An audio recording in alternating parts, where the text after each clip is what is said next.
Oh boy. Nice. There we go.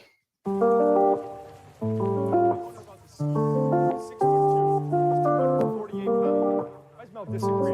He's 6'2", he's 248 pounds. You look at him as a player, he can come off the edge. Take a look at his production. The SEC is an outside linebacker, playing through an injury, 2 successive years, put up incredible numbers, tremendous motor, can beat you a variety of ways. I think this is a guy to beat top, deserves to be a top 10 pick. Well, there you have it, 2 of the best football minds in the business, yet somehow they can't agree on anything.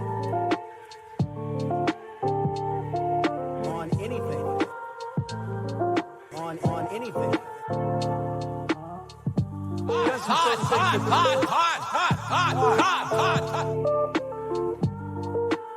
Well, there you have it, 2 of the best football minds in the business, yet somehow they can't agree on anything.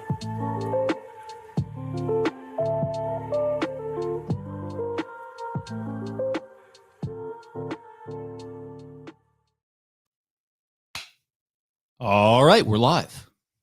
We're here, baby. We're here. It is the Baltimore Beatdown 2022 NFL Draft Livestream. We're here. It's me, Jake Luke. It is Spencer Nathaniel Schultz to my left here on the casting couch. We're settling in, man. We've had a little bit of za.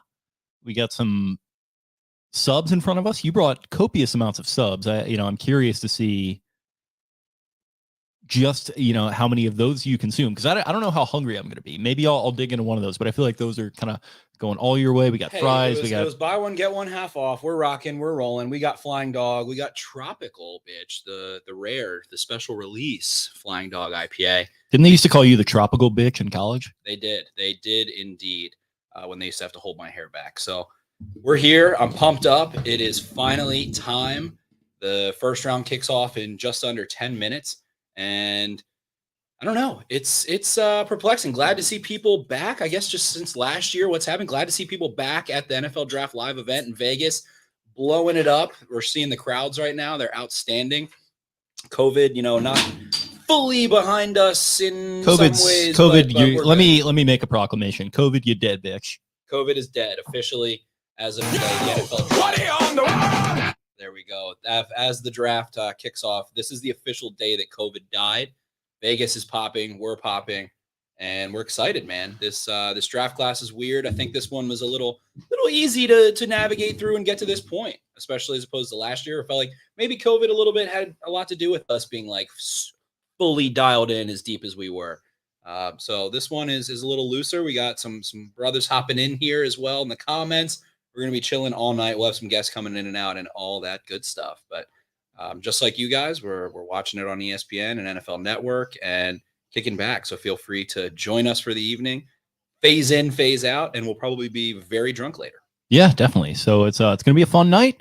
We're kind of just getting going here. Like we said, obviously we've got about T-minus 4 minutes until the picks get going. So I guess we can just sort of take our time here, settle in, wait for that, promote it on social media a little bit, get people involved in the comments. We got Darker Knight with the double hands emoji.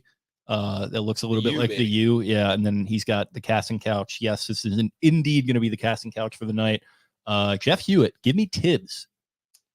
That's what I've felt deep in my plums, man. There's these rumblings, these shades, the smoke. Who knows? Eric DeCosta playing some games that the Ravens might want to trade up inside the top 10. And it feels like there's a solid crew of players that could be nice, viable options to trade up.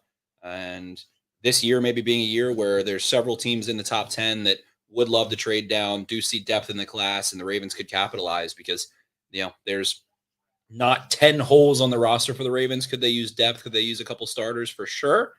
But at this point, it would be the first time in, how long if they traded up in the first round? Let's not count Lamar because they traded back twice before that. Yeah, they traded down and then back up for Flacco. So that's one. But, of course, they had the trade down. I don't know, man. They really don't do it too often, do they? They certainly do not. I know all the analytics buffs love to trade back. Everybody thinks there's more value in trading back. All that good stuff. Last year, what trade-ups did we have at the top of the first round? We had all the quarterback stuff. We had the Dolphins go up for Waddle. Did the Eagles move up for Devontae Smith, or did they pick there? It's funny. I was about to say I just blacked out the first round last year, but like there's probably a reason why I blacked out the first round last year, because we chemically induced a blackout in the first round last year. That's true. That's very true. Plus, those 2 first-round picks, it felt like probably were going to sit somewhat tight there. Had a lot of holes, a lot of places to fill, and ended up with Rashad Batman Bateman and Odafe Owe. And that was a fun night. Hopefully this one matches it in terms of excitement, but I don't know if it can, man. Last year, Rashad Bateman was so fun. I think that was probably the highlight of the 3 years we've been doing the pod and everything. That was a really fun moment. Yeah, that was a good one. It felt like a culmination of that entire offseason. And yeah, I mean, that night was especially wild. We were talking about it the other night, 2 first-round picks, both at the end of it. So we're just sitting there all night waiting. So yeah, I think that was kind of a little bit more of a slow burn, a little bit of talk about edging. That's sort of what you're talking about there. So yeah, that was a wild one. We'll see how rowdy this one gets. I think it's going to be a lot of fun. We might have some people roll through. It's weird because like a lot of our friends that we would be talking to are also streaming. Like Cole has got a stream going with a lot of his guys, Chris and Mike and all them. Bobby Trosset is going to be streaming. We might like cut this a little bit early to hop on with him, just so you guys know, to just chat with Bobby a little bit, because he's got like a new thing he's starting up. So we would love to hop on with him. I don't know if he's streaming it from Barcosina, but he is sponsored by them for this particular event. So good on him for that. I think we're going to be hopping into, and I want to see how this is going to work, the Twitter Spaces for SB Nation to break down the Ravens pick, to talk to our overlords a little bit. So that'll be fun. We might. Yeah, we could probably just. I'm curious if we could just simulcast it. So we might be able to just do that. But yeah, it's going to be a fun one. We got Latif Munir. Where did you guys get the soundbite of Harbaugh's speech in your podcast intro? That, buddy, is from the America's Game 2012 Baltimore Ravens documentary about the Super Bowl winning team. So watch that if you haven't. It's a lot of fun, and that's one of the better Harbaugh soundbites. Latif Munir is about to hit us with like, that's funny. You should say that because I am the NFL Network's copyright attorney. Yeah, no, we use it. We use it very illegally, just like we use "Get Down" by Nas. I mean, very illegally. We're not big time. We're copping toxicity. We got it all in there. Seinfeld. What are you on the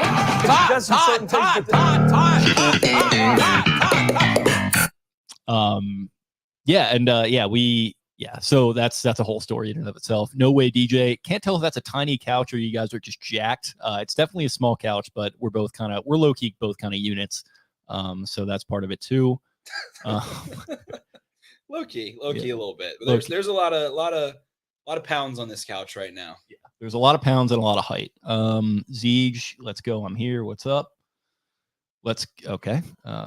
Would help if I pulled it up. Definitely will hop in at some point. Yep, absolutely. Jeff Hewitt, love the content, guys. Thank you for the insights and good times. Thank you for hopping in, pal. Mark, drinking Natty Bows, preparing to watch every edge and corner come off the board just before 14. You'll get Trevor Penning and you'll like it. Jonathan Worthington, I don't get the Jordan Davis hype, but oh well. Brother, we are going to start a dialogue, as Charles Barkley would say. It's we'll one way or the other. Friend. We will get there. Devin, who is the guy Spengjamin recommended for predicting correct picks. Yeah, so Ben Albright is one of them who I believe Devin kind of hinted at here. And then Josh Norris, another good one we mentioned on the pod the other night. Dane Brugler is really good too. Yeah, Dane gets the OG points because he'll pop his out. I think his was like 10 days ago too, and I'm pretty sure over the last 5 years, his is, if you take the last 5 drafts and look at total number of picks he hit, he is the highest. He also does the full 256, but I think it was first round and second round or something. I don't know. He does. He's more of like he's more of an analyst, and I think the other guys are more kind of insiders, or not. Josh is an analyst. He's like a full scout insider. Yeah. Josh does analysis, but he's a little more numbers based. Dane definitely very plugged in. Josh, I don't know how plugged in he is, but all of those, if you want to go look at some mocks, you're going to get a pretty good idea for at least the first 5 to 10 picks between Dane Brugler on The Athletic, Josh with Underdog, and Ben Albright, KOA Radio. The last 2 are both free, and obviously The Athletic is paywall protected. Yeah, absolutely. So yeah, there's a lot of good content out there, but how about we stop plugging other content and we just, have people settle in here for what's sure to be, like we said, a very fun. This draft in Vegas is decked out. That is a sea of people. Listen, COVID, you dead, bitch. The people are out in force, and I say that in total jest. Still take COVID seriously, obviously. But no, today's the day COVID dies. Sure. I sincerely hope that one day a band will make a song about that will be overdone to death, but I'll still like it. The day that COVID died. So yeah, it feels that. I mean, it's got that feeling. This joint is mobbing right now. I think they're at the Bellagio on the fountain, which, if you've been to Vegas, that's quite a scene. It's the if you haven't and you've seen Ocean's 11, it's where the fountains are. So yeah, it's a cool spot. And I've always wanted to go to a draft. I really should have done the Philly one the year they were doing it there, because that felt like the perfect combination of close and accessible. But they're bouncing it around everywhere, man. They've done Dallas at this point. They did Chicago, which is probably a great location for it, I would think. And I think LA is going to be coming up after Vegas. So we'll see what happens with where they decide to take it. Hopefully they do like a DC or something at some point, or a Philly again. And we will get a chance to go to it together, because that will be a lot of fun. I remember the PMT guys they hopped in the van and they drove down to the Philly one. I was like, oh, that's, a little FOMO. Definitely. I don't know. It would be cool for sure. Definitely a bucket list thing, but I genuinely love the TV experience of the draft. I do genuinely love the TV experience. No, I do too, to the point that like I kind of, and we'll see how this works for tonight. I forgot how we did it last year, but I usually like turn off the social media, and I like to watch Raj come up and announce the pick and avoid the spoiler. People jump in the comments and try and spoil, but we're spoil free, baby. Spoil free since '93 in my case. Am I Brandon Minnick? Am I the only one who thinks Jake looks like Russillo a little bit right now? Listen, are we really going to do this thing where we say that I'm like Ryan Russillo? Because I was watching the NBA game the other night. Look, and all of Jake's coworkers have made at least $40 million. Dude, they all, and it was a mutual parting of ways with Carissa. It was totally fine. And, we just didn't date, and it didn't work out because I had to spend every night watching 40 minutes of Karis LeVert, and that's okay. I love Russillo. I'm just busting his balls there. But yeah, I mean, if I look like him, I'm fine with that. Might need a little bit of nair in that sense to be out in that department. Yeah, I might need to hit the weights a little bit. I might need to bick the head, and I might need to wear the 4-inch inseam shorts, because he's getting into that game a little bit too much. But yeah, okay.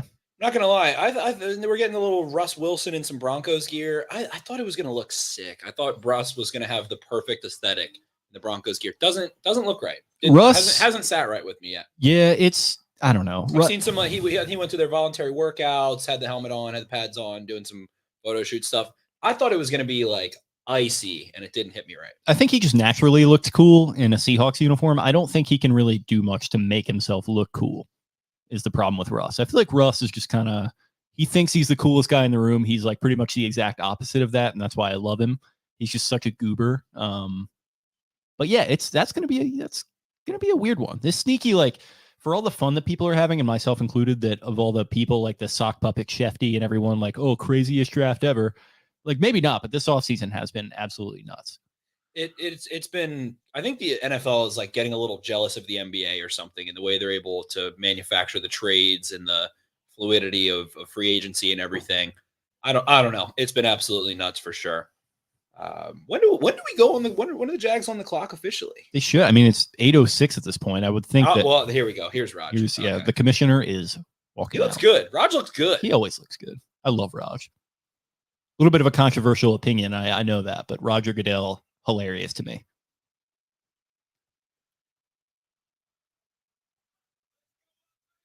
Yeah, fire me up. Is that Oh my God, Derek Carr with the fuckboy fade. Oh my God, he got rid of the. I didn't recognize mob. him for 5 seconds. Neither did I. I was like, who is that? Is that some he's kind of suave right now? Damn, DC. He did not. He's getting ready for this bad boy. Yeah, that hair did not look great. The Mario or the fucking the Home Alone cut that he was rocking was not good. Stop pointing.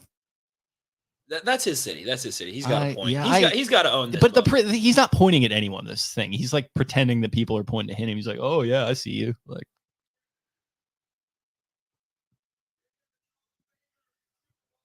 Marcus Allen. Oh, never mind. Derek Carr's hair is. Dude, that is bad. That hair stinks. He could have made it so nice and just chose to go He looks like the car way. He looks like he also has his older brother's David, and David's always had a real nice slick back. So yeah, slick back hair, white bathing suit, white couch, sloppy steaks, that whole thing. So but, he's got to go a little rogue there. Yeah, he used to be a piece of shit, but he's not anymore.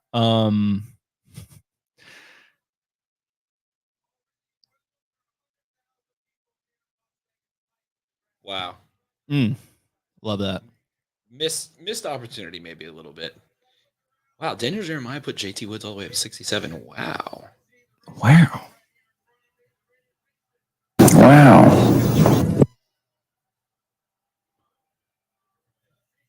Car I got wonder, that. what do you think? What do you think, Rod? What do you think give me a year on Goodell's retirement? He's only like he's still Maybe in his mid-50s? 50s, right? Yeah. Yeah. I mean, he makes so much money, and like all he really has to do is just be the owner's like meat shield.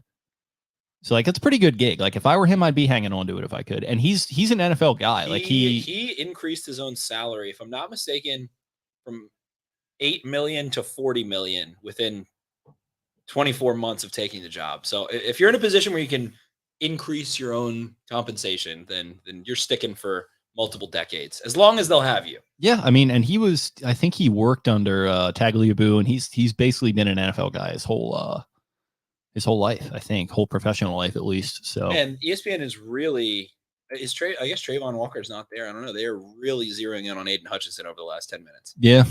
Listen, maybe I'll be vindicated on that. I will. This will be my cheat. I'm not going to look, but I'm going to look up odds. Last time I looked, I think they moved back to Hutchinson. Really? I think they did. Let's see here on DraftKings. Vasilio's calling out the Christian Rock hairdo on Derek Carr. Very, very good way of putting it. Yeah. Very good way of putting it.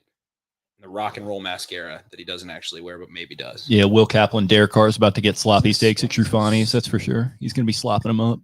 Why is this not draft pick 4? Draft pick 5. Did DraftKings?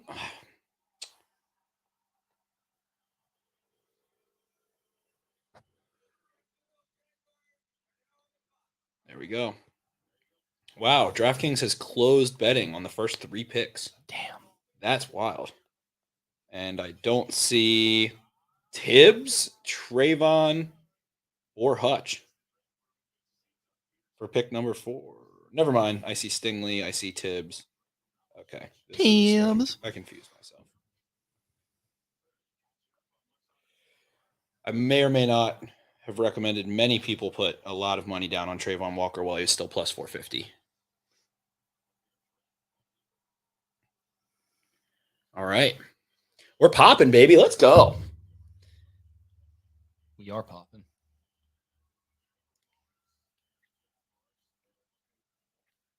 This is a solid little set too. We got Rich, we got Charles Davis, we got DJ.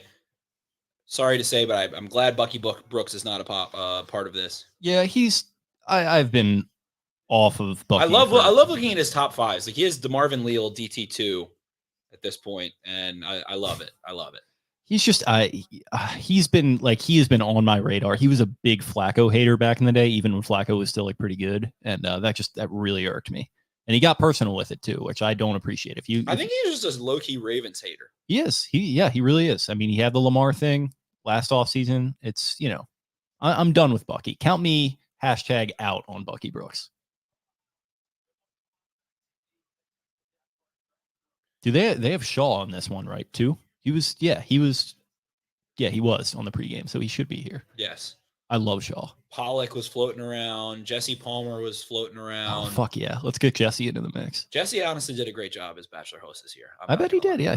He seems very inoffensive for that. He seems like I'm not really a huge Bachelor guy, but he seems like he would know how to play his role. He knows his role. How to play the Harrison Rose Yes. role. Yeah. Hella Jags fans. Let's go, Duval. This is their time of year, baby. Kirby Smart was floating around. He's probably the belle of the ball there. Is he wearing a visor? I wish. I very much so wish.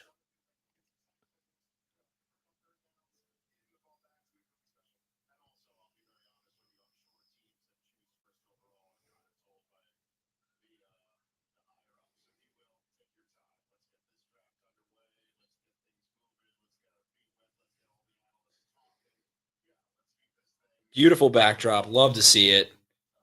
So we got Jeff Zarebek now tweeting there are teams ahead of the Ravens that are reportedly willing to trade back, including the Giants at 7, Seahawks at 9, Commanders at 11. Seahawks at 9.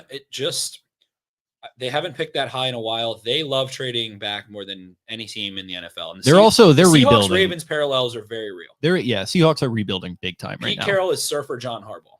Yeah, that's a really good comparison. I think Tomlin is Black John Harbaugh. Pete Carroll is Surfer West Coast John Harbaugh. I can get down with it. Wow. Let's go, Jags. John Harbaugh, white Mike Tomlin. So, I mean, last night I tried to finalize my edge rankings. Went back. I watched so much Aiden Hutchinson last summer. So much Aiden Hutchinson this year. Watched games as they came out. His tape was all there. I just I fight so hard. I fight so hard to not try to comp him or not try and think of his game to someone who is white. Yeah, it's the Nick Bosa. It's Trey Hendrickson and Max Crosby. And it's they win inside all the time. They always can win inside. They can win outside. They can flatten using good hand usage and stuff at the top. He just isn't. No, I don't love him. I don't love Hutchinson in space, and I think he will be productive no matter what. But it's just I was okay. It is Trey Hendrickson. It is Max Crosby. He is white. They are white. It is white boy pass rushing. Yeah, he a little bit of juiced up Matt Ioannidis for me. Another white guy, I know, but just exactly what you're talking about. I tried to fight so hard. I even tweeted months ago. I was yeah, he's TJ Watt, and I had that problem with receivers this year, and I really liked your Olave Adam Thielen. I feel like that was a really good kind of cross the barrier. There we go. Seinfeld, the cookie. Yes. Yeah. But I don't know, man. Interesting. It's going to be so curious to see how this draft plays back in the coming years with everything that goes down. And Thibodeau inevitably not being the first overall pick, and Stingley Sauce kind of neck and neck. Not that they're not Stingley's the well-balanced one. Sauce is, I'm going to press you to death.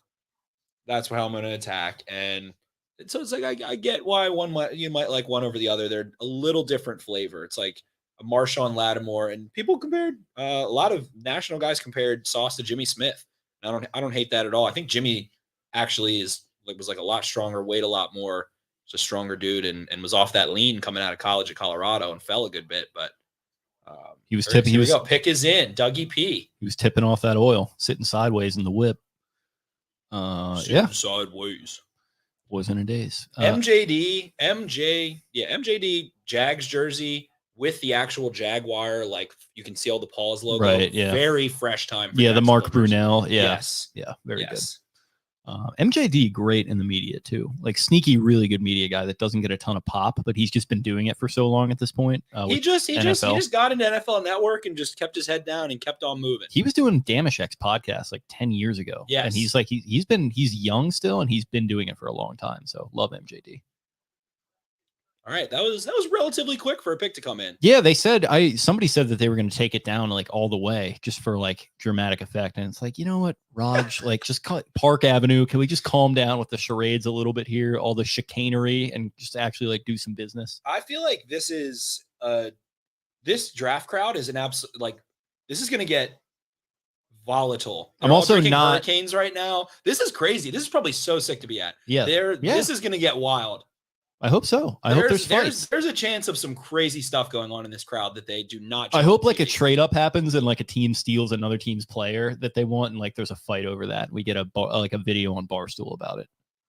That would be ideal content. I'm also, if you're trying to comment and tweet at me, I'm not looking at it right now. I'm trying to. I want to at least get this. We'll let the beat build. Get a couple in. There we go, baby. Because that's how you let the beat build, bitch. Just an absolute sea of a crowd.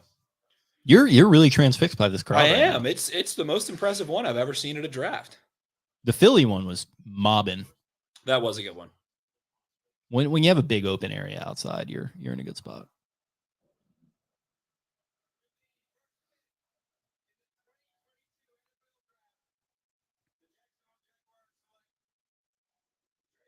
There we go, baby. I didn't steer him in the wrong direction. I'm 0 for 1.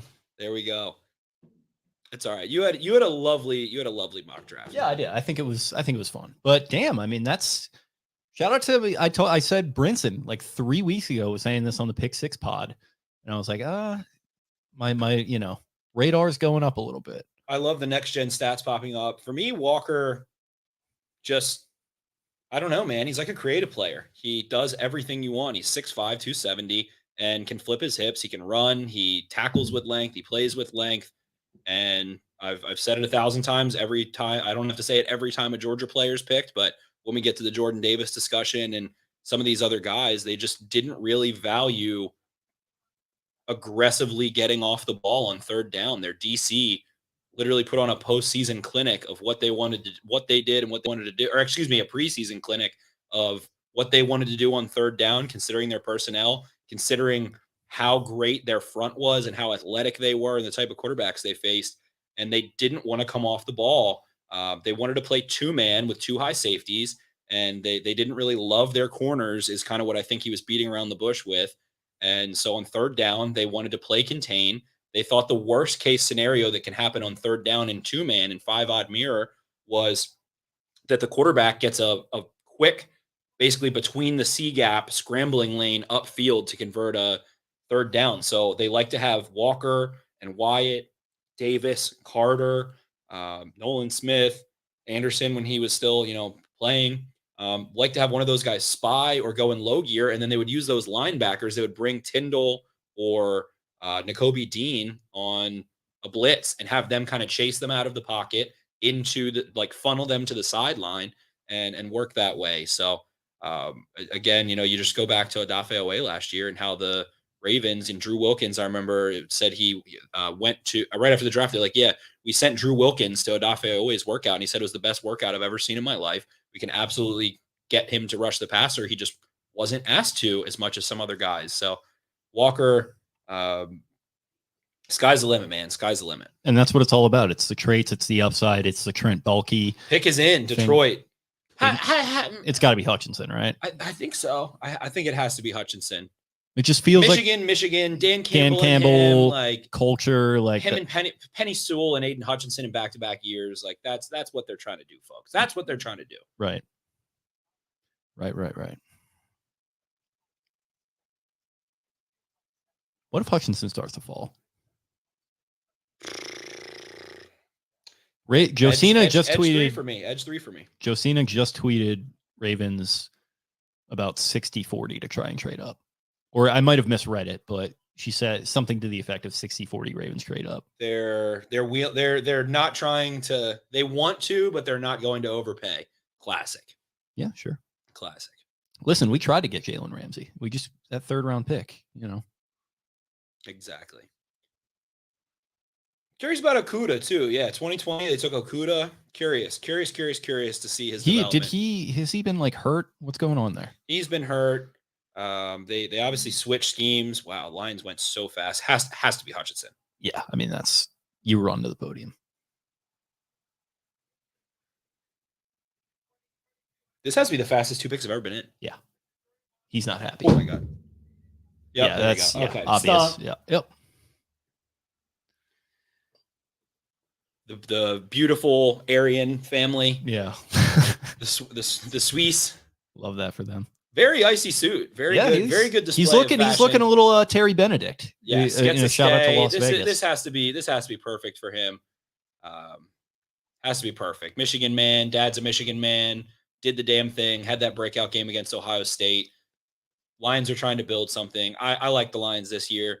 I like the ability of Jared Goff to get you to a good place. I think that was a really smart move for them. And man, Hutchinson, big addition. Adds that character that they're going to want. All those franchise cornerstone. I feel like the ceiling is not as high to the conversation, but the floor it feels like there's no floor. I'm curious. It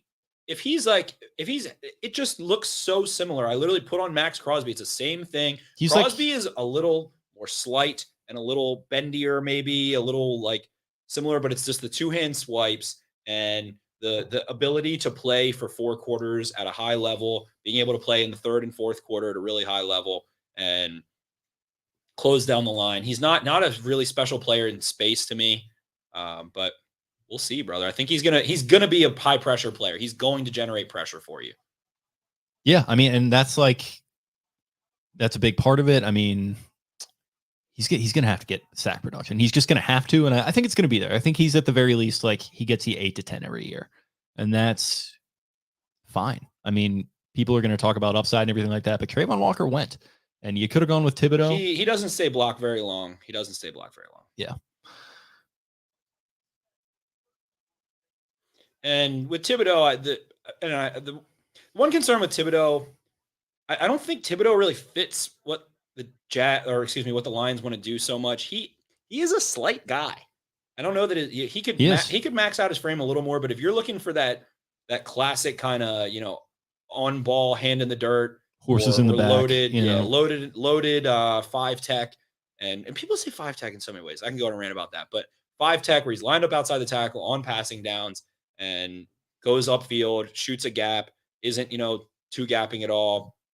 I think he fits what they want to do in Detroit a little bit better than a Thibodeau, where I think it's a team like the Ravens, who usually like the outside linebacker type that can be mobile in space, drop back, flip the hips, make a couple plays in underneath coverage, get asked to do some different things. So we'll see what McDonald's defense is, but man, Aiden Hutchinson, there we go. Houston has Thibodeau in their sights. Rumors about Derek Stingley, rumors about Evan Neal. I don't like the Derek Stingley one because Lovie Smith was a very confusing hire for thousands of reasons. Very confusing hire. But Lovie Smith's most viral quote maybe is, you can find cover 2 corners. He is the cover 2 king, the Tampa 2 king. He loves to say you can find cover 2 corners at your local 7-Eleven. Shout out to Jamal Anderson, I believe the safety who got, found in a compromising position at a 7-Eleven. Very true. Maybe doing some. What is going on? The picks are flying in. Evan Neal, maybe? I don't know, man. Stingley's supposed to be the pick, but I don't think that makes sense. He looks like me when I was younger. He kind of does. He does kind of look like you, yeah. And then, one of us grew up to be a extremely just jacked, good-looking professional athlete, and then the other one turned out to be a low-key unit, still pretty good-looking podcaster. Man. But, he's just like, there's, and I get a little general with my analysis sometimes, but there's a golden boy factor there. There's a 1-1, take this guy. They've taken back-to-back goal. Penny Sewell is a golden boy. Yeah. In many ways. So they're taking real cornerstone type guys, and that neither of them, I had Slater as my OT1. I had Thibodeau as my edge 1. Neither of them were my number 1 guy, but in terms of what you're getting as a jovial, genial freaking presence and someone that the fans are going to love. I mean, it's a good move for the franchise. It's a good move for the franchise. It sells tickets. It brings that pride into it, that Michigan fandom, the Detroit Lions fandom, whatever. But good vibes, Yeah, I'm completely. I saw the pick. Good to go with that pick. So I saw the pick. I will not spoil it. Okay. Yeah. These are really flying on in, man. They are, yeah. What do we officially probably start at? 8:10, 8:11, maybe they went on the clock. 15 minutes in, we're 3 picks in. This is a feverish pace. Breakneck.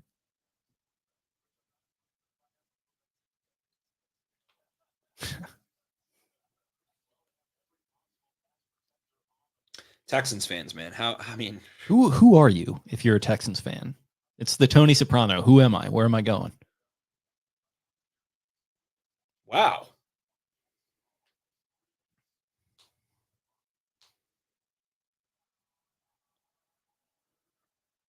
I guess Stingley, but it doesn't quite make sense. Stingley is my cornerback 1, fantastic. Love the value, but there we go. Yeah, 1 for 3 for me. There we go. 1 for 3. Thank you, Houston Texans. All right. That's a guy Ravens fans were hot for. So there goes that. Yeah, I don't know there was ever. I think the Jets might take Thibodeau. This whole John Abraham was our last pass rusher thing. That can't keep going on. People can't keep referencing. But they also have 10. They do. So I feel like Becton's in a weird spot. There's been a lot kind of publicly said. I feel like it's an offensive lineman. Could be. Yeah. Could be. I feel like they could get one of the top 3 at 10 though, or move up a little bit. They have Carl Lawson. They could get another one at 10. They could get a Johnson. Their love for Johnson is very much put out there. It's almost as good as your love for Johnson's. Yes, I do love the old Johnson. The big Johnson. But man, Stingley, the whole Lovie Smith thing is just confusing because I don't know why you go from Cully to Smith. That's what is so confusing to me. I think they're going to hire Josh McCown eventually. They couldn't do it this year because of affirmative action stuff, and he has to do like a Billy Madison like coaching tour of which is I coached high school and then college for years. It's just like I don't know, like it's just bullshit to me to do that to David Culley and then Lovie Smith. Like, just I don't know. Lovie Smith is like down. Lovie Smith is different because I feel like he's down for that whatever. But just if that's what they do in back-to-back years, if they fire coaches in back-to-back years, they're the weirdest. They're the weirdest. I'm actually not even worried about it. I'm not going to worry about it. I don't know. They might not even be drafting for Lovie Smith. They're just going to we're just going to take the best player available. And then when McCown takes which over, I like that. I like that entire, they need dudes. They need guys at every single possible spot. So they were, that's why I never understood. People were like, oh, maybe they'll take Charles Cross at 3, or maybe someone else is like, you have Tunsil. Tunsil and Cross are like the same player, and I don't think Cross projects well to like playing guard or anything. But man, plus for the Jets, it feels like the Texans are another team that are picking again too, so they can I thought the ideal picks for them would be, and they apparently they want to trade up, so maybe it is for a pass rusher too, which I think would be a smart move. Build your offense next year. You're probably going to suck again. Give Davis Mills his run in the sun. I think he could be fine, but if it's a cover 2 fit, I like Kyle Hamilton for them. I think he's the kind of guy they could use leadership wise, all those qualities. Right. But pass rusher, corner, lock down a number 1. John Greenard had a really nice year for them last year. Have someone to bookend him, have Stingley come in and then build it out again next year. And you might be cooking with some gas. I mean, they have 45 picks because of the Browns. So dude, they have so many. A lot of teams have so many picks this year. I noticed that when I was putting the mock draft together. Like, fuck, I'm picking for like the Broncos again, the Chiefs again. Like, it's just weird. Like, Chiefs is nuts. Yeah. 12 picks. Chiefs is too much. That shouldn't be allowed. Apparently, they're trying to launch both firsts and next year's first for something. Because they're an all-in team. If that was for a receiver, I do really like Jameson Williams. I get it. You're missing Tyreek, whatever, the speed, blah blah blah blah blah. But that is big time. I feel so like, and this sucks, but I just feel so nothing matters with them. Like they can do anything they want with the draft, and they're still going to be like divisional round. Probably. They could use a wild card year. Let's make this the year of the Chargers. Make the Chiefs. This kind of feels like this last year was their wild card year. Like the falling apart in the second half of the. I mean, like they don't win their division and have to play in the wild card on the road. No, I know exactly what you mean. I know exactly what you mean, but it feels like the fact that the Bengals were kind of the hot surging team and took away the attention from them, and we know that Chiefs fans can't stand it when another young fun team comes and maybe takes a little bit of the shine. Can't deal with that at all, but it just. They feel like a little bit of a crouching tiger to me. It feels like we're going to talk ourselves into this. Oh, Bengals, they could, do something again, and I'm sure they will. And obviously the Bills are going to be great. And, maybe the Ravens will get back in the mix. Chargers going to be probably pretty good. But it just feels like, I don't know. Patrick Mahomes, like Tom Brady was Jack Nicklaus. It feels like Patrick Mahomes is Tiger Woods to me. I feel like he's just on a rocket ship. Is Steph Curry. Yeah, sure. That's my cross sport. But let us know in the comments. What are you guys drinking? Let us know. We are doing is this the Raging Biatch? Tropical Biatch. What do we got in the comments? Wow. Yeah, let's catch up on these. So it's a lot of Stingley analysis. Facilio, Stingley is not a top 3 talent. Spicy. Might be true. Troy T, I think I'm the only person who is not as high on Tibbs as a top 10 can't miss. You're probably not the only person. Brandon Minnick, Stingley is a top 3 talent, but his motor and injury concern me. We've addressed a lot of these things, I think, already. McShay just said Stingley fits perfect in this defense. Sure, it's man-to-man coverage. Oh, the Jets are in love. Man-to-man coverage. What the fuck? Icky? Tibbs or Icky is my pick. I think Icky. Sticky Icky. Salah's got a couple dudes on defense. They have so many picks. There's a deep defensive draft. And with the uncertainty with Becton, you took Elijah Vera Tucker last year. You lose Morgan Moses. Icky, I think, can moonlight anywhere you need him to. And whatever's going on with Becton feels very, very strange. Feels like a Joel Embiid gone sour. Yeah, I mean, even Ben Simmons-ish.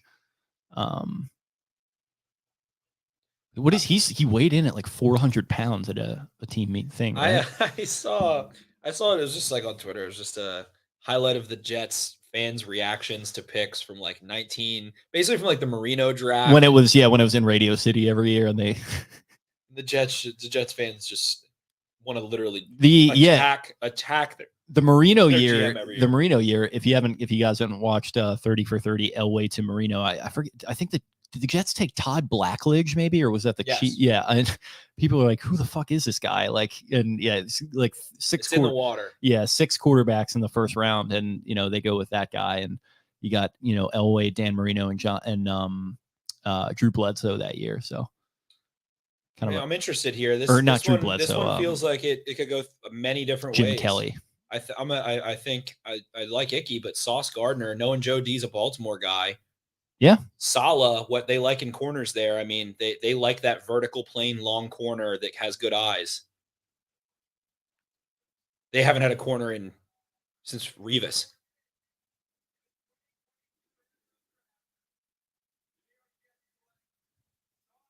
There we go. All right. There we go. He read it as Sauce too. I thought he would go with Ahmad.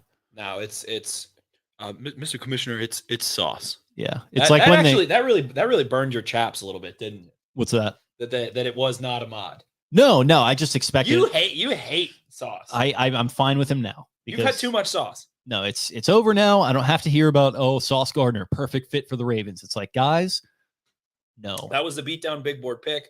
Again, we fucked that one up. We listen, okay.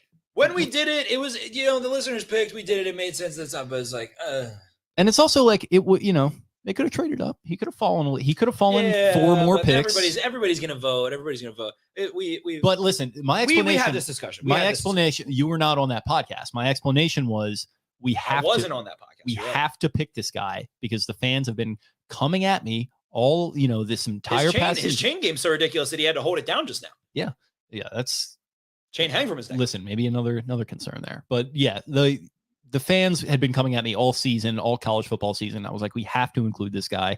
We do it because I said, hey, the fans are going to want this. And then the fans, they wanted it. So who knows his fan base better than me? He is what gets the Ravens horny, though. He has 33.5-inch arms. He's gigantic. I'd have loved him. I'm rooting for him, too. He's stepping into a tough spot here, if we're being honest. I don't think so, man. I think the Jets are good. I think the Jets are good to go. There's so many picks, and they were competitive last year in many spots. I'm not buying into this Zach Wilson thing. Is the problem? They run the right offense for him. I get that for sure. You know that I was not high on Zach Wilson. I think he was my QB5. I had Fields, then Lawrence, then Jones, then Lance, then Wilson. Yep, he was my QB5. I get it, but they're in a good spot. And guess what? They have hella picks, and if they're not good and Zach Wilson sucks, they can go get a different quarterback. Listen, I'm rooting for them. I love Joe Douglas, obviously. I really like Zach Wilson, too, because his relationship with Joe Flacco is just hilarious. That is a good point. Yeah, so I'm rooting for him. Sauce likes to bait, man. He loves to bait. He's got. Well, you like to you told me you like to bait too, but it was something else. I like to edge. Right. But yeah, continue. I'm sorry. No, he just has a really fun skill set. It's a super. I've said it before. He went on the Richard Sherman podcast, and he's like, "I'm going to do like 3 things in a game, and I'm the best that there is at those 3 things. I'm going to do these 3 things. I know I'm going to do these 3 things, and that's what I'm going to do." He's physical, like at the line of scrimmage with receivers. Don't really love him as a tackler in space, hitter, whatever. But at the same time, I also don't give a shit. If you don't draft corners for what they do against the run, and that's why. To get into talk about the Ravens a little bit, I guess, is the pick that would perplex me the most, not because I don't know why they did it, but I don't know how to evaluate Trent McDuffie. I do not know how to evaluate Trent McDuffie. I only had, I think, 4 games of him. 2 of them were against a horrible Oregon team. The other one of them was USC. and I can't recall the fourth off the top of my head.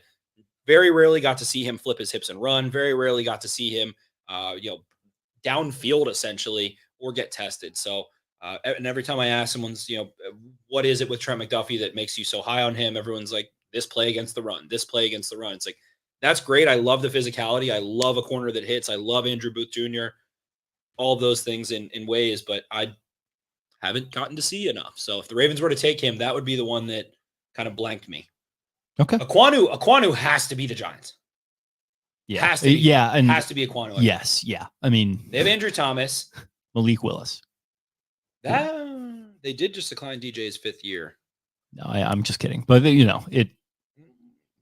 I don't know, Jim. Apparently, I think that, obviously Wink would have loved to have Sauce Gardner or Stingley, but would have loved to have that in his scheme. Apparently they're going to cut James Bradbury, potential future Raven. And I don't know. Aquanu, Azeez Ojulari there. You could bookend him with Tibbs. I was going to say Tibbs, it feels just kind of start to feel like we're now that I've had 2 beers, I think the Ravens trade up to like 9. Rap Sheet has been saying that all day. Like he's had like 4 TV hits where it's like I think the Seahawks want Penning, and I think they are willing. The Seahawks love trading back. Yeah, they can take him. I like Trevor Penning just fine. I don't want him at 14, and I don't want the Twitter reaction. Name? This is what's his blanking? Yeah, I know what his name is, but I'm forgetting. Joel Klatt, right? Yes. I think that's Joel Klatt. But I thought he was an ESPN guy.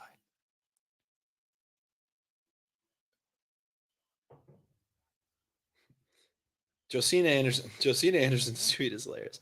Ravens source on potential of a trade. Yeah, that was an hour ago. 50-50 or no trade. 60 back, 40 up. May have options.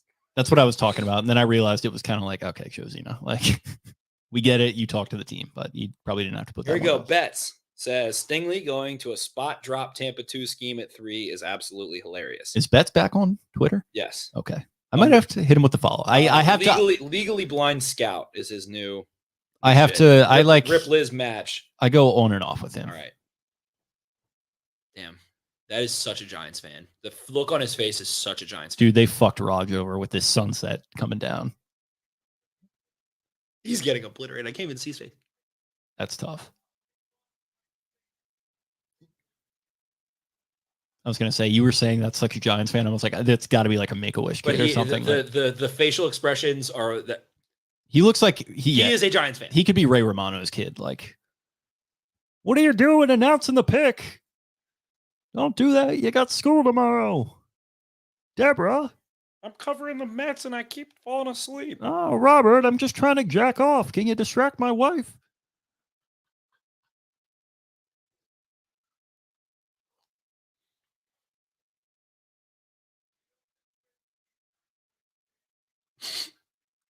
Rogers tried to roll right through that. That's, yeah.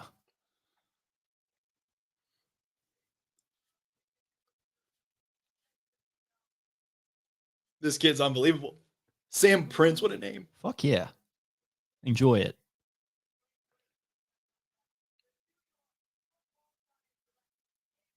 Yeah, there you go.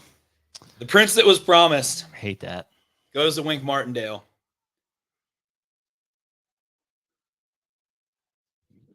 Bets that I have. Kayvon Thibodeau top 5 hits. I think I won like $25.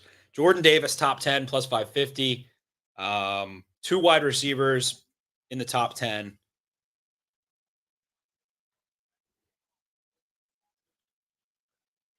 There is the sweet Prince. Enjoy, Wink. He's gonna. God damn it. He's gonna kill it. There was my fleeting hope. Many Ravens fans crushed. He goes to New York too. Of course. And he was talking around the NFL about how if he goes to New York, he's going to be living in a 2-bedroom apartment. So he didn't want to go there, which is kind of funny. He has no idea what he's talking about. He's going to live in New Jersy. Well, yeah, he said that he mentioned that was a possibility. Like, yeah, sure, but he wanted to go to California or something like Texas. Yeah. He needs some room to roam around. Yeah, he said I grew up in LA. I spent the last however many years in Oregon. All right, well, I like a little room to move around. Well, have fun in North Caldwell, New Jersey. Yeah, with He can move into the Sopranos house. I think it's on sale.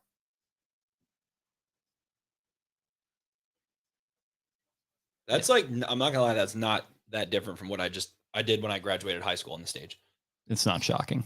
I was going to say, this kind of gives me the vibes of like when they ask you, and you probably didn't have this, but like when I graduated college, the guy was like, how do you pronounce your last name? Before he announced it.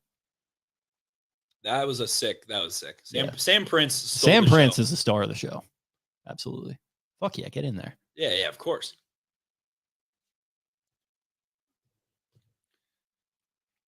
Some of my best friends, Giants fans, they're going to be absolutely ecstatic. I hope so. Tibbs, man. Another year of 8-9, but great pass rush while you're doing it. Get off.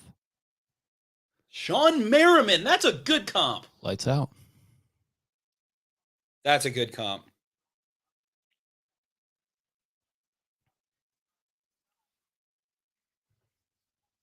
Jeff Z saying he doesn't think there's a player available already that the Ravens would trade up for aside from Jermaine Johnson. Interesting. And well, yeah, I'm not going to say that. Yeah. We heard some things that either they do not give a shit about Jermaine Johnson essentially, or that they're keeping it a secret. Which was part of me galaxy braining myself into them picking it. We know nothing. We know nothing. We heard something that means that it was nothing essentially. There's a 50-50 chance that they might do something. Shout out to Josina.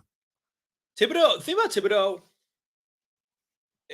One of my favorite quotes pertaining to especially playing defense: the best technique is no technique.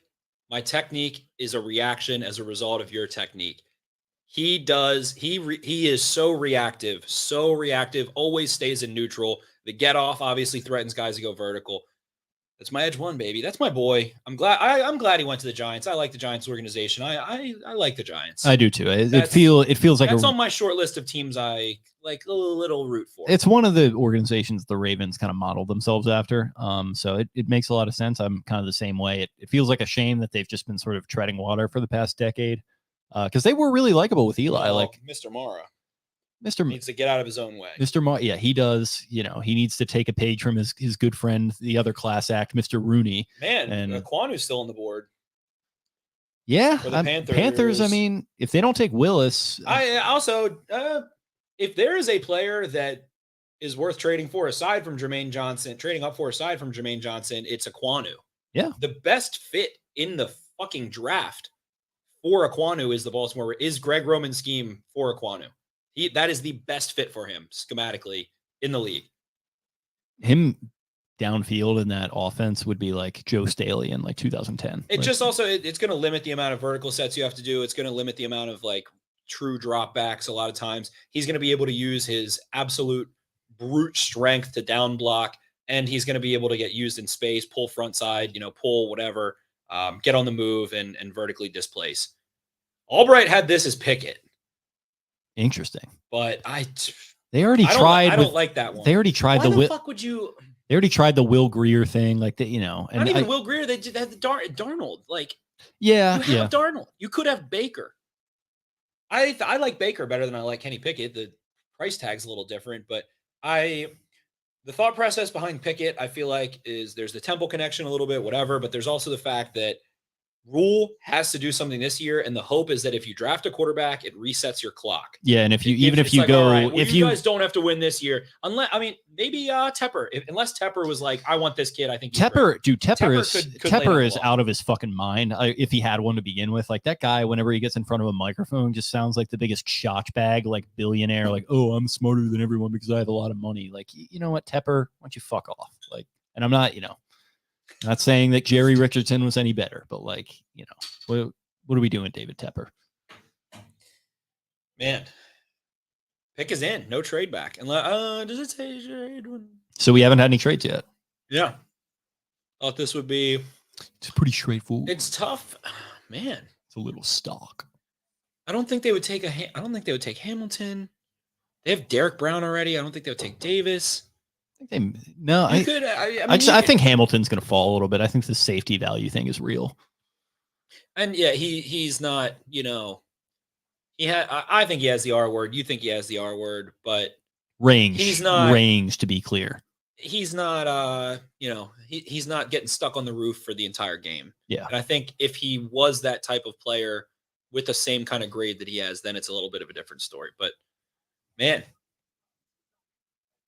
Cross first OT picked. I would like Cross there. I think that's who I gave them. Or no, I gave them Evan Neal. I gave them Evan Neal. I wonder, we heard the medical thing, and then we hear nothing about that after with Evan Neal. Yeah. There hasn't been much traction. They were I think Ben was saying Texans were hot for him. So maybe they, try to jump up here. That's what the word of the bird is. And he can play right tackle too, and allows you the possibility of, moving on from Tunsil and another really high contract or something. Just I think he gives you a couple options. Right.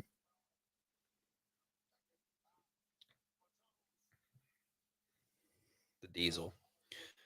Oh, the Ravens aren't trading up. They're not.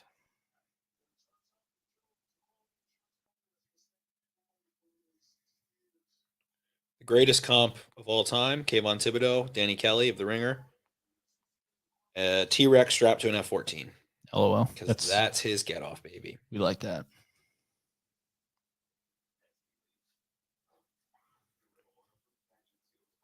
Yeah, the Giants front is now Dexter Lawrence, Leonard Williams, Azeez Ojulari, and Kayvon Thibodeau. Is that any good? That'll do, donkey. That'll do. Man, this what are we? 40 minutes in. This is really flying by. Yeah, it is. Certainly is. Pretty stonk. Yeah, 100%. Pretty stonk. I mean, 3 edges, 2 corners. It tells you a lot about this draft. Yeah.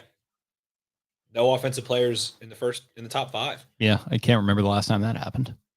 I'm surprised we haven't seen or heard anything about that. I'm sure it's out there. I'm just kind of avoiding Twitter a little bit. Yeah.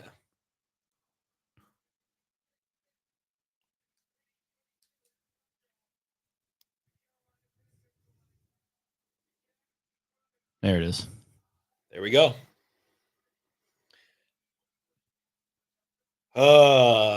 What do they do, man? Panthers in a weird spot. I like Icky's Baker big, on day 3, boy, versatile, whatever. But they don't pick again until 137. They lost Hassan Reddick. I don't know what the quarterback situation is going to be. I guess Darnold. That sucks. It's just like a lose-lose, I guess. Like taking a quarterback.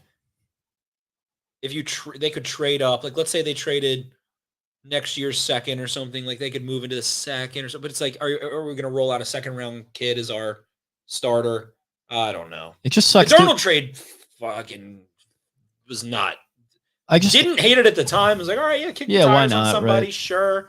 You can get somebody else next year if it doesn't work out. Didn't work out yet. And man, oh man. I mean, they did have an absolute dog shit offensive line. So there you go. Taylor Moton, great right tackle. Ike Ekwonu, very violent left tackle. He was my guy at tackle too. So tackle 1. Yeah. I mean, love to see him get taken. Now the Giants can go Evan Neal. Yeah, they could.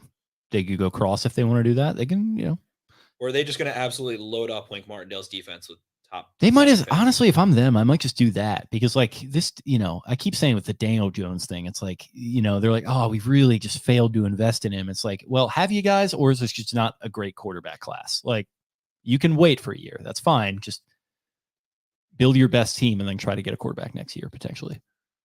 Man, this is weird. Ravens could be picking in like 50 minutes. Yeah, it's getting there.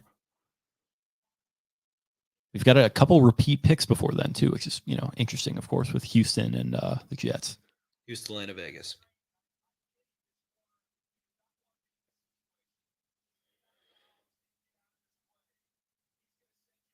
I don't. All the highlight reels of offensive linemen are always like what they do downfield, and it's like, what does that happen 2 or 3 times a game? There's just nothing else you can do if you're a producer. It's what gets the people going, I guess. It's what gets the people going. Right. They want to see the little man get obliterated by the big man, and blocking little guys in space is very difficult. Like it is tough, but it's just I don't know.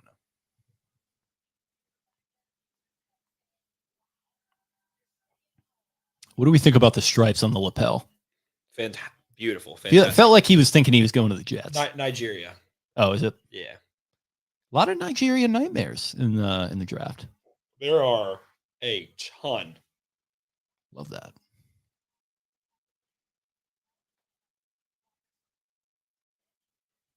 I think Boss wants to hop in. There we go.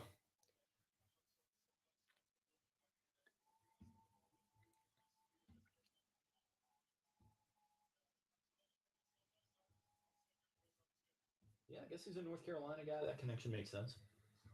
There we go. Charlotte. It is Joel Klatt. Pick is in.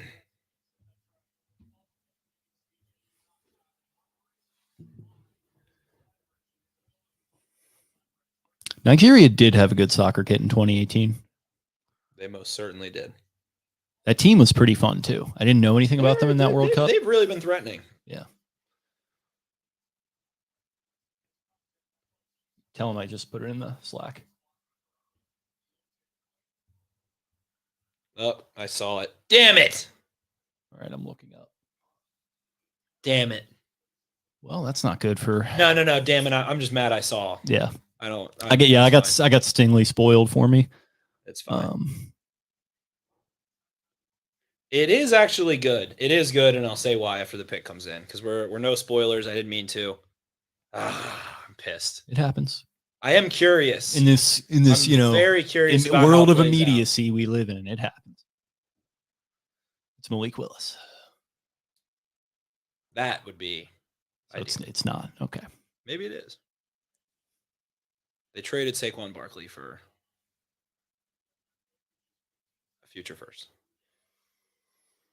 What's going to happen with him, man? That really blows. Whatever.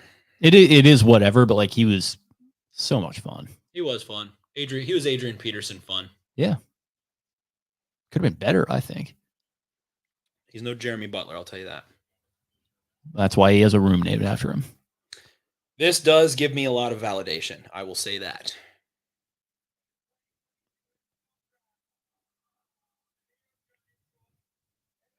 Oh, shit. I saw the wrong thing. I saw Charles Cross. That's what I thought. Yeah. I thought you were referencing that. That's funny. I saw Charles Cross. No validation for me. Who'd you see that from? Shit.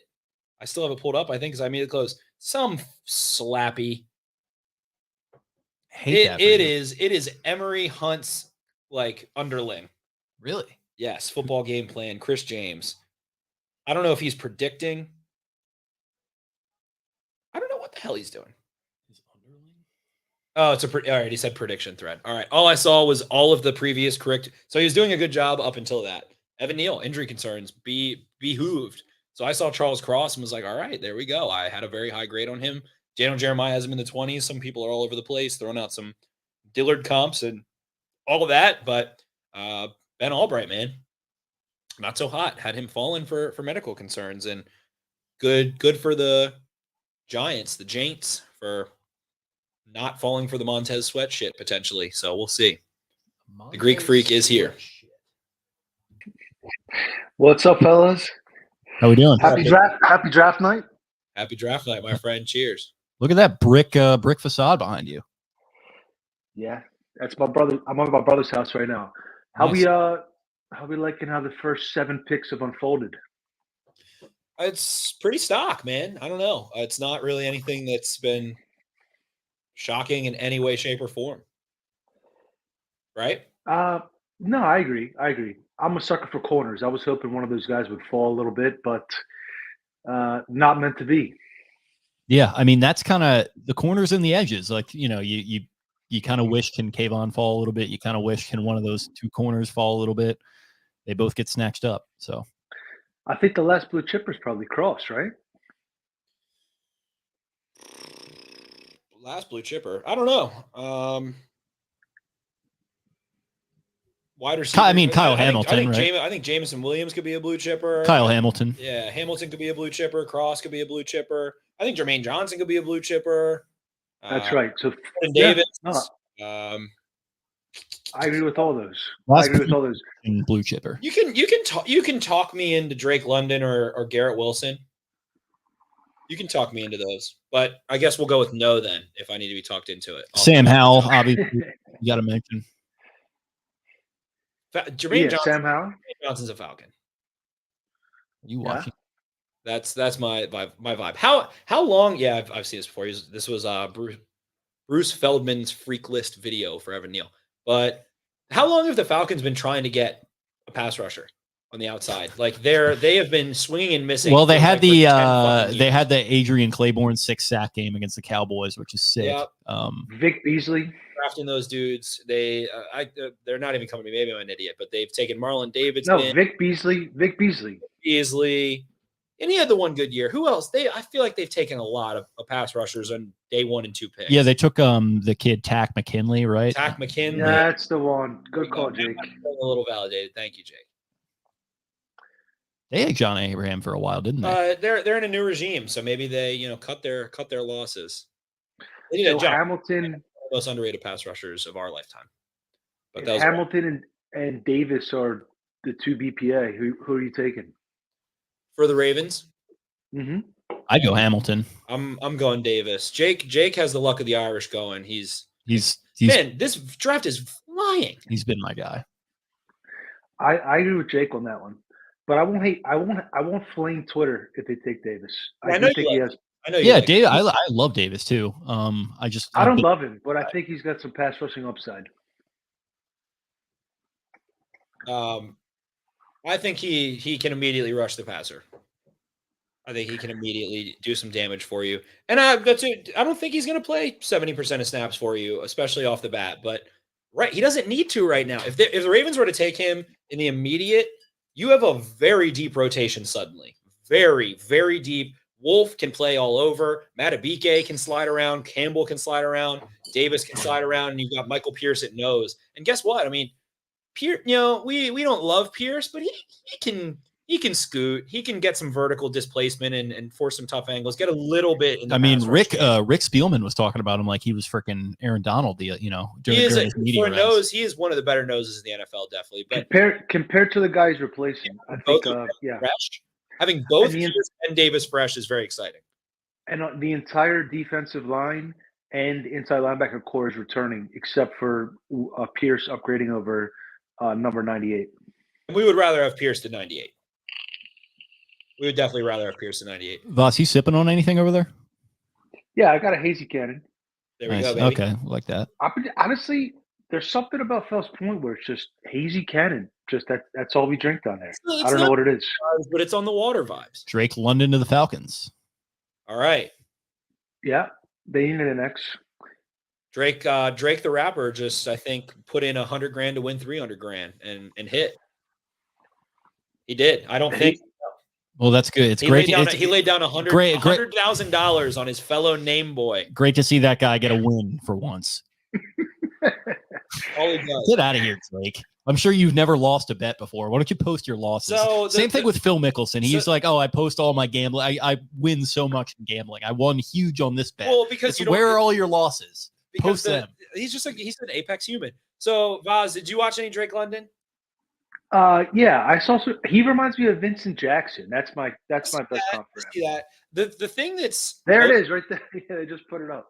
Yeah, the thing that's most fun for me about him is really makes a lot of guys miss and runs through arm tackles really well after the. That's what's super fun. It's obvious he's tall. He played basketball. Blah blah blah blah blah. He can go rebound the ball in the red zone. He's got good hips for being so tall. But the funny thing about this class is you have London and Burks, who are amazing after the catch, and then Olave's, he doesn't do anything after the catch. After the catch too. That might be Wilson's strongest attribute. Yeah. But yeah, Olave. Where'd you have Drake? He was my third wide receiver. Williams is my number 1. Olave my number 2. London number 3. Wilson number 4, Burks number 5. And I like Treylon Burks in ways. Yeah. You flip-flop the 2 Ohio State guys, and I had the exact same as you. Love it. London, man. Let's see what I don't think London's in my top 4. but I could have seen him going first. I think I had him going second in my mock. I did Jameis and Williams first, and then I did London to the Vikings. So, yeah, it's, he maybe some Mike Evans vibes a little bit. I have to be honest, Jake. I saw that mock, and I was a little bit tight on time this morning, and I knew I had to get to Spenny's Edge article, and I was like 5,000 words. I was like, the last 3 I edited from Jake required 0. So I just checked the Ravens picks for editing, and I just published that motherfucker. Yeah, no, there were some mistakes in it that I went back and fixed it myself. So it worked out okay. Yeah, apologize about that. My most fun thought that I think we recently is like, Ella. Jabo didn't have his injury. There he is. Are we the only live stream to have a Vasilis and a Vasilios Yes. in the world right now? Absolutely. Where are you right now, buddy? I am at the luxurious Fox 8 New Orleans studios. Love to hear it. You got anything you sipping on there? Or you just, at work, you can't really indulge. My little Dasani right now. Oh, look at that. I'm upset that it's not Aquafina. Yeah. Those were the words about to come out of my mouth. Yeah, no, believe me, I know how to make better choices than that, but the vendor forgot to restock the Aquafina this past week. Oh boy. What's the word down there on the bayou, my friend? So, me personally, head in the computer producing the crap out of these 9 and 10 o'clock shows right now. Love it. As for the Saints, I'm hearing Trevor Penning at 16, if he's available. Yeah, I was going to say, hey, good luck with that because the Ravens are going to take him at 14.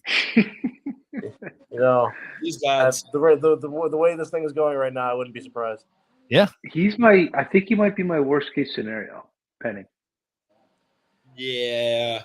It's not great. I mean, I think he's mine. I don't know who else they would take. Yeah, I've been keeping up with all your guys' content too, because obviously I'm a Baltimore boy. Everybody knows that. Yes. People know that about you. As the people didn't have to deal with me for the 4 years that I considered myself a member of Baltimore sports media, but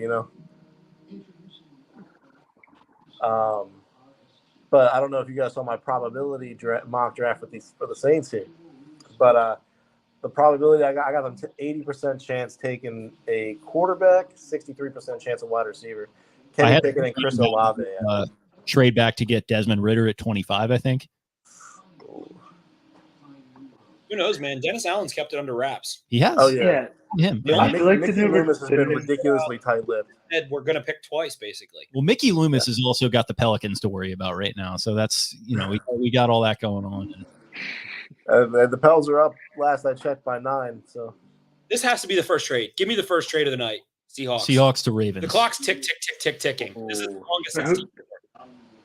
Give me a cross. Josina up there. Give me a trade. We're ready. Steelers for Willis. Give it to me. Something like that. Come on. Who do you trade up for here, Jake? Cross? Jermaine. In front of Washington, Minnesota, Houston, I'm going to say Pittsburgh. Pittsburgh moving up. Bandwagon leader of Jermaine Johnson, but I don't think Pittsburgh moving up for Malik Willis. What were you going to say, Spenny? What, Boz? What did you say?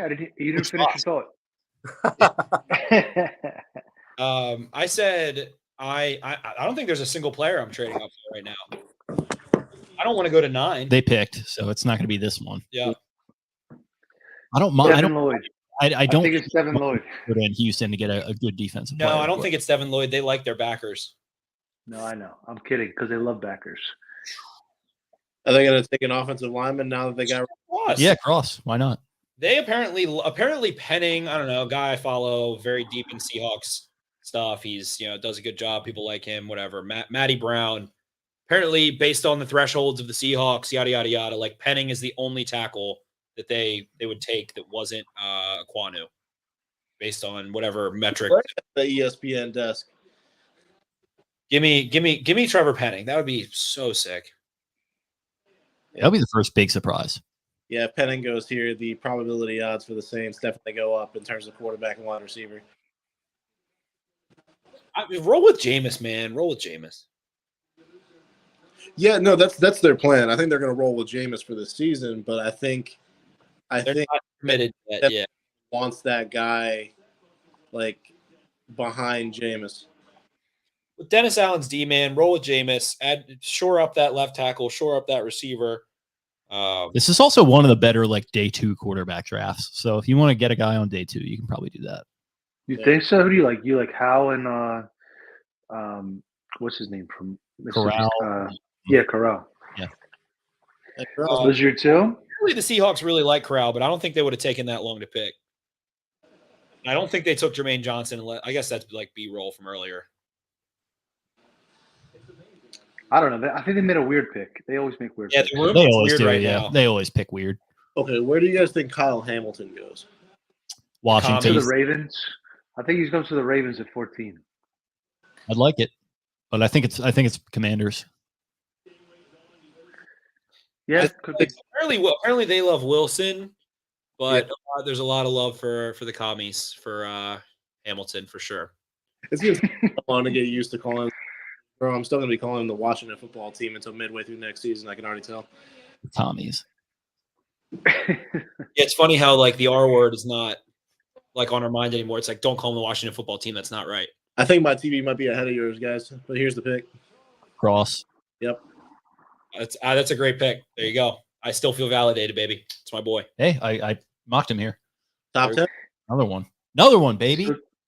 So chalky. Top 9 has been very chalky. That was last year. Draft figured out. But they said this year was going to be a wild one, you know? Shout out to Melvin. Guess who's about to go at 10? Jermaine Johnson. Yeah.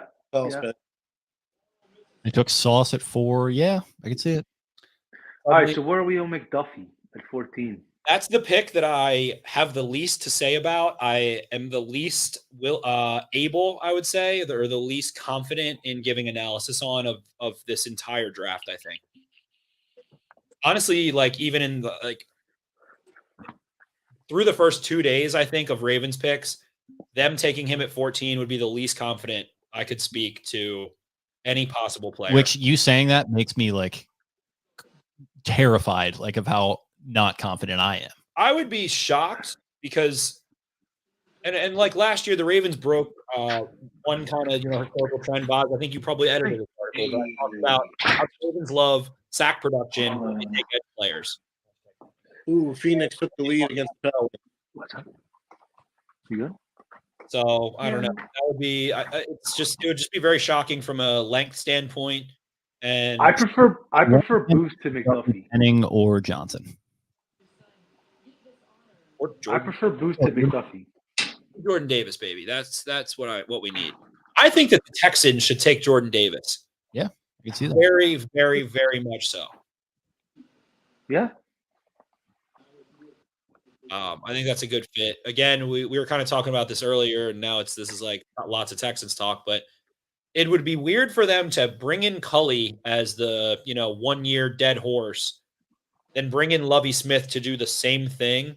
So you have to think they're like, all right, we want Lovie for a few years. If you want Lovie for a few years, you want to run cover 2, which is weird about how they took Stingley, because it's like, using a Lamborghini to pick up groceries basically in a cover 2 scheme. Then nice. I like that analogy. I honestly would rather like trade back and take Hamilton or something in that scenario. If that's what my plan is, I love Stingley. I would rather have Stingley on any team, anytime than Hamilton. But Hamilton in a cover 2 defense like that is perfect. And then you take Jordan Davis because you're going to run a lot of light boxes. Boom. You're cooking with gas if you want to go on the defensive side twice.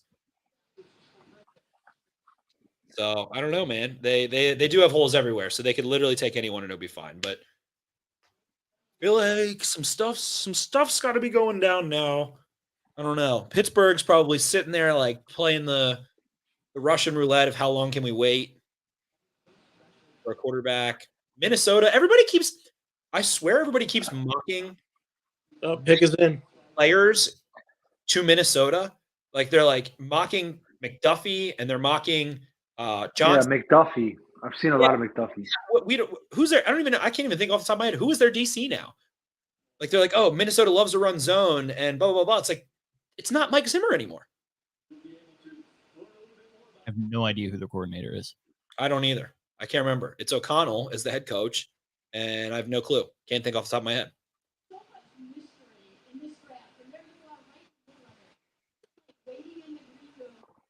I think They're taking Jermaine Johnson. If this is stock, it's Jermaine Johnson. They've been like bleeding love for him for 2 weeks. And I don't get the receiver thing here. They have picks. They still have 2 early second-round picks. You can still go get a decent receiver there, most likely.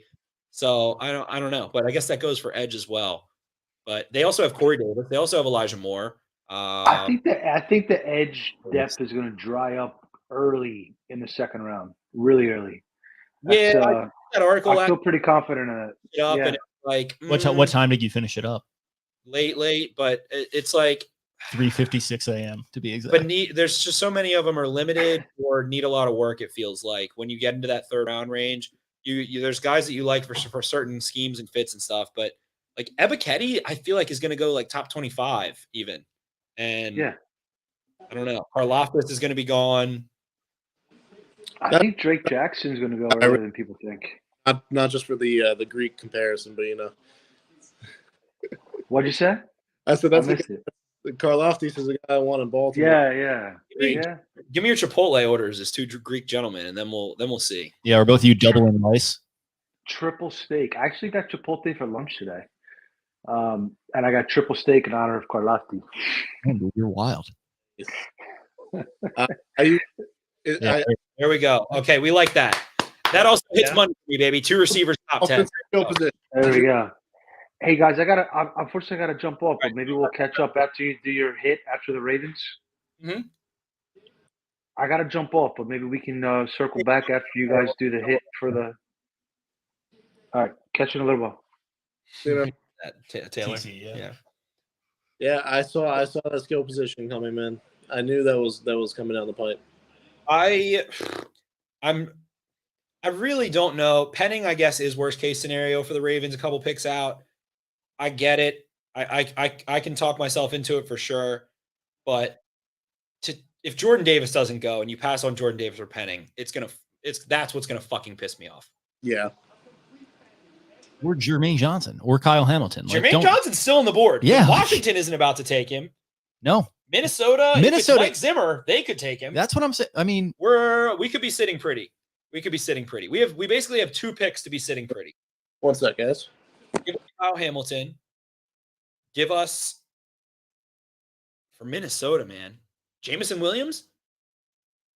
And then the Ravens are sitting pretty.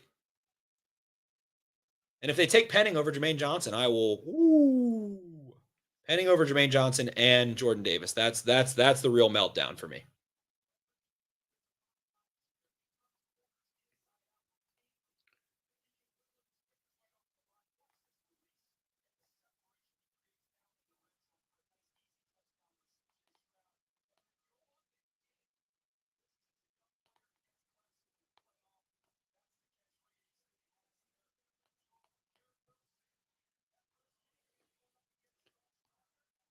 I love this for them, to be honest. The Corey Davis thing, like I just saw a spoiler. Okay. And I'm very happy. Okay, good. Well, it's not a pick. I didn't see a pick. Okay. I'll give you the spoiler. Washington traded out. Okay. To whom? I don't know. Rappaport said Washington is trading out of the pick per source. Well, we might love that. We don't know. Philly for Williams. Philly.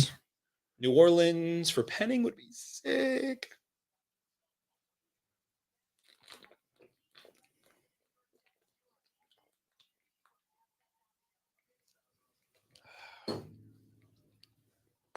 Ooh, I'm going to the binder. All right. Questions in the chat.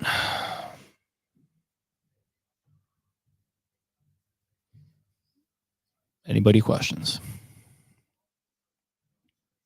Penning meaning Stanley is done, Kevin. I don't know if I see it that way. I think they could maybe plug him in at guard. Moses, obviously a good investment for this year. I don't think you're necessarily married to him for the long term. And Penning would be a good long-term pick, I think. Like, he'd be a better pick than I think people think. It's just, I wouldn't want it at 14. I know a lot of people wouldn't want it at 14. It's fine. Thanks for on the clock, gents. Do not look at the comments. I'm not looking at the comments. Because I think it might have been spoiled in there. So don't look there. Don't look on Twitter. I'm looking at my TV, and I got to start. Actually, it probably wouldn't be bad if I looked at the comments right now. Considering if you need it for your analysis, like go ahead. But I don't know though, because the pick isn't in yet. I mean, they trade. If it is who the comments say it is, I already have like 5 minutes worth of video, so I'm fine. Oh, Brandon says that's a guess, not a spoiler. So yeah, the pick's not even in yet. So okay. I need to know about the trade here. What did they give up? I don't know. Rappaport put it out there. He didn't give any details. I don't think yet. Anyone in the comments, feel free to let us know. Please do. This will help my job incredibly. Yeah, Vasilios is actually like working tonight. Like it's not like us just like sitting around drinking beer and bullshitting. So no, like legitimately, the stuff I'm working on stuff that's gonna be put on TV in the next hour. So JP Finley from Washington says Washington gets 16th pick and more ammo later in the draft. So it doesn't sound like anything significant. So they're probably swapping like a fourth and the first. Would be my guess. Yeah, for Jimmy Johnson trade value, which a lot of these teams use, it would probably be a third or a fourth. Yeah. That makes total sense. So the Saints still have hold of the 19th pick to go after whoever they want later on.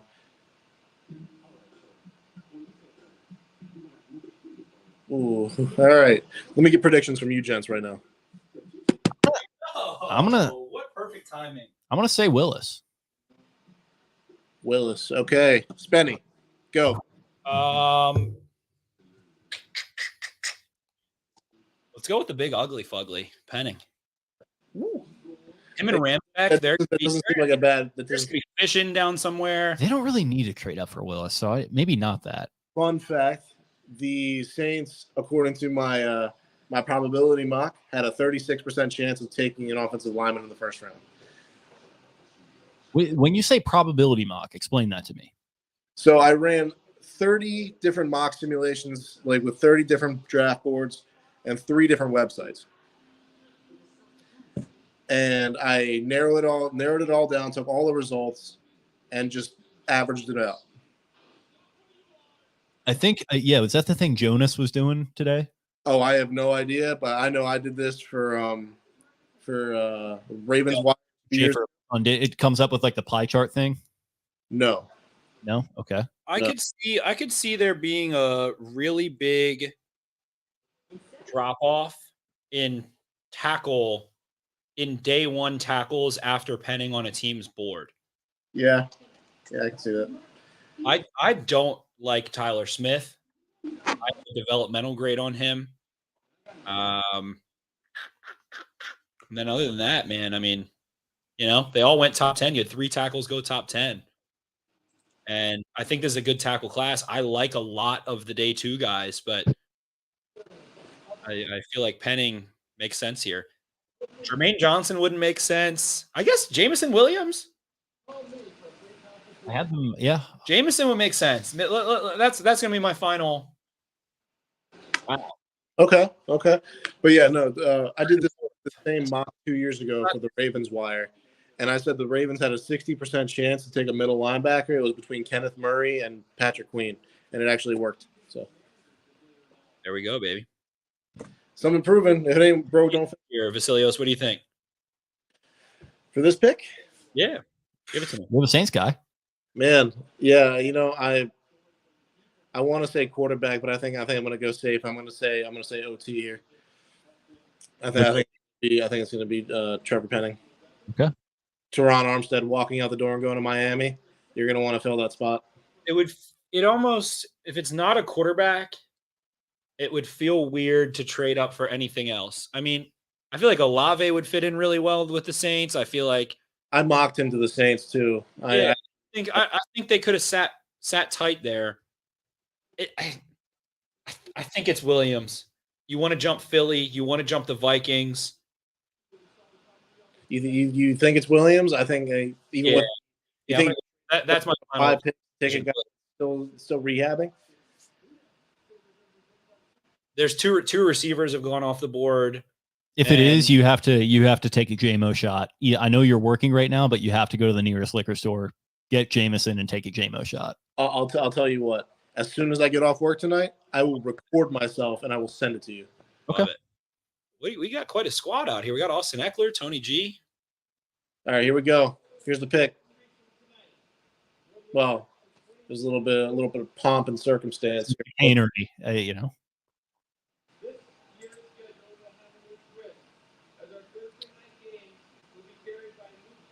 Oh, I love that they're teasing the schedule release. Come on, dude. Just get the goddamn. Tony Gonzalez and Austin Eckler. The NFL is just the fucking greatest. Oh, it's the Chiefs and Chargers thing because they're going to play. Okay, I can't hear, but that all makes sense now. Yeah, they're doing the whole like, oh, our Thursday night games are going to be carried by Amazon this year, et cetera, et cetera.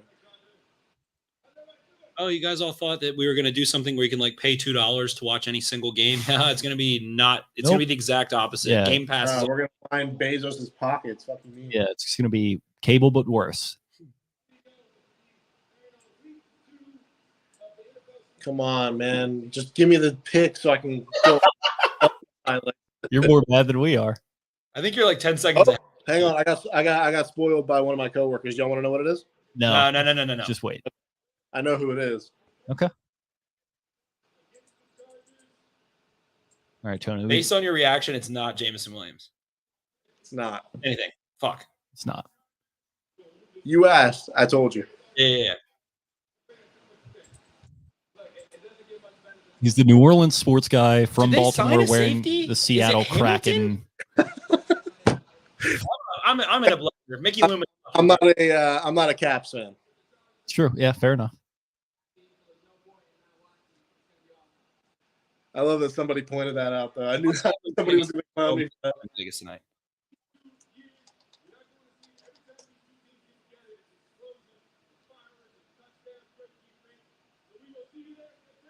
Before this gets crazy, I just wanted to thank you guys for having me on tonight because at some point I'm going to have to dip because things are about to get crazy here. Well, at least your night ended early. Oh, wait, no, they didn't trade. No, there's the 19th pick. Yeah, you got a long night. Never mind. And the Pels are still playing. Wow, you're fucked. Here we go. Pick is in. The pick's been in, hasn't it? Yeah. We're 30 seconds behind you, I think.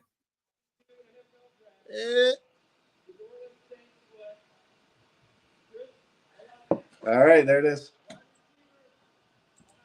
not going to say it till you guys hear it. Wow, my wide receiver 1 goes 11. Let's go. Love it. I mocked Olave into the Saints, baby. Let's go. Here we go. Love it, Big V. Let's go, baby. Ohio State is absolutely electric right now. His dad was dressed like Don King, if that was his dad. All right, that works. Heck yeah. Let's go. The Ravens are in a good spot to take Trevor Penning. I just have a bad feeling in my own. If I didn't do any of the stupid podcasting shit, that my feeling would be like, all right, I want Jermaine Johnson, I want Jordan Davis, I even want Jameson Williams, and they take Trevor Penning, and I talk a bunch of shit about it, and then he's a good player. Like, I have a bad feeling. I think he's like Bowles. I think he ends up sucking very quickly, like is not good. Everyone hates him, and then he has the frame. He works. Lions really hard. traded up. Oh, snap. Lions? Yeah. For Willis? I don't know. Rap Sheet tweeted it 3 minutes ago. Damn. They traded up to the Vikings? I hope they take Willis. Hamilton? Could be. Could Bro, be. I mean, it's two. You know, It's such a good pick. Because that means they're expecting Michael Thomas to come back, and Olave is going to be that. And they're both go to Ohio State, and that'll like turn Michael Thomas on. Like he's going to really enjoy that. or they could He's that kind of guy. He freaking loves OSU too. Yeah. Olave is my wide receiver 1. He does everything but run after the catch. He can cut any route at any point.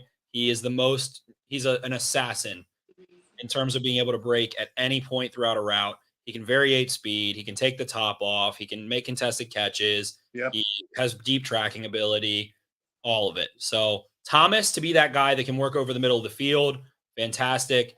Olave can just cut it any way you need him to. And man, with Jameis, whoo, They sling that thing. yeah, boy, I'm pumped for that. That's Ravens Saints this year. yeah. Y'all gonna be down in the dome for that? Yeah, I'm gonna come. we should, yeah. Y'all need a place to stay. I live down here, remember. Shit, don't tempt me. That makes it a lot better. I'm going to stock the cabinets with whatever beverage of your guys choosing. Swear We to might have to go to Pat O's and just, survive, strictly off what they sell there. bro, I'll see you guys at Frenchman, then we'll hit Uptown. Love that. Dude, just get the bar mats and dump Strip them down club my at mouth. 4 a.m. Just It might be a little much for me. Michael Thomas already on it. He's pumped. He's gonna be so pumped. Wow. So Saints keep it close to the vest. What they give up? 3rd and 4th? 98 and yeah. What was it, like 98 and 106 or some shit? I think 94 maybe. And 98, 106. Yeah. Wow. I don't know how to retain that, but whew. Lions getting frisky here too. I feel like this is gotta be Hamilton. Yeah, I mean that's the perfect it's another culture pick on defense, just like Hutchinson move up and get on the back end of things. If the Ravens take the fat man and we basically nail 2 picks back-to-back years, I don't know what if Kyle Hamilton falls to Baltimore, are you taking Kyle Hamilton? I would take the fat man or Jermaine Johnson first. I think Jake likes Hamilton. I would take Hamilton, but I don't know if they would. I don't think they really like safety that much right now. The way that they already paid Williams and Chuck Clark is obviously going to be there for a couple more years. But that would be my BPA. I like it. All right, 1 minute until this Chris Olave video is attached. Love that. Love that.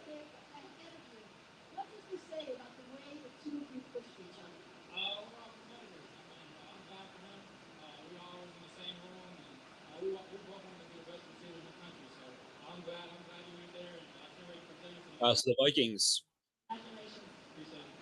just get mollywopped with Chris Olave. I think they might have. 12 and a second, 30-second, second, third. You received 12th in a second. I don't know the chat can hear me. Big thanks to the chat for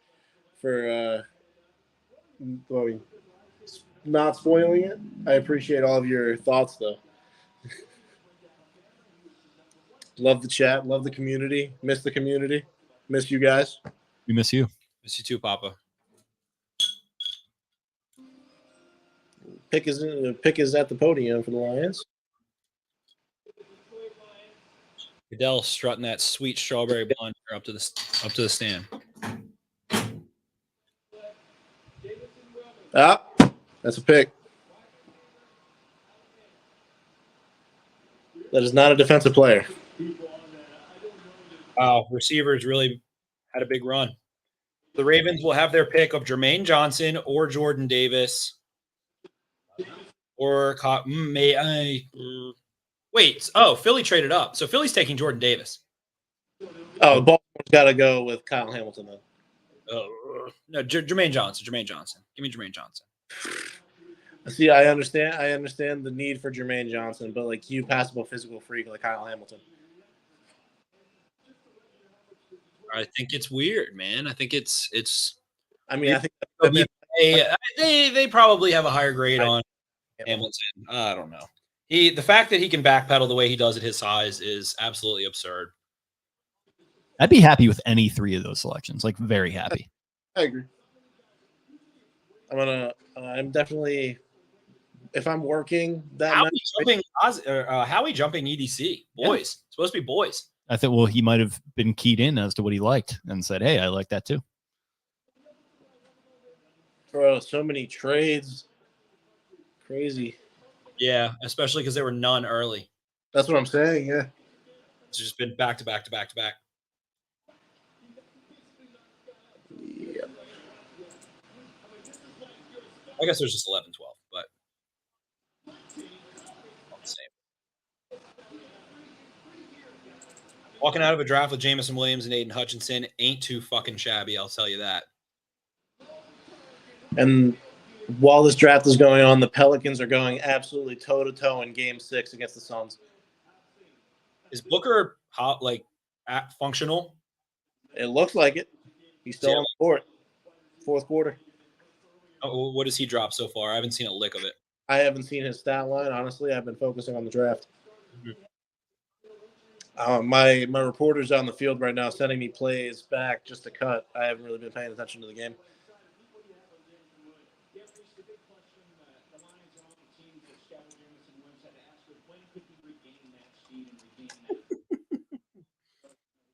All right, Detroit. I love what they did. Yeah. Devin Booker has played 24 minutes, has 8 points. He's hobbled. Oh, yeah, he's there as a decoy. Yeah. He's making people guard out wide. He can still shoot with that bum leg, I'm sure, but he has to be. If like wide open, yeah. Yeah. Gotta give it to him. Yeah, 93-92 right now. What has it been? 6 days, 8 days since he messed his hammy up. Is he the one who's dating Kendall, or is that somebody else? Yes. Yeah. He's the one dating the Jenner. Well, he's dealing with that too. So, I mean, Kendall's great, but that family is it's something to deal with. That run on receivers, man. Yeah, really. I mean, that came out of nowhere. Four receivers before the Ravens. Wow. Driving, and he kicks it out, and they missed the 3. Damn.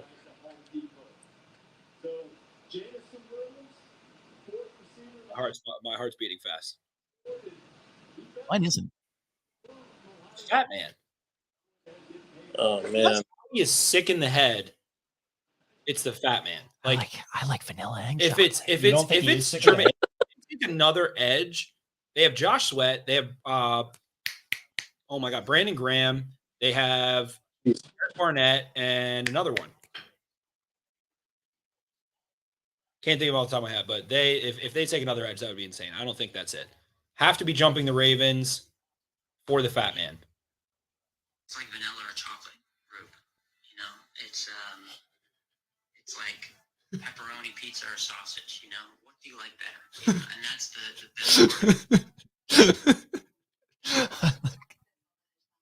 I like vanilla and chocolate. I can't believe how he's sticking the Ravens over right now. Listen. What did I say? What did I say? My mock. My mock that's been very correct so far.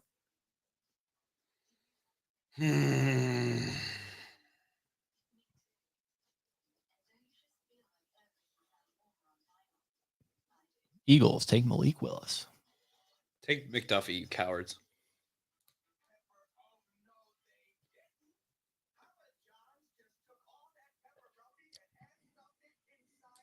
God, DeCosta must be. How many phones do you think is in DeCosta's hand right now? I think once the 2 corners and the 2 top edges went, he was like, you know what? I'm gonna sit. All right. Pelicans are down by 1 right now. Jose Alvarado drives and 1. Pelicans go up 199, and Alvarado's headed to the free throw line. Woo! This is the NBA content you guys didn't realize you needed. I was going to say, I'm really dialed into the Pelicans right now with the Ravens almost on the clock. You're absolutely pulling in these updates. I'm sorry. Braid is absolutely scattered all over the place right now. No, I mean, it's just Hassan Reddick. That's what I couldn't think It's of. just after 9:30 p.m., so that means you can drink if you want, and you can say whatever the hell you want. 8:30 p.m. here. Oh, yeah, I forgot about that. Hashtag Central Time. Being on Pacific time is so sick. I think Central is probably goated because you're 1 hour behind East, but you still get that prime time feeling. Yeah, and like the game kind of like ends like an hour prior. You know what I mean? Yeah, that's that. I feel like that would be ideal. Yeah, the game started at noon here. Like you're done by 3 o'clock. I hope Eric DeCosta comes to a round of fisticuffs with Howie Roseman. Because I'm pissed right now. I don't even know what they did, and I'm pissed. He could stuff Howie in a locker, dude. I think he could too. Howie might do kickboxing or like Muay Thai or some stupid shit. But he's not good at it, but he does. Howie is like a Revenge of the Nerds. Like he got bullied, so he started like shadow boxing in his backyard to like get revenge, and he learns a very important lesson at the end of the story that revenge isn't very important. And then he becomes Costa was a hard hitting safety and linebacker. Yeah. Talk about a blockhead. Eric DaCosta when he was at Oh Colby. my God, he was. Because he had the crew cut, so it really rounded that top shape into. Oh yeah. I'm not okay. Yeah, I'm very much anticipating the Ravens pick right here. I know it doesn't seem like it, but I definitely am. Phone. Don't look at my phone. I'm phone face down. I didn't think I was gonna get like this, honestly. Like this is the draft cycle. I'm pretty didn't tickle me that much. I haven't been overcommitted. I've been fine. I paced myself, all of that stuff. Right now, I am like. I think this tells me that you didn't actually do any of that. You just I did. It's just Howie Roseman's in my head. No, you didn't. You didn't though. You just suppressed it all and you pushed it down, and now it's coming out. And Howie here we Roseman's are. in my head. I feel like I'm getting. Something's getting fucked over. Howie is a shyster. We all know that. Howie's a shyster. He always has been. He always will be. Stop. That's the bag you're allowed to get in your head. Yeah, right. Yeah, right. I feel like I'm in freaking wet, hot American summer right now. 15th and their 4th. And 2/5. Just to fuck over his buddy Eric DaCosta. This guy. The green mohawk is... Oh, my God.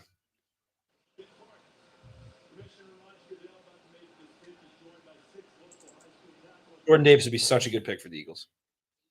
Take Jermaine Johnson. Take Jermaine Johnson. For the Ravens. They're going to take Jordan Davis. Take Jermaine Johnson. Baltimore. Eric, please. I would listen. I know you love Jordan Davis. It's going to be McDuffie. It's going to be McDuffie. I know you love Jordan Davis. I would prefer that. Bishop Borman. Shout out to Tate Martell. Rashawn Slater, I think, among many others.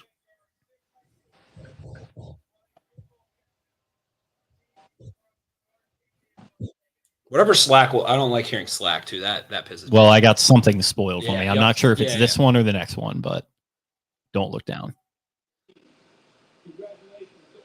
Had to be a not just say the pick too. Had to be the high school, like the 13th pick had to be drag this out like as much as possible, like with like this kid who looks like one of Mike Vrabel's sons.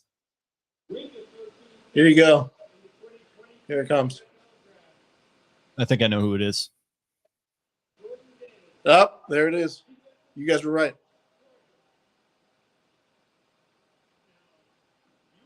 Fuck. Well, it was too obvious. All the mocks were Jordan Davis, and I did just say it feels like the only way the Ravens don't take Jordan Davis is if someone takes him ahead of them. So, well, boy, oh boy, does this smell like a trade down. Well, Kyle Hamilton. Give me Jermaine Johnson. I think it's going to be. I don't think in this. I think it's going to be Hamilton. In this brief fleeting moment of us Kyle spinning Hamilton. around this giant rock. It's going to be Kyle Hamilton. Our feet being bound to this giant rock that spins around the orbit of the sun. I want Jermaine Johnson over Kyle Hamilton. I don't want Trevor Penning over Jermaine Johnson. I want to nail this one. Jordan Davis is going to be so good next to Fletcher Cox and Hassan Reddick and Josh Sweat and Brandon Graham. That was a great trade by Howie. Look at how he's like, yeah. What do you think Jordan Davis is? Vanilla or chocolate or pepperoni pizza or sausage? He's University of Georgia chocolate vanilla swirl. He's a hot fudge sundae. Actually, there we go. That suit is hot fudge sundae, and he looks delicious in it. Good shit, Jordan Davis. Good for you. Go eat it up. Go Birds. Go Eagles. Holy fuck, Eric DaCosta. Please piss in Howie Roseman's gas tank. It's Kyle Hamilton. Please let it be. Hamilton. Let it be. For God's sake, I want to play with the Ravens defense in Madden so bad after this pick. What is Kyle Hamilton going to do in Madden if it's Kyle Hamilton? Bro, he's a 6'4" safety with probably like 89. He's going to have like a 95 speed. Hit stick length. He's going to have a big tackle box. He's going to probably intercept everything on the right side of the field.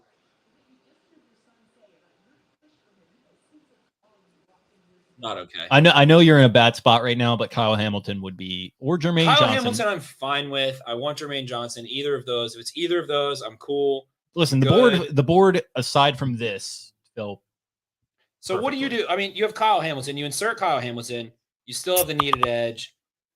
Kyle Hamilton, he can't. He's not. The worst thing you can ask Kyle Hamilton to do is go play man coverage in the slot. He's not going to be on the roof. He's not going to be playing man coverage in the slot. Mike McDonald used fucking Dax Hill in that role, so it feels like that's what he wants that slot safety to do. I don't know. I don't know what to do. I feel like this is a position you didn't anticipate being in, Kyle Hamilton wise, but I don't know, man. He'll figure it out. They will figure it out. It's a B grade. It's a B grade. They will figure it out. The classic B. They will figure it out, and he will figure it out. He is that good, and they are that smart. Is the way that I look at it. It's fine. I'm fine with Kyle Hamilton. I don't. If it's someone, if it's Penning at this point, I'm going to lose my shit. Let's just say that it's not a receiver.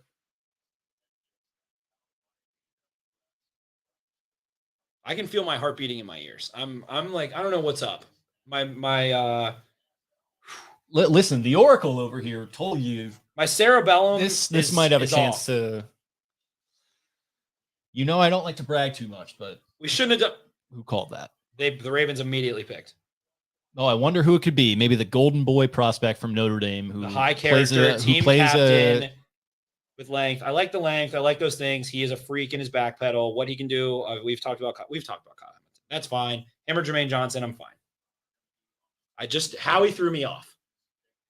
Howie likes vanilla and chocolate. What do you prefer?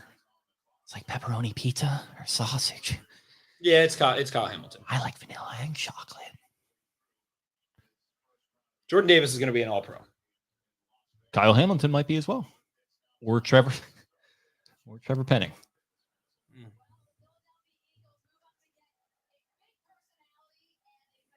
Cheesesteaks for the big fella. Good for you, Jordan Davis. Got the Georgia pin. Wow.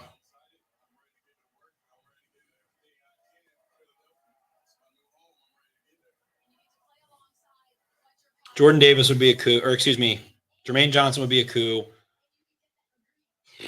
Hamilton's Jermaine Johnson helps you win this year. I think Kyle Hamilton is a much not a better, but a very, very good long-term pick.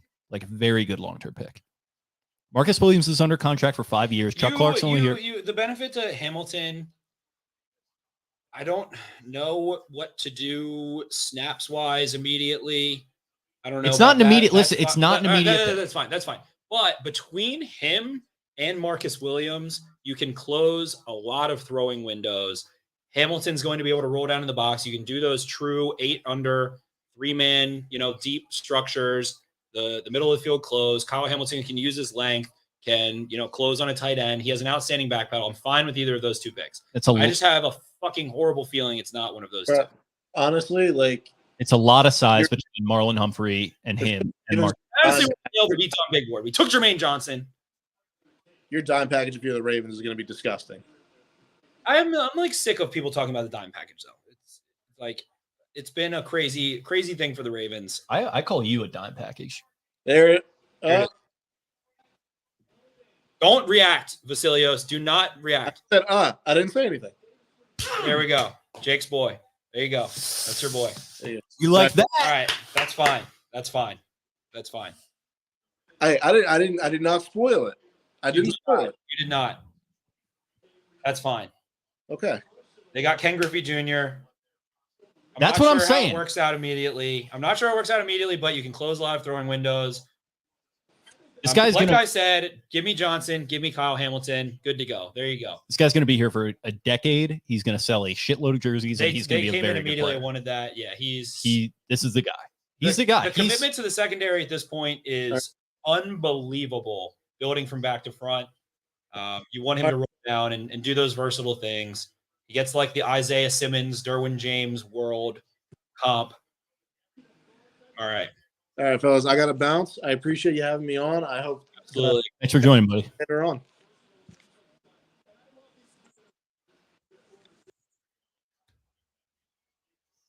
Interesting, man.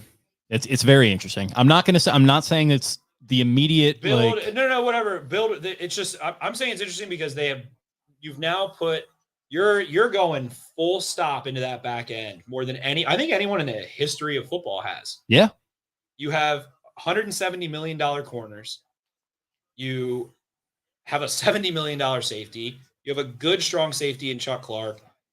Now you have a weapon. I mean, he's going to get to, they've struggled with tight ends so much, and now it does cover tight ends. They've struggled with tight ends so much. I don't think he matches up well with like slot receivers, but being able to sift through the box, what they've asked Chuck Clark to do in terms of stepping down into that weak side linebacker, dimebacker, nickelbacker role, very fun. The Ravens just traded Marquise Brown to the Cardinals. Did they? Yeah. What? Ian Rappaport.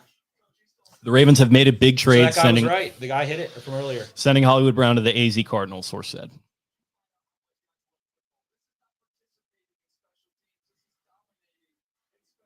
They're not trying to compete too hard this year. This is not like a contend for the Super Bowl this year. These are all long-term moves. Like that immediately screams really weird vibes to Lamar Jackson. I thought this wasn't going to be a big deal, to be honest, in terms, people talk about Instagram, whatever, him and Kyler Murray. Wow. So the dude nailed it from earlier. The Yardbirds guy on Twitter. He did. The second thing he got Bobby Wagner. Yeah, I mean, Bobby Wagner. Shout out to him. He nailed that. And the Ravens took Kyle Hamilton. Wow. Don't think Lamar's going to be too happy with that one. So there is pandemonium going on, and you took a safety. I don't know what the hell is going on. What did they get in return, I guess, is the question. 23, and that leads you to nothing receiver-wise. I don't know. Very curious. Might not be nothing. Maybe you trade back and you get one of the good second-round options. What is the comp? That's the question. Yeah, absolutely. It's always a question. Yeah, Baltimore right there. They must have got 23. Wow. What the fuck? We are in. All right, we're gonna record the podcast. Oh my God. Okay.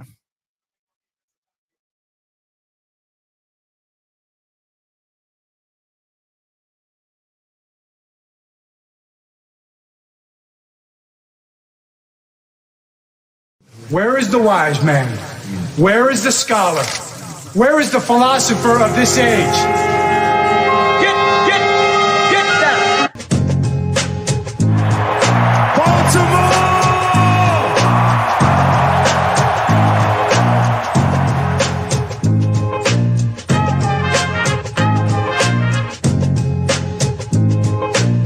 What are they getting? Everything out of me. They gonna get a Super Bowl out of me. Believe that. Believe that.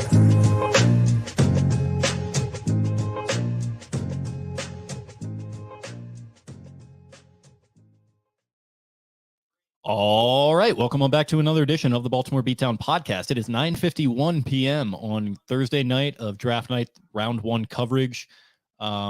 My name is Jake Luke. I'm joined right next to me on the casting couch by Spencer Nathaniel Schultz.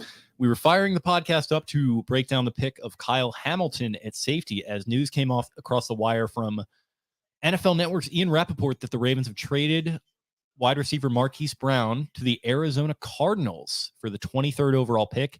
So we're live on the pod right now. We're also live on YouTube right now. I think what we're going to do here is just roll through until they pick at 23, see what happens. But Kyle Hamilton, the pick at 14, feels like not a ton to say there. It just feels like a fairly obvious Ravens go and get this golden boy-esque player on the secondary at a position they value a lot. I love the pick. I think you like it. We move forward. It feels like a very long-term type deal. Anything on that before we get into the trade?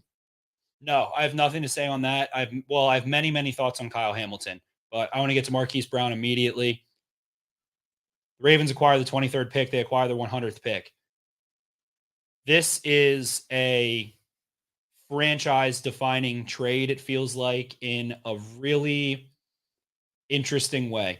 The Ravens, as I've referred to so many times, gotten flack for talking about it or quote-unquote like blaming Lamar or something, which I've never done. Marquise Brown, in my opinion, was on track to become one of the best receivers in Ravens history.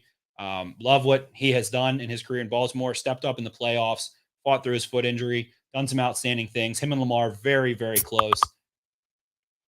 As I'm working through this mentally, Lamar had to know this was coming. Marquise Brown, I've, at times there's the whole Instagram, you take down your Instagram, do all that stuff. Marquise Brown did that. Ravens wise, he did it right after Kyler Murray did it with the Cardinals. I like the fit for Marquise Brown going there.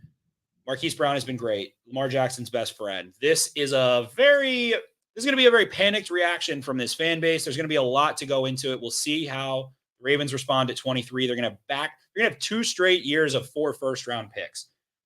Whatever. So curious to see how this ultimately plays out. Probably, the person Lamar is closest with is his number 1, number 2 target, 1A, 1B, Mark Andrews, Marquise Brown. Brown's going to be able to do some nice things in that vertical offense, that RPO offense that Cliff Kingsbury runs. But now they're left. Rashad Bateman immediately propels into a high role as the Ravens' number 1 receiver with Mark Andrews. After that, a lot of opportunity for other guys. It feels like the Ravens are now slingshotting into the possibility of drafting a receiver. Man, a lot to process ultimately. And the weird part about it is that they walk out of 14, not only with Howie Roseman leapfrogging his good friend Eric DeCosta to take Jordan Davis, but regardless, you take a defensive player at 14. The receivers are already off the board. Jamison Williams is already gone. Chris Olave went the pick before that. Garrett Wilson went the pick before that. And Drake London went 2 picks before that. So Treylon Burks, really like him. Talked about him, in this beatdown big board of what you can do, having him after the catch, how you might round out the room, the power forward skill set, not the most polished player, things of that nature. I feel like realistically the Ravens could net Burks out of that. But man, this is nuts. And I do want to give a shout out, not to someone that I have spoken to in my life, but let's see. Between the Yards on Twitter, covering every sport between Camden Yards and the Navy Yard, I bet on sports for fun, called it at 12:23 p.m. Sources tell me the Ravens are actively shopping Hollywood Brown, Eric DeCosta looking to make a big splash on draft day. And he certainly did that. So the Ravens net 2 picks out of it. The immediate factor that I didn't process in my brain is the big smoke screen of the offseason is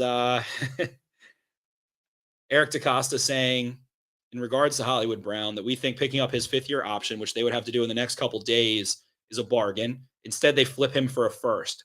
So the Cardinals view him as a player that they are going to trade a first-round pick for and then pay. That is, I would have liked to pay Hollywood Brown, less than Christian Kirk money, something like that. I do like Hollywood Brown a lot. I would love to have a contract extension for him, but to be able to acquire the first is nice. You are now opening yourself up to more volatility. So yeah, we've got some comments coming in too. I guess they don't want to pay Hollywood. Acquiring a first-round pick for Hollywood and not paying him and not having an extension in place is pretty crazy. But Kyler Murray, Hollywood Brown, they did it in college. They're going to have that connection. I'm curious to see how this impacts Lamar Jackson and what's going on, obviously, with his overall contract ongoing situation. What is it? But I feel like the Ravens tend to be very open, transparent. It felt like maybe this had to do with what they had navigated through discussions with Hollywood's agent, who is the same agent that Deebo Samuel has, DK Metcalf has, Terry McLaurin has, who is absolutely ripping through NFL owners, getting the most money for his guys. Salute to that agent, 100%. But man, wow. Yeah, little speechless in ways, a lot to process. And the funny part of it is that they come out with a safety after having signed Marcus Williams. DeCosta basically had this in place as it's like 2 for 1. I'm making this. Titans traded AJ Brown to the Eagles. This agent is insane. So what is this guy doing? This agent is wrecking the NFL. Oh my God. Honestly, Deebo not going to play for San Francisco. So this guy, this agent, please pull up his name. Can we please find his name somewhere? Is making his guys $20 and $30, $50 billion. This dude is about to buy a small country with the commission that he gets at 3%. Jimmy Sexton. Jimmy Sexton, salute to you, my friend. Holy shit. The Eagles get AJ. My buddy who's an Eagles fan was texting me about the Jordan Davis trade, and now he just texted me, holy fuck. Wow. This has been the craziest NFL offseason ever. It has. At least in my adult lifetime and my lifetime that I can remember. Wow. So much to process. I'll say I have it on nothing the, but nice things to say about Hollywood Brown as a player. I totally do. I love the Hollywood experience. I defended him when a lot of people didn't. I'm totally fine with this move. I didn't feel like I wanted to pay him the money that he was going to be looking for. It must be it's 20 million plus a year. So the a Cardinals first are round gonna pay that. A first round pick is pretty premium capital for a guy that you were not going to pay. This is the take. This is the take for me. Eric DeCosta is making. Washington took Jahan Dotson. I like Jahan Dotson. I love him, but I totally missed that. Receiver goes off the board. Now the Chargers are immediately there. They take, what are they going to take? Trevor Penning. This draft is flying. Chargers are going to take. Fuck it. Yeah, I guess they can't take a receiver. Wow. They could take Treylon Burks. I don't know that helps their. Jerry's not going to let that happen. I don't know that that's going to help their offense the way that. I don't know. Whatever. I feel like it's Penning, but. Wow. Eric DeCosta is swinging right now. And I guess Hollywood Brown, man, the smoke was all there. It's all real. The IG remove stuff, all of it, Instagram taking down posts, all of that stuff. That agent has navigated through that sense. Very good pick for the Chargers. One word, Zion Johnson to the Chargers. All pro caliber player quickly. And I mean, they get Rashawn Slater last year. One word here from me. Bubble. What do you mean by bubble? Bubble, wide receivers. Bubble. Or do we want to pay them? I mean, I would have paid AJ Brown if I were the Titans, but Hollywood feels like Hollywood. So the Ravens get 23 and 100. What is the trade package for the Titans? I don't know. Did the Ravens get 100? Yes, they got 23 and 100. And they now pick like 100, 101. They have a pick in the 90s. So they had another pick. I don't know, man. This is going to be a lot to process, a lot of content coming out, everything going on.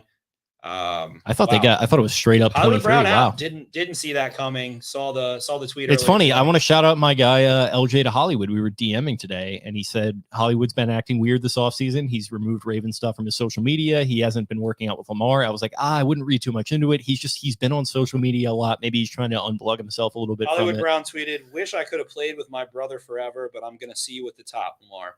Lamar retweeted what the fuck we traded Hollywood. So there's that.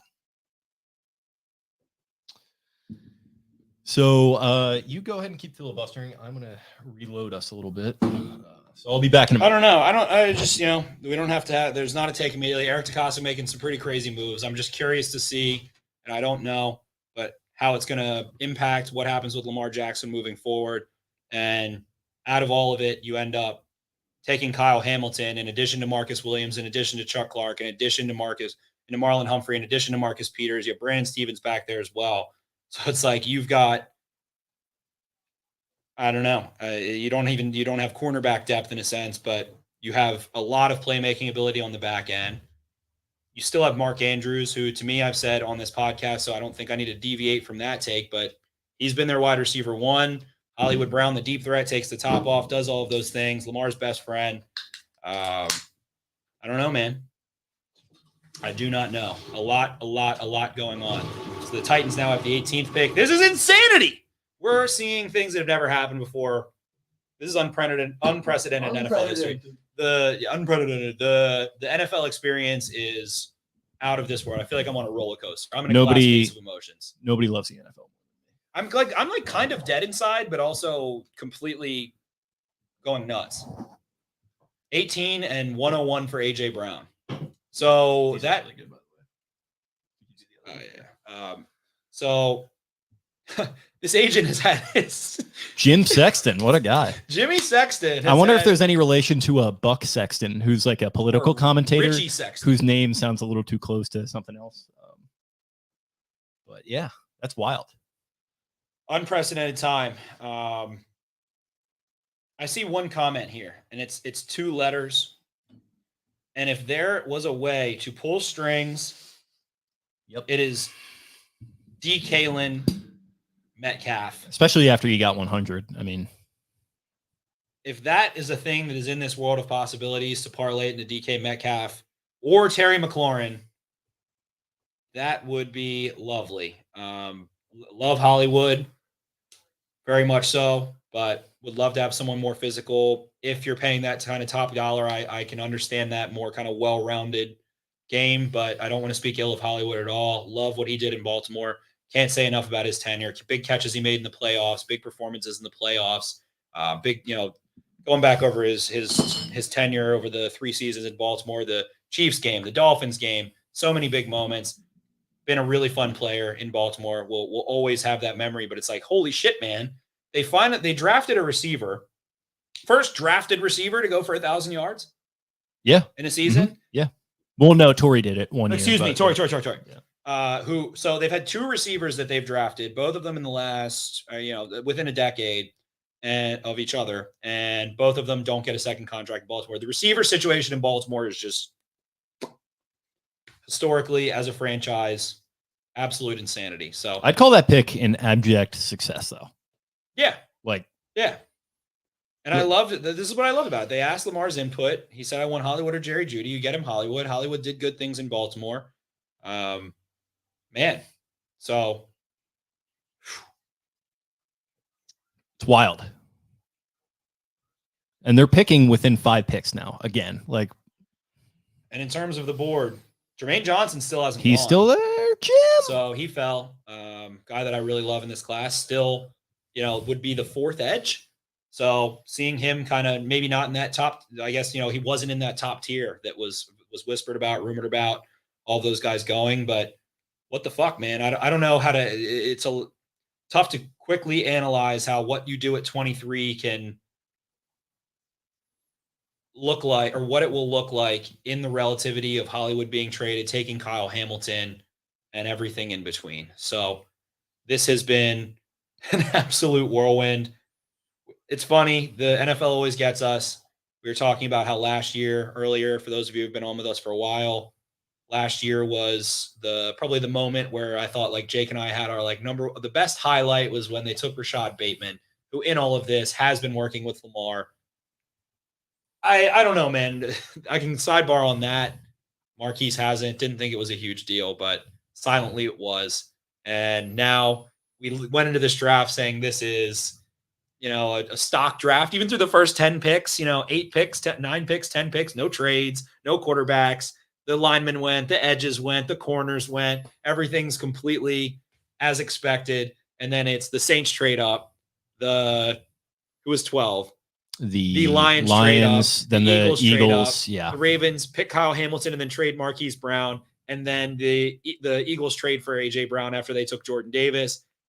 And then Jahan Dotson goes at 16. That sucks. I wish he would have been one of those day 2 guys, because the Ravens need to take a wide receiver now, I think. Your depth chart is Rashad Bateman, Tylan Wallace, Devin Duvernay. I mean, obviously you flip those 2. James Prochet's, done some things, but then you've got, your practice squad guys. It's not looking good. I mean, I like those 3 top guys. I like them, but Hollywood and Mark Andrews is a wide receiver. He is. He is a wide receiver. But then who's Mark Andrews if Mark Andrews is a wide receiver, right? That opens up another. You got it exactly. You need to. The depth is limited. Treylon Burks. And the Steelers are going to get Malik Willis at 20. Are they going to take Treylon Burks to replace A.J. Brown? Take Ritter. There we go. Yep. That's pretty much that's a perfect pick. Now, what do you do if you're Baltimore? You take another defensive player. You need the fans Saints. are going to go insane. The fan base is going to go insane. You trade away. They want more weapons. I don't necessarily want to trade a receiver away and then just take a receiver. You know what I mean? Especially with the way the board. Who are you going to take here? Well, the way the board is gone, yeah. You can't take a Christian Watson would be a very boomer bust. I'm good on that at 23. I like what he can do in terms of dropping his weight, and does a lot of interesting for sure. things, but I just get space guy, not Trevor Penning, a guy who uses his size. That I would be fine with Trevor Penning at 23. I wouldn't like it, but I would be fine with it. Man, so there we have it, guys. So now I guess getting into Kyle Hamilton as this next pick, as we have a little bit of downtime before this next pick. So the R word, we've talked about it a million times, range. Range. So range is not something that can be detected in a 40 time. Range is processing speed. Kyle Hamilton has great processing speed. His flying 20 time, if you want to get into it, Mike Renner of PFF went into a full dissertation on his flying 20, which is when a player is moving and then getting to top speed, was in the 90-something percentile. At the same time, he's 6'4" He has a ridiculous wingspan. I don't have it off the top of my head, but over 80 inches. He can close throwing windows. Between him and Marcus Williams, you have so much. There's a contingency plan. You know, Chuck Clark has been a good player for the Ravens, has been consistent. He can cover a little bit more, maybe it feels like. So now you have that eraser for tight ends. I don't like Kyle Hamilton getting matched up, especially early. We'll see how far he comes.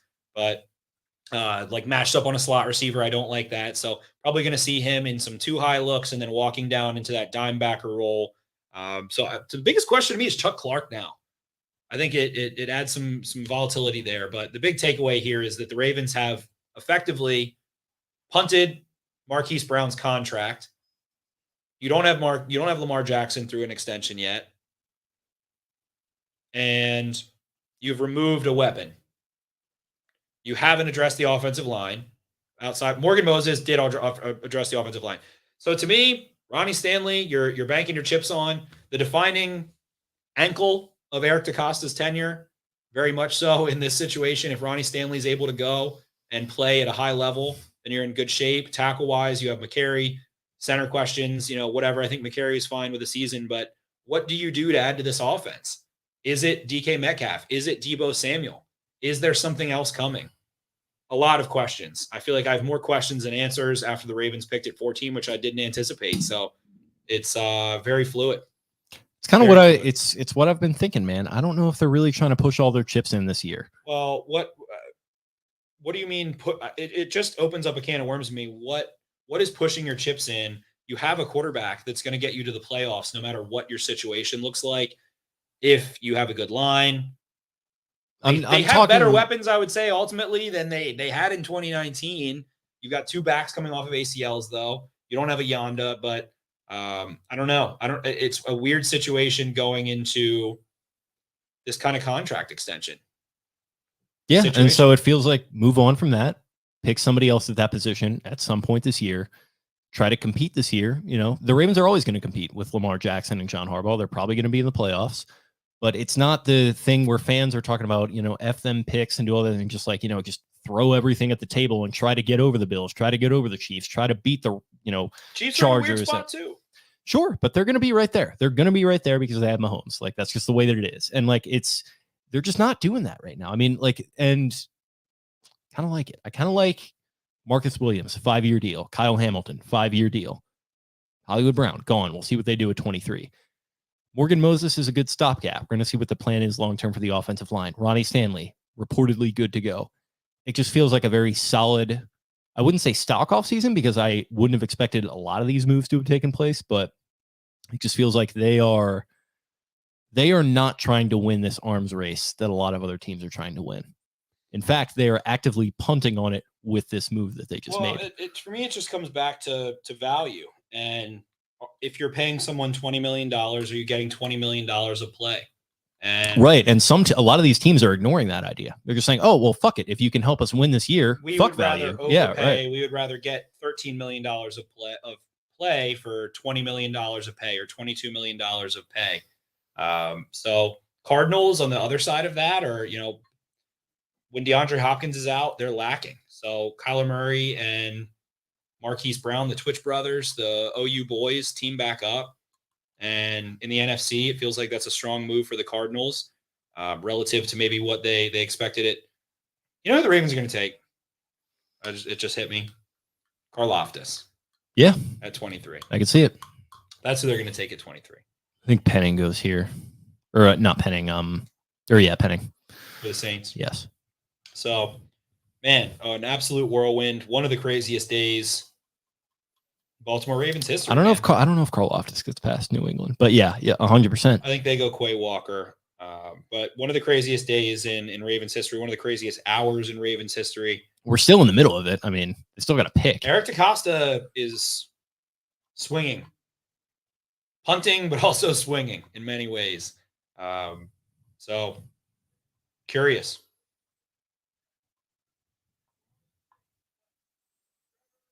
There's Penning. Like that fit in New Orleans. That's fine. Replace Armstead. Jake Long listed as, I think, Daniel Jeremiah's comp. That's funny. I see that. But yeah, it's weird. You're taking a weapon away from Lamar Jackson. You're adding to your secondary yet again. Morgan Moses is a nice step in the right direction. We love Marcus Williams, but a lot of question marks still. A lot of free cap in the next couple of years. And then it goes back again. Value is the conversation pertaining to receivers and what we've talked about so many times of how saturated the market is. But that didn't happen here. The teams are bucking what we're saying, essentially. They took 6 receivers in the top 18. In 10 picks, 6 receivers just went. I don't think anybody had that on their bingo card. No quarterbacks yet either. Pittsburgh, they sat there and all the quarterbacks are at their disposal if they want one. They are. And they have another one. They have Deontay Johnson, another 2019 receiver. Yeah, we'll see about that. Waiting on a big contract. I think he's a demon for sure. But good player, but so is Hollywood Brown. Sure. But wow, man, been a crazy hour. I don't know how to process all of it at once. The amount of content coming out of this is going to be ridiculous. I'm curious to see Eric DeCosta's comments, and holy shit, I have not even looked at Twitter. I have not looked at anything. I've been getting text messages left and right. I am excited to ride this out through 23, but you said, you didn't like you're like, I don't like the idea of trading a receiver and then immediately replacing that. That was the Titans' philosophy. A comp for Treylon Burks very commonly has been AJ Brown. Yeah. I mean, they're like, all right, we're not going to pay $25 million. We're going to take AJ Brown instead. Because the Bears. Did Trent Baalke ruin the NFL? He's done that in many ways. But yeah, maybe he did it again. Christian Kirk, like that is horrendous. What a fucking idiot you are, Trent Baalke. So we've now offense. We've now seen that happen. Devontae Adams traded first and a second in a record, setting deal. Tyreek Hill traded. Marquise Brown traded. AJ Brown traded. What else? First round pick for Marquise Brown is kind of wild. I'll take it, Jim. I don't know. So it's gonna be like, all right, what they do at 23, you directly compare that rookie immediately to what Marquise Brown could do. Feels like it's not going to be a receiver, but then it's also the savings. I don't know. It's the bubble. Marquise Brown, Deontay Johnson. These guys are CDOs, collateralized debt obligations. The bubble is bursting. Like you don't pay these guys. Like, I'm sorry. It's just crazy. The Eagles trade for AJ Brown with Hurts as their quarterback. Yeah, I don't know. I don't very know. Much so. I like him, but like, well, yeah, they have a nice little thunder and lightning. They already signed it. Well, they already signed Brown to I think a 4-year contract. So that might be a long-term move. Get your quarterback. Brown, you're not going to trade a first for Brown and then not sign the extension. They've probably already talked. The agent, it's Sexton. They've already been in touch. Yeah, Sexton is making tens of millions of dollars today. We need some insight into the Sexton household right now. What's going on there? I guess he's not home. Jimmy and Buck and all the boys. Let us know. Who about else is he representing? How does he Sexton. become my agent? That's the next question. How do I get represented by Jimmy Sexton or his name Jimmy? Yeah, Jimmy Sexton. Jim Sexton. Jim Sexton. Freaking Saul Goodman. He really is. Saul Goodman. Wow. Slipping Jimmy Sexton. Slipping Jimmy Sexton is just breaking the bank over and over again. What do we have in the comments as we are waiting for the Steelers? People are fired up. We got 70 people in here. We had up to like 90, I think, when the trade went down.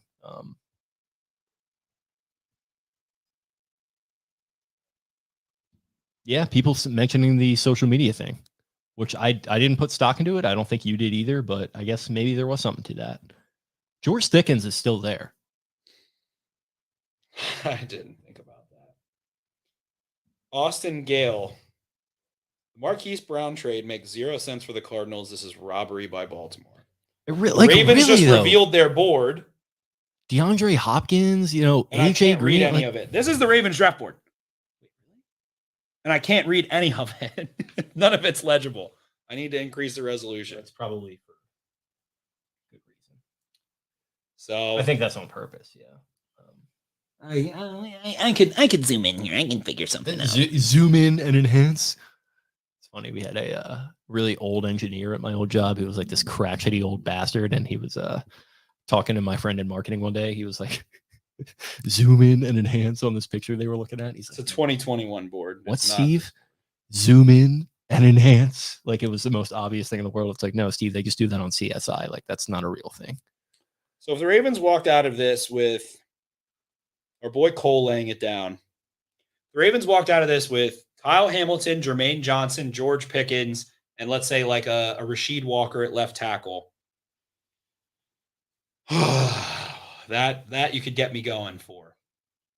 That you could get me interested in. I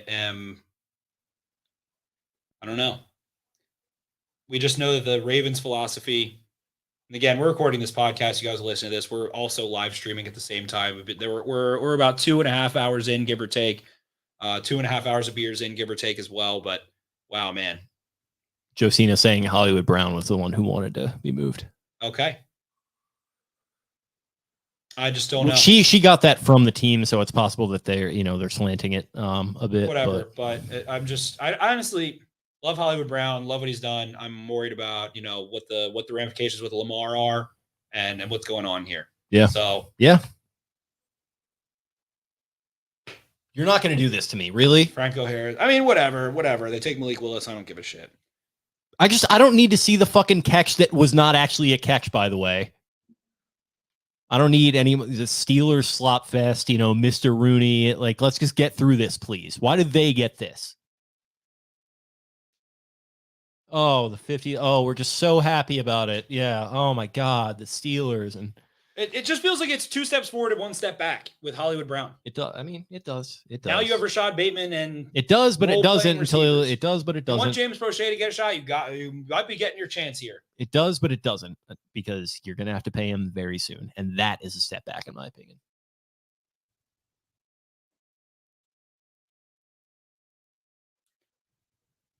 Dead air for the Steelers pick. Franco Harris making it.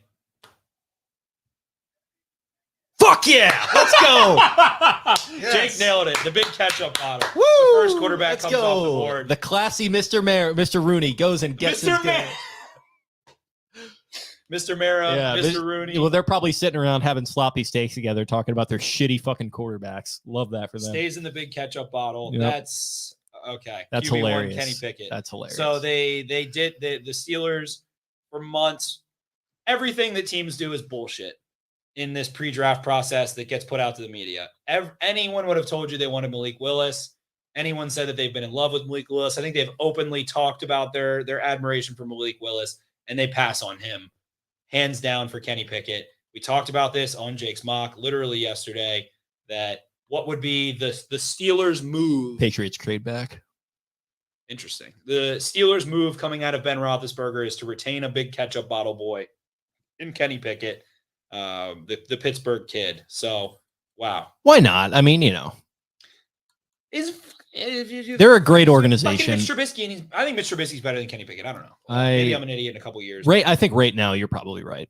Right now you're right. I don't know how Pickett's, much better. Pickett. Pickett's processing, his standing up to pressure, not good. But it's like, hopefully. I just don't like the blanket statement of anything is I don't like what he does in the pocket. I don't like his feet in the pocket. He gets happy feet. He gets jittery. He falls back. There's things you can work out, but what are the skills there? What are the physical tools to work with? Matt Hasselbeck being the player comp. Yeah. And he can scoot. I'll give him that. And he can. He did have the sickest fake slide in the history. One of the sickest moves I've ever seen in my life, that fake slide. He can scoot. He had Jordan Addison, first rounder next year. Brennan Marion was the receivers coach. They had some weapons for sure. Took him about 7 years at college to have that breakout season. But just don't love what he does in clean pockets consistently. The arm talent, he gets like Joe Burrow comps, whatever. But wow, 20, the latest in our lifetime. A quarterback's gone. It's got to be. That's way up there. Because it was what? Well, no, 2013. EJ Manuel, right? What pick was that? That was. Teens. I thought that was 20. Yeah, that might have been teens. Yeah. That's teens.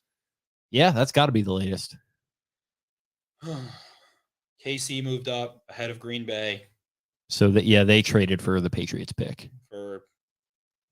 Wide receivers got picked clean. Kyer Elam, maybe? I don't know. I could throw several. Jermaine darts. Jermaine Johnson still on the I board. don't know. I get Jermaine Johnson not fell very far. Red Star guy for me still. We did kind of hear some teams don't even have him on their board. Apparently there's something related. Maybe it wasn't Thibodeau when there were some people floating out that there's a player that has some whatever off-field stuff. But Could be. Don't know. So can't speak to it necessarily. The Ravens get leapt by the Chiefs. I guess the Chiefs will still pick twice. Probably gave, I guess, a third or a fourth of one of their 35 picks in this draft. Patriots trade back. Kurt Warner with a hell of a goatee here. Damn. Look at that salt and pepper. The Ravens took, I mean, I don't even, you have the 5th-year option still. But I guess Marquise Brown wanted out. This is strange. So I don't know what to say, man. Orlando Brown wants out. Marquise Brown wants out. The Browns want out. Lamar Jackson yet to be inked. You take a safety when you already just spent $70 million on one and have another one that's been a long-time starter and a player you're going to keep probably for at least another year. Weird spot to be in as a Ravens fan for sure. Pickens maybe here. Pickens, Watson. It could be, but the attitude only things, people keep hyping on the attitude things. The only thing, and again, what have we learned? That nothing that is said pre-draft, again, True. for the 50th time matters. Very true. Unless it's Trayvon Walker to But the Jags, because Nicky that Saban, didn't matter. I'll go with Nicky Saban's word here.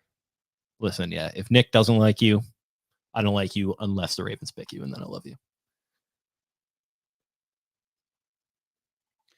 Man, Eric DaCosta and the Ravens front office are going to be having some press conferences.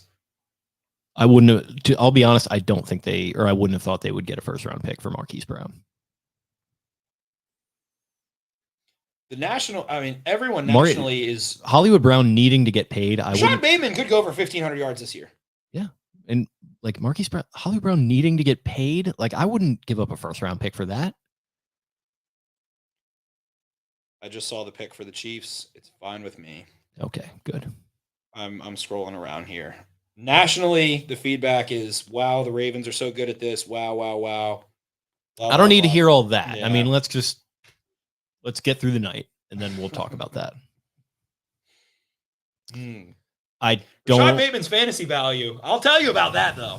And maybe, I guess now my onion being peeled back is, or my brain being my onion, is that they took Rashad Bateman last year, and maybe there was a little more to that than we thought originally. Could have been.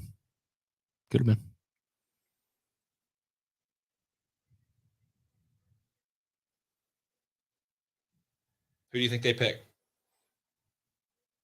Kyer Elam? Pretty close. Andy Booth? Pretty close. McDuffie. Oh, yeah. I forgot he was even there. McDuffie off the board.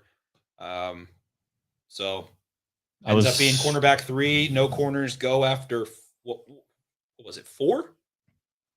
4. Sauce until went now? 4. Yep. Yeah. So Ravens could very well be going Elam here. They could, yeah. And just absolutely continue to say we are going to make our secondary.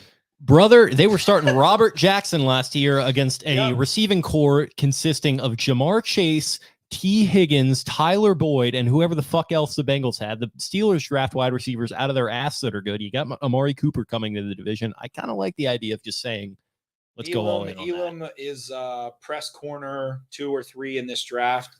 Stingley's, probably still above him, but more of well-balanced. If you're looking for somebody to be in a real press role, it's Elam.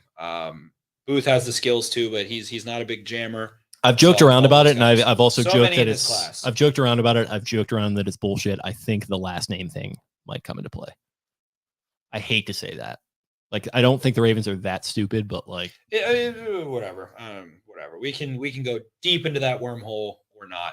But Packers are now up. Packers need to take a receiver. which talk about a mega tough scene for Brian Gutekunst after. And they still have 2 picks. Probably thinking that they were just going to get one of these guys falling into their lap. Like, unless Pickens is truly off off of teams' boards on day 1 and like maybe even 2. Yeah, if you need one, like you got to Pickens, take him Watson, now. Like Sky Moore. I don't know who would be the pick other than those 3. If you're taking a receiver, so they immediately they already pick. So I'm gonna say the Ravens take Karlaftis at 23 here. yeah, I could see that. If Jermaine Johnson's continuing to slip, continuing to fall, feels like there's a little bit of a reason for it. He's there. He's in good old Vegas. Jonah Schaefer with the tweet of a lifetime, possibly. The Ravens are a pick away from being back on the clock. Plenty of studs available, a position of need still. Lewis Seen, Daxton Hill, Jalen Petrie, and Jaquan Brisker.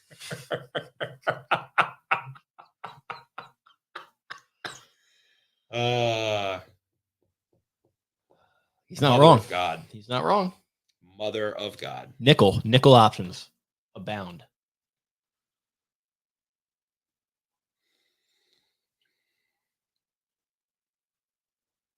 You can relate. Yeah. Well, once the fucking Eagles traded in front of the Ravens. Seems like they were going to. The Ravens were going to take Jordan Davis. If only somebody could have predicted that. Seems like the Ravens were going to take Jordan I'm Davis. so glad I got that right because you're so bad about it. Eric, Lacey, Jackson, Ronnie Stanley, anyone involved with the DeCostas loosely. Keep his wife's name out your fucking mouth. Did Howie get you drunk? Did Howie get you drunk, Eric? I want that trade up befuddled me, Howie. That's still that is what started this all. Howie likes vanilla and chocolate. All right. We're still in the podcast. I totally forgot about that. We are still in the podcast. Okay, well, we're getting a little weird, we're but like that's an hour okay. into the podcast. We are going on 40 minutes into it. Yes. Yeah. So, man, Ravens are on the clock officially. So they picked Eric Stokes in the first round last year. I've totally blanked that out of my memory. I like Eric Stokes. I didn't watch him at all last year. Played the Ravens, but well, oh yeah, actually he did. He made a play, and I was like, oh, who's that? They It's lost like, oh yeah, Darius it's their Smith, first. and now you can get another. You know, they have Preston Smith, they have Rashawn Gary, and you can replace Darius Smith with a Karlaftis who fits into that power role. You can replace him with I guess that would be the pick at edge. I don't know. Johnson continuing to slide.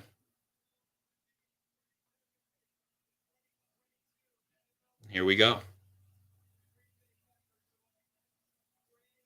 Wow. Linebacker 1 for me goes linebacker 1. Quay Walker to the Packers. Teams up with Devondre Campbell.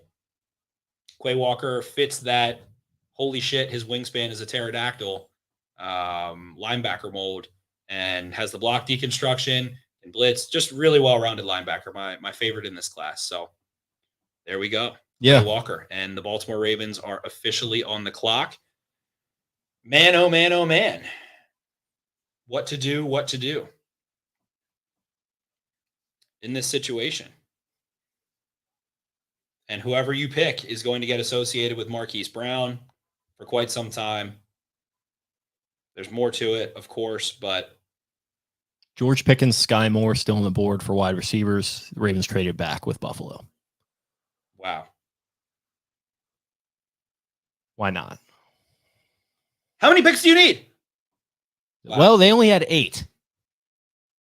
And Or then 10, I should say. Yeah, and then they got 2 more. Well, yeah, 2 more. They added 2 picks for Marquise Brown.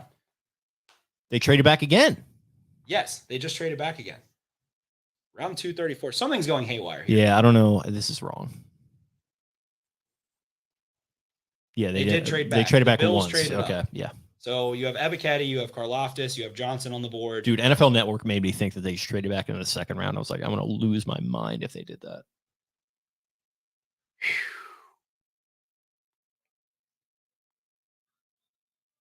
So they pick at 14. They trade Marquise Brown. Then they trade back. They have all of those picks. I don't know what's going on, man. I do not know what's going on. Neither do I, brother. I'm right there with you. Don't know what's going on inside the castle. This is the most disconnected I think I've ever felt. Oh, to see the man okay. To see the man okay. I almost bought a bunch of minis too to bring here. You should have. And now I regret not doing that. Man, oh man. Yeah, I don't Bills keep straight up? a ton of liquor on hand. Yeah. It's fine. But mentally, I've been ripping many minis. Bills go corner? Elam is still there. Take Petrie or Brisker and get a guy who can replace Poirier, as Cole would say. I'm like trying not to be reactionary, but something is afoot beyond even Marquise Brown. You know what I'm thinking of, and I have no inside information on this. A good friend of ours who writes for the website Barstool Sports. Oh, the Ravens traded 100 and Hollywood for 23. So the Ravens gave up 100. I'm sorry. That's what I was going to say. Yeah, there we go. Yeah. And they got the 25th and the 130th and have 6 fourth-round picks now from the Bills. But Barstool Banks wrote that thing several months ago at this point about things going on behind the scenes that nobody knows about yet, things that would make your head spin. And I totally forgot about that until now. It inevitably at this point feels like it's Lamar. Could be. All Lamar related. So I don't know. Could Ravens be. have been tight-lipped to a degree, but whew, here we go. And here we go. Ravens just making this. The number one thing the Ravens love to do is make this process take as long as possible every single year. Every single year. 2 picks last year. The trades they do. 2018, man, thought this would be stick pick 14. In all likelihood, thought we were going to get a Jordan Davis and roll from there. And it appears differently. Now we're going to hear about Debo. We're going to hear about DK. We're going to hear about Terry McLaurin inevitably for quite some time. We're going to hear about Lamar for quite some time. And man, oh man. Hard to say what's going on. But inevitably feels like there is some Lamar Jackson shift to it.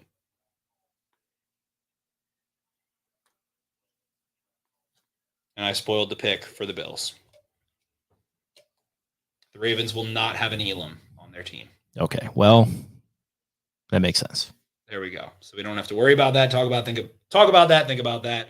Felt like corner running back. The Bills have been floating on for sure. Trey White coming off an injury. So they give up 100. They pick up 130 in this move. They gave up 100. They acquired 23, turned that into 25, and acquired 130. So Eric DeCosta is wheeling and dealing players, picks, lifelines, boats, cars, houses. This is unbelievable. How active they've been is unbelievable tonight. In the last hour and a half, I guess. What time was Kyle Hamilton? That was probably like 9:30. So in the last 2 hours, they have been unbelievably active. Dallas picks ahead of them, and then they pick again.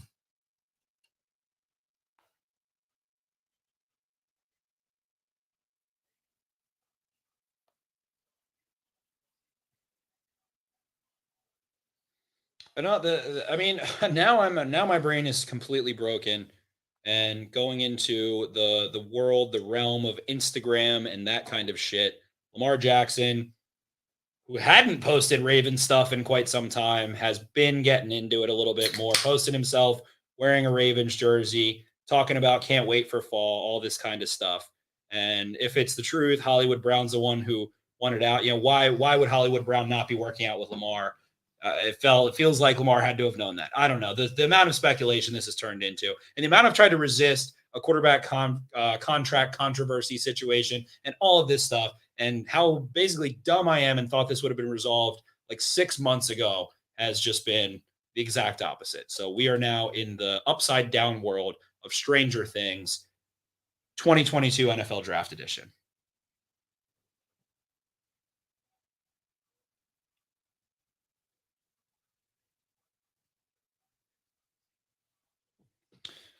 So we shall see. We shall see. We shall certainly see. Another pick. Now the Fighting Jerry Jones, one ahead of the Ravens. No Traylon Burks, which I hate. I wish they could have picked We him. needed that one. Yeah. We needed that one for us. That would have been as a Cowboys positive podcast. We are a Cowboys pod. That would have been good for morale. Man, oh man. Shout out to my guy Dave. I hope you get who you want here. And Dylan. There was a lot of Kyle. Well, what if Kyle Hamilton falls to the Ravens talk? A lot of it. The last couple weeks. They got one of the best players in the draft. That is my thought on it. I agree, and one of the most rare skill sets. Whatever. They took BPA. They did. They took BPA. Very stock. That's all it boils down. Shout out to Lars. Very stock. Talking back pedals, talking hips, talking range, talking length, talking willingness, talking attitude, talking weight room. Well, he'll need to get in the weight room a little bit more, but I think that was like a thing people wanted was more weight room. Yeah. But it feels like the people's Isaiah Simmons, where he really is a safety. He really is defined a little bit more, but can do something. And he's going to go to a defensive coordinator with some testosterone, unlike Isaiah Simmons, who I don't even know who he went to a couple of years ago with the Cardinals. Well, I know he went to the Cardinals, but I don't know who their coordinator was at the time. So Kyle Hamilton, man, oh man, do you need an instant impact on your defense from a rookie to be competitive? The Ravens are building defensively, reactively from the back end.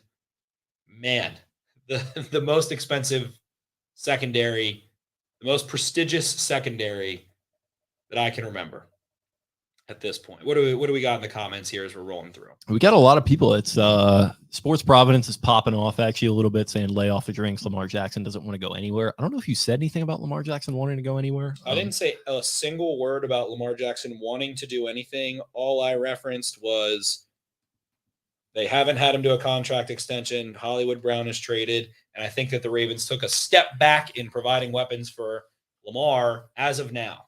We have like 3 million 4th-round picks from Mr. T. Very true. Consolidate. You have to consolidate. You fucking have to. You cannot pick 12 draft players. 3 receivers? Brother, they might That need is to. now wide open. They might need to. Why?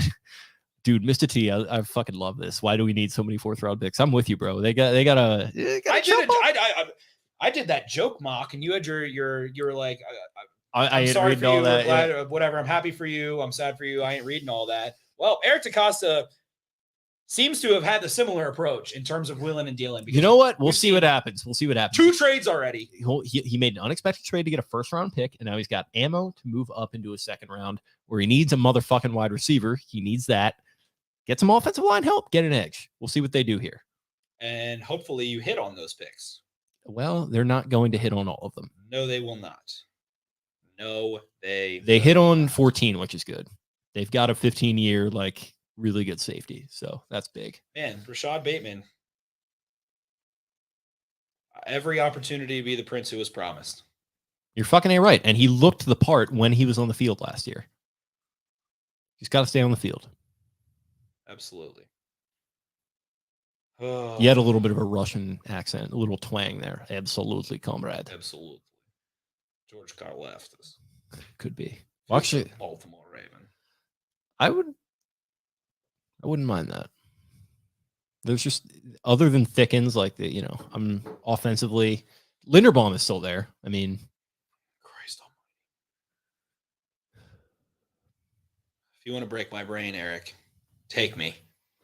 He was, as Doug Farrar put it, he was blowing kisses at Linderbaum. DaCosta was at the podium in the combine,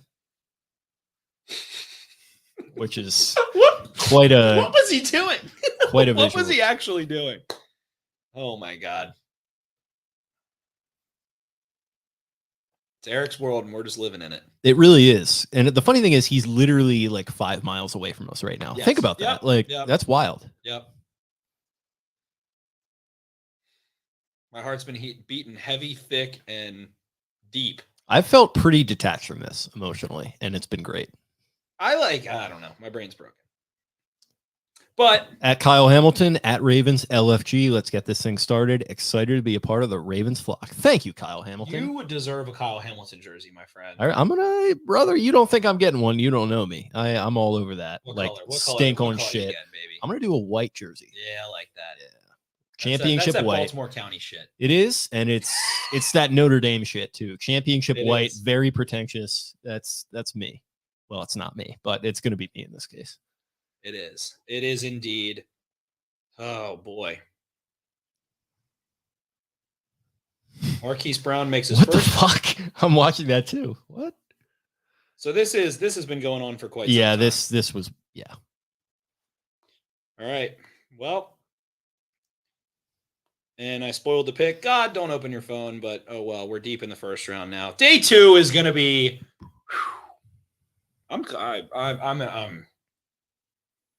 let me just say that me doing my edge rankings for an article last night was not worthwhile relative to what has happened today in terms of sleep, but we're up, we're at 'em, we're ready for it. Was it ever going to be worth it? No, probably not, but here we are. And this pick was pretty well precedented. Ravens just trade back again at this point.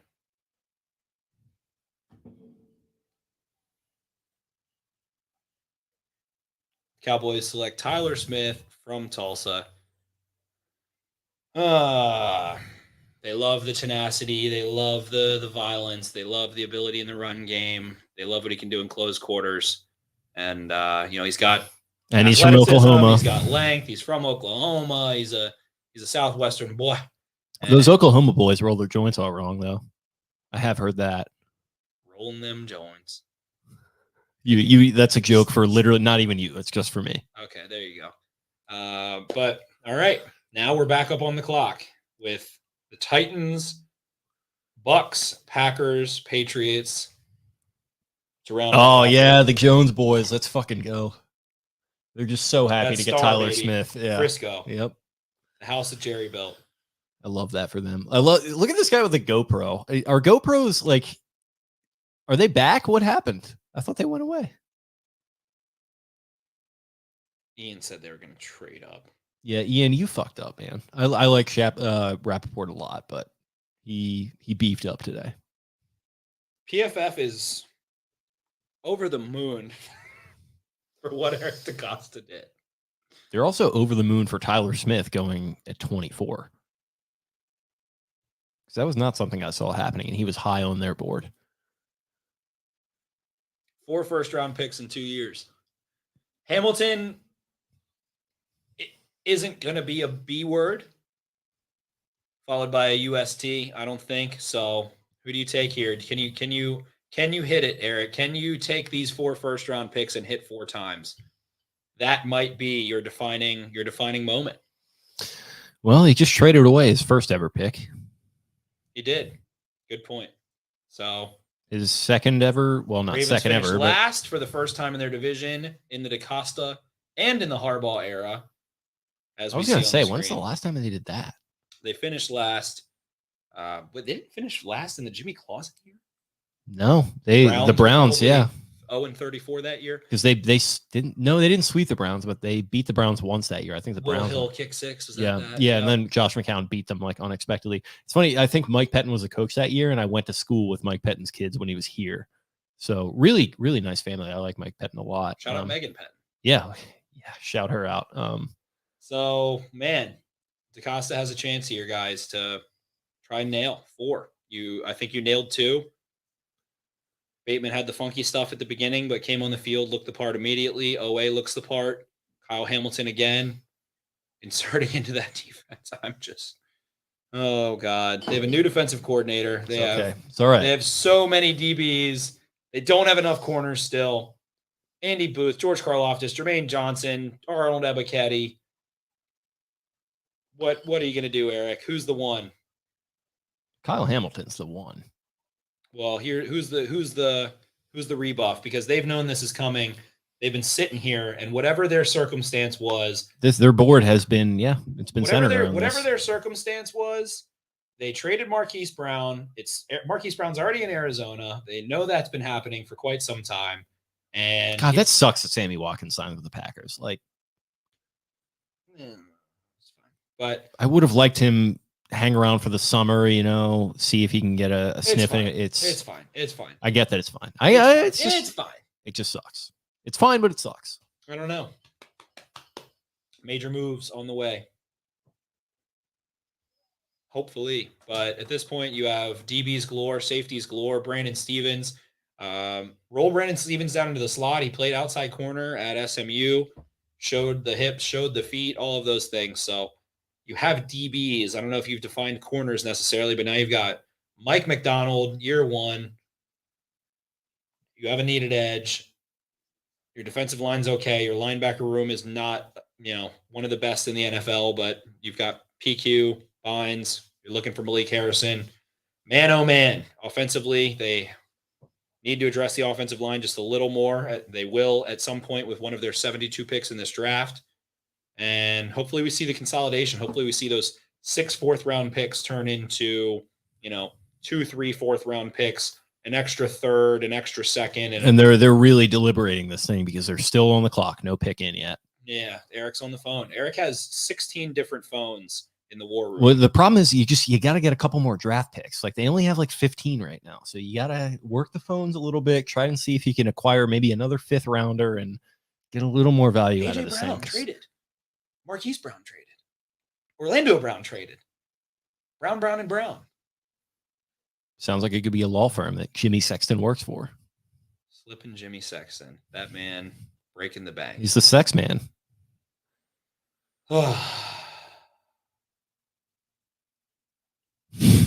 Great. Eric doesn't need those glasses. Who's the intern in the back there? I feel like, and I haven't been able to. I see Joe Ortiz just swiveling his Is chair. that Stern right there? No, that's not Stern. No, Stern's got dark hair. I don't know. Well, no, the other guy with dark hair, but Stern has a round face. Whoa, but he's not fat, but he has a round face. But I don't know. Didn't look like an ecstatic room. I don't know what the vibe is here. But the Ravens are running it down. I think Eric's he's still wheeling and dealing, man.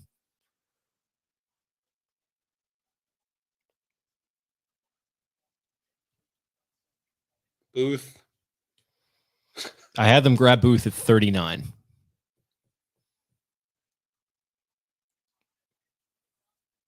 I would love that. Devin Lloyd.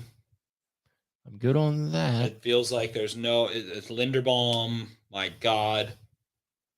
I would be totally fine with that at 25. Yeah. I'd be fine with that at 25. Like, I think it would still just be unlike what they do. It would. It would be a little unprecedented for them. But so is taking wide receivers on the first 2 days for, a couple of years in a row. So is trading away a wide receiver that has been very productive for you for a first-round pick. Things are getting a little weird. You want to get nuts? Stirred. Let's get nuts. You need another one? I'll take another one. I gave you. Did I give you? You already finished them both? I have no idea. Maybe you might have. Okay. After they. No worries. Yeah. Here we go. Pick is in. Walk on up, Goodell. Matt Stover announcing the 2nd round pick, as we needed.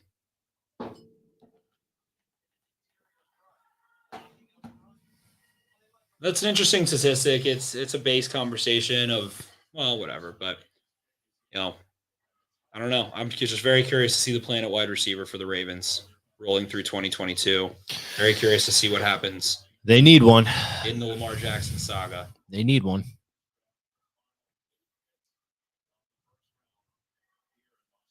Here we go. I'm going to go Karlaftis is my last predicky. I'm going to do the same.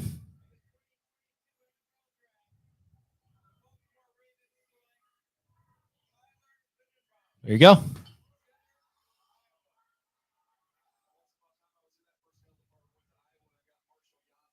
Tyler Linderbaum at 25. Short arms. Doesn't seem like the biggest scheme fit there at center.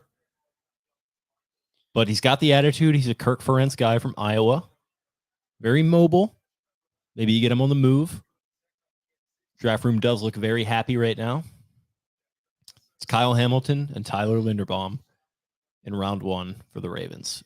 Spencer is suicidal right now. Not that well, Patrick McCary was not going to that start at shores center up. this So year. the Patrick McCary factor. Now, he was shores up not your- going to be the center this year. It Like, shores up your tackle situation. You drafted a center only. The question here is this, there's the immediate thought is scheme fit. But again, and I've said this about receiver, Linderbaum, if they took a receiver, whatever, is going to outlast Greg Roman. In all likelihood. If you play through your rookie contract, you outlast Greg Roman. So it's a little bit of a shift in your offense. It's asking him to do some unfamiliar things, but if you're confident in his ability to drive guys off the ball, you think he's that well-rounded of a prospect, then there you go. The athleticism, the consistency. He is incredibly strong in the weight room, hard worker, does all of the things, hits all of the character aspects that you want, team captain, and ultimately ends up being Kyle Hamilton and Tyler Linderbaum, a meat and potatoes, highly rated draft for you. So we shall see. I didn't think that would be the pick. The Ravens buck their trends in Eric DeCosta's tenure, have continued to. They have not valued center very highly. They let Bradley Bozeman walk. The Jets just traded up. But they took Jermaine Johnson. So they do love Jermaine Johnson. And now they walk away with Garrett Wilson. Who is it for? Sauce Gardner. They took Jermaine Johnson. Excuse me. No. Who are there for? Ahmad Gardner, Garrett Wilson, and now Jermaine Johnson. Quite a haul for the Jets. Yeah. But Linderbaum can move, can scoot, can reach. He's the best reacher. You know, he's Garrett Bradbury plus. Just crazy to me. I don't know. Creed Humphrey goes the back end of the second round. I had a much higher grade on Humphrey, but hey, I don't know a damn thing about a damn thing. The Ravens trade Marquise Brown. They pick Kyle Hamilton at 14. They pick Tyler Linderbaum at 25. They have 47 picks left. And here we go. Lamar Jackson tweeted WTF. So guess he didn't know that was happening. I don't know. Yeah, I don't think that's in relation to the Linderbaum pick. I'm sure he'll be happy with that, but doesn't sound like he was too clued in on this Hollywood Brown situation. So that's you gotta. I don't know what's going on. We've watched Aaron Rodgers. We've talked about Aaron Rodgers. I don't know what's going on, but if you're the Ravens front office, I think you got to do better than that. And I love the Ravens front office. I think they're very smart people, but you got to be better than that. They had this thing ready to go in the chamber, and they made the move. Hollywood Brown was already in Arizona. You knew this thing was happening. Let your quarterback know about that. And that's if he didn't know. I'm speculating based off of that tweet, but that tweet seems like he didn't know. It also happened exactly as they picked Linderbaum. So who yeah, the fuck knows? Yeah. I mean, yeah. I don't think he's that guy though. You're not that guy, pal. I don't think he's shown himself to be that guy. Yeah, He didn't know. He had no yeah. idea who Rashad Bateman was. He last doesn't year. know who Linderbaum is. Yeah. Well, weird draft, weird trade, weird situation, weird times.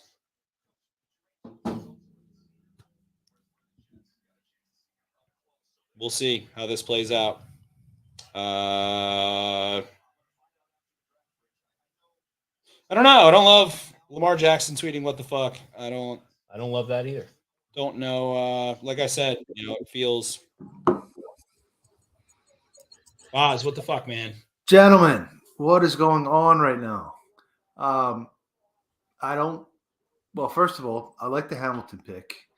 I think it's a step towards, I always talk about dime and big nickel, and, I'm in favor of that. Trading Hollywood on its face, I think could be a good move. I'm not a fan of the Linderbaum pick.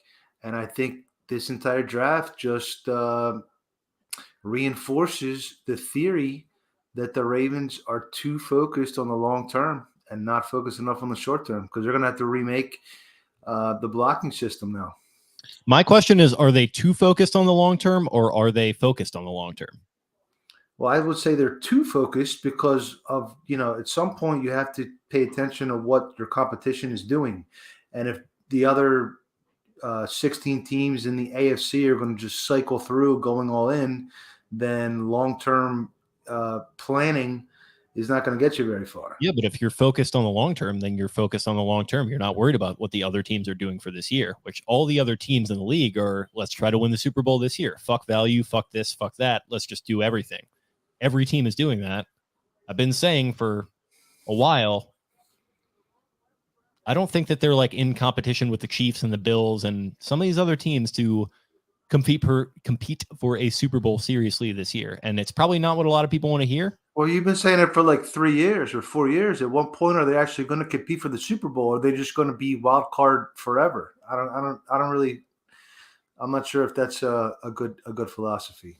I'm not sure that I have been saying that necessarily for 3 years. I mean, as far as this offseason goes, like I felt like the Marcus Williams move was long-term move. I felt like trying to get Zadarius Smith at a certain number, long-term move. I felt like, going into this draft, like I just had this feeling that it just felt like all these other teams, like I said, they're participating in the arms race. It feels like the Ravens have not been doing that this offseason. I didn't really feel like it was going to be happening this year, and I'm not really sure Hollywood Brown would be that big of a difference maker to help you do that anyway, so I'm fine with moving on.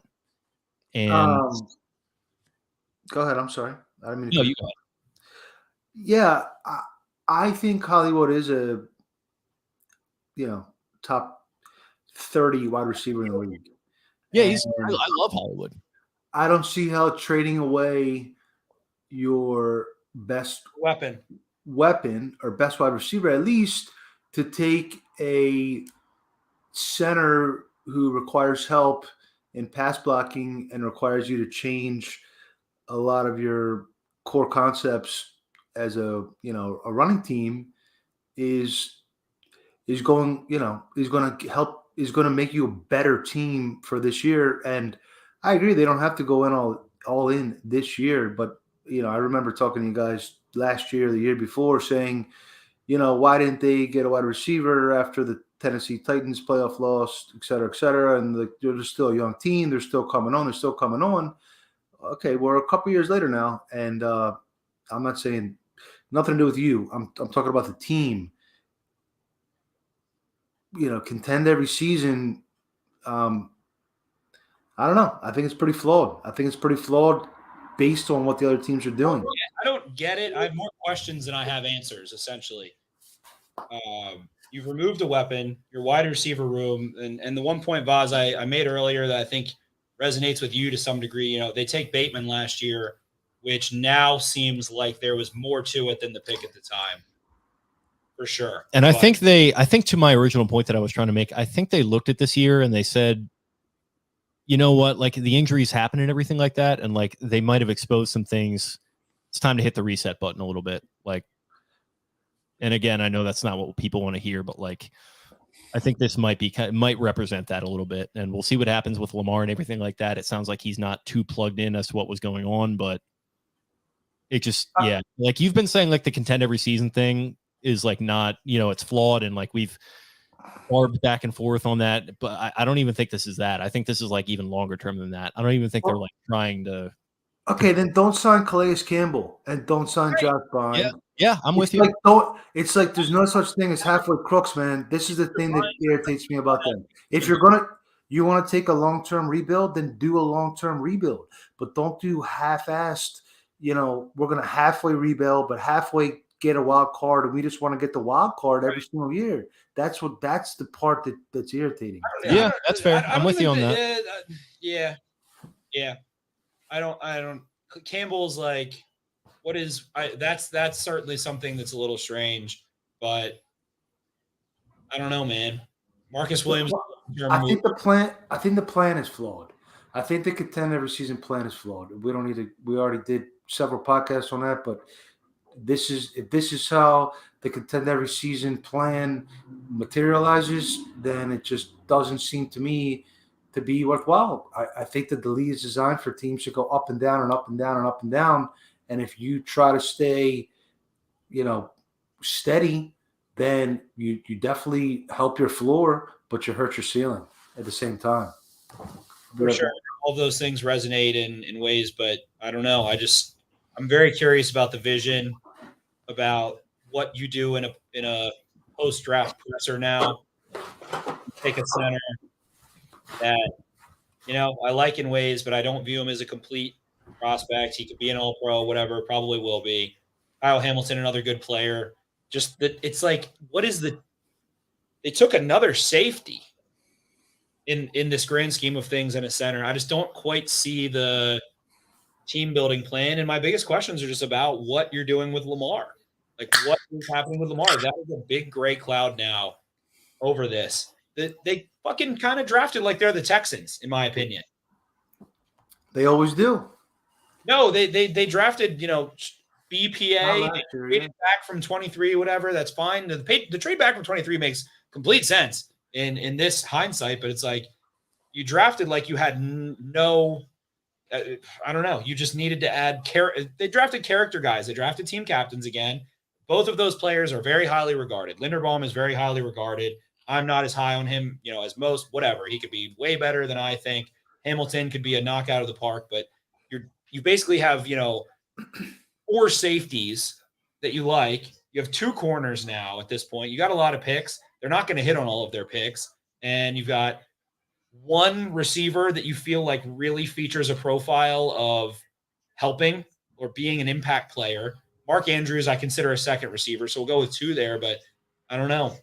I mean, Bateman hasn't, he flashed in a couple games, but yeah, I hear you. Like last year when they took Bateman, I was saying finally they have a divisional round caliber or conference championship round caliber receiving core, and they trade away the guy. And I thought Johnson was the obvious pick there. I don't know what's going on with him. Honestly, I was like, you know what? What if EDC just gets a little crazy, gets a little freaky, and gets Pickens? But the Linderbaum pick, I was on board with everything until the Linderbaum pick. And I think the criticism is warranted right now. It's a weird move. So I will say and I agree on all of those. I guess the one thing, there's a lot to it, but McCary's no longer your center. You feel like you have tackle depth. That side is fine. I don't know what you do. How good is their line? It's not, we've been talking about this. It's not like they have, their line's still not one of the better lines. I don't think. I think it's kind of around mediocre, middle of the league. Linderbaum comes in, you slot him in between whatever happens at left guard, Zeitler, and the scheme stuff, whatever. He's going to be good in pass pro. He's going to be good in, passing off. He's going to be able to allow you to do some athletic things in terms of, running zone, whatever. But a lot of it banks on Ronnie Stanley. McCary's freed up now to be the true 6-man. There is plenty of tackle options, in my opinion, to round out. I think there's still starters that you can draft, whatever. I don't know. I just really. Where's the pass defense? Where's the pass? I think that's right. I think there's tackles I like. There's tackles I like probably in round 3. Sure, but now you've just removed a weapon, and right. I get Hamilton. I get it. I like him. He possesses a really unique skill set. What he can do, maybe not in man coverage, but in doing literally everything else, is going to add value to your defense. Jaguars take Devin Lloyd, but second linebacker off the board. Yeah. So, but no, you have so many safeties. You don't have corner depth. You still have needs at edge rusher, which could be filled very well. They have the 45th pick. The second tier of edge rushers, Karlaftis is still available. Apparently, Green Bay loves him, so maybe we'll see him come off the board right now. And you have a big need at wide receiver now too. That's my big gray area. I agree. And we've isolated it to Mr. Jimmy Sexton, the agent for Marquise Brown, for AJ Brown, for Deebo Samuel, and I think at least one of, if not both, of DK Metcalf and Terry McLaurin. He is the agent of all of those 2019 receivers. He's a big time agent. He does a lot of the highest paid college football head coaches too. Right. Yeah. So can you parlay this into a Metcalf? Can you parlay this into a McLaurin? Can you parlay this into something else? You have to get something professional. Like, I'm not sure a rookie gets it done. You know what I mean? Like, yeah, you very easily miss at whatever they do. And so I'm sorry. Go ahead, Boz.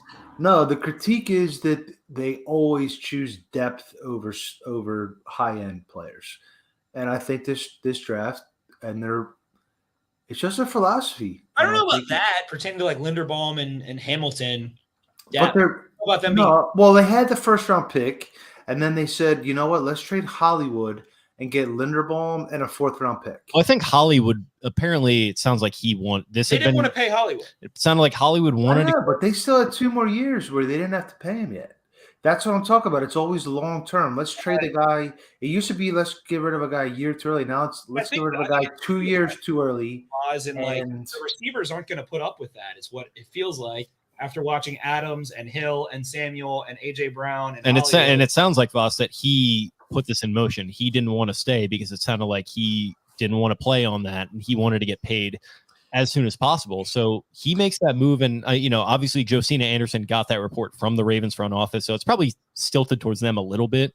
But it sounds like he wanted to make that happen. So it's 3 guys now. I get it from that point. But yeah, I mean There's 3 guys now. The cows come home, but you're 100% right. Like they are not good at the wide receiver position right now. Well, no, not the wide receiver position.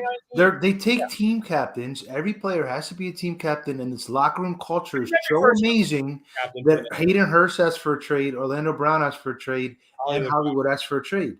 It's just not adding up. What is the point of taking all these team captains and building up this locker room character, and you can't keep Earl Thomas head on straight? What is the benefit of this? This seems very counterproductive to me, to take these guys that are character guys, and then your locker room is still falling apart and everybody's asking for trades and getting kicked off the team at the same time. Yeah. I don't know. I don't know what's going on inside the building, so I can't speak to that. First round picks, whatever, they're going to be team captains, but I don't know. I'm curious about the fucking post-draft press conference. Yeah.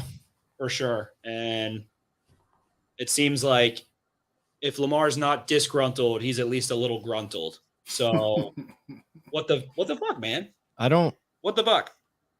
And it comes back to this. So Hollywood Brown, you trade him because you don't want to pay him. You didn't want to get $13 million a play for $20 million a pay. Sure. But then what do you follow that up with? Where is that? Where are you getting the remaining, aspect from in the pass game offensively?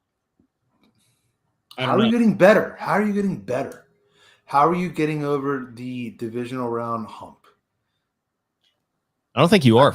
And I don't think they made, and to be honest, Boz, they didn't make any this year moves at all, really. If you want to gamble that, I guess is fine, but that wasn't a big move. All right, but all these small moves add up. They all, you do Moses and you do Calais and you do Pierce, and then all of a sudden you don't have enough money to get a real difference maker. I mean, how many years are we going to do this time after time? Hollywood, in the grand scheme of things, so you do have the money to get a difference maker. I don't know that those are 1-to-1 in that scenario. You also you need doesn't have to be a one. Moses doesn't have to be a 1-year player for you. You needed Moses. Campbell, fine. Campbell's a 1-year player, not the end of the world. Pierce doesn't have to be a 1-year player for you, but I don't know that they made any moves for this year. Trading Hollywood is not a move for this year. So it really just in the end opens up the uncertainty of what's going on with Lamar Jackson. It makes me concerned about the Lamar Jackson situation. So the question for me, why don't they make moves for this year? You see all these other teams making moves. Every team's going all in. So how many teams are going to make the AFC Championship? 2. How many teams are going to go to the Super Bowl 1 from the AFC and might not win it? So if everyone's going all in this conversation, if everyone's going all in, if everybody is buying high, where are you getting value? Where do you feel that sense? And regardless, if you have $100 million left tackle, again, I'm going to tie it back to Stanley. If you have $100 million left tackle, you're not getting $10 million out of play from, then you're fucking handicapped to start with. And who didn't, and who I'm confident, like I've been saying, is going to be in the divisional round at the very least, is the Chiefs. They have a lot of fucking draft picks, and they're probably still going to be in the divisional round. I think they're in a weird spot too. At worst. I think they're divisional round at worst. They're in a very nuclear division right now too. They are, but I think Around it works. So if Stanley's injury handicaps you so much Strange went in the first round. Really? What the to the fuck? Packers, To the Patriots. Well, I guess it's Next good. pick is Cole Strange. I guess. Well, the Packers got a pick, but I guess it's. so if you're not trying to win the Super Bowl this year, then don't sign stopgaps. They To me, didn't really sign stopgaps though. They signed some stopgaps, Spencer. Campbell's the only one. Pierce, Stopgap. Vines, Multi-year deal. Vines is a vet minimum player. So no matter who, like rule of 51, that's not a stopgap. There's no financial aspect to that. So I feel like Campbell's the only one in that sense. It was like, all right, he could have sailed off into the sunset. We could have, Pat Ricard. Would you sign Pat Ricard if you're not chasing the Super Bowl? I don't think he's playing multiple years. So I can get into. There's a different discussion of like what your scheme is, what you want to do with your offensive coordinator, what you want to do as an offense. That's fine. We can get into that, but it's not a stopgap to me. Well, to me, if you're not trying to win the Super Bowl this year, then why don't you save a little bit of cap space for next year? They just saved cap space with Hollywood, though. Right, but why not save the most you can? Why are you trying to, let's just get a wild card and say we contended? I don't think they're trying to get a wild card this year. That wasn't a wild. So why did they sign Campbell then? There we go. There's the one. But I don't think they're signing. I don't think it's like why even do one? Why do one? Because you like the veteran, whatever. It was like a couple $1 million, and it doesn't have any ramifications long term. Like, sure. But I don't know. Campbell is the one, and it's like fine. If you want to like pick the philosophy over Campbell versus no Campbell, fine. You can have that one, but I don't think that's like sweeping against your philosophy if you're doing that. I don't know, man. It just. I mean, to me, if you're going to do it, do it. If you're going to do it, do it. Overall, I think the better overarching picture of your point is what is the vision? What is the plan? The plan is to make the wild card every year and try to get lucky. That's what they've said, and that's what they've done for the last 9 years. But I don't agree with that. I mean, 2019, trading for fucking Peters at the deadline, some of those things. Sure, there are moments of that. There is that philosophy, get to the dance and see how much noise you can make. I just don't know. I don't know. So who are we looking at for tomorrow? Let's get on a more positive track. Arnold Ebiketie, Karlaftis. You think he's making it to 45? Pickens, apparently, we'll see. The number one smoke screens of everything, of people saying things ahead of time. And if they get Pickens at 45, I'll be very excited. That would be exciting for sure. Christian Watson, not terrible there. Wide receiver wise. Now we're back into this fucking wide receiver purgatory that we thought was fit. How many wide receivers? Jake's favorite place in the world. How many wide receiver tape am I going to have to watch for this podcast? I'm going to make you stay up till 5 a.m. this time. You're going to have to watch them all. I'm going to chain you to a desk, and you're going to have to grind it out. What pick is Are they taking Romeo Dubes at 100 or 110? Alec Pierce. 76. That was my pick. Yeah. Miles Boykin at 76. Fuck yeah. So they not only stripped down Boykin, and they did let go of Watkins. There has to be a move for a veteran wide. Well, just on cue, Will Kaplan just said bring back Willie Snead. So there we go. Great.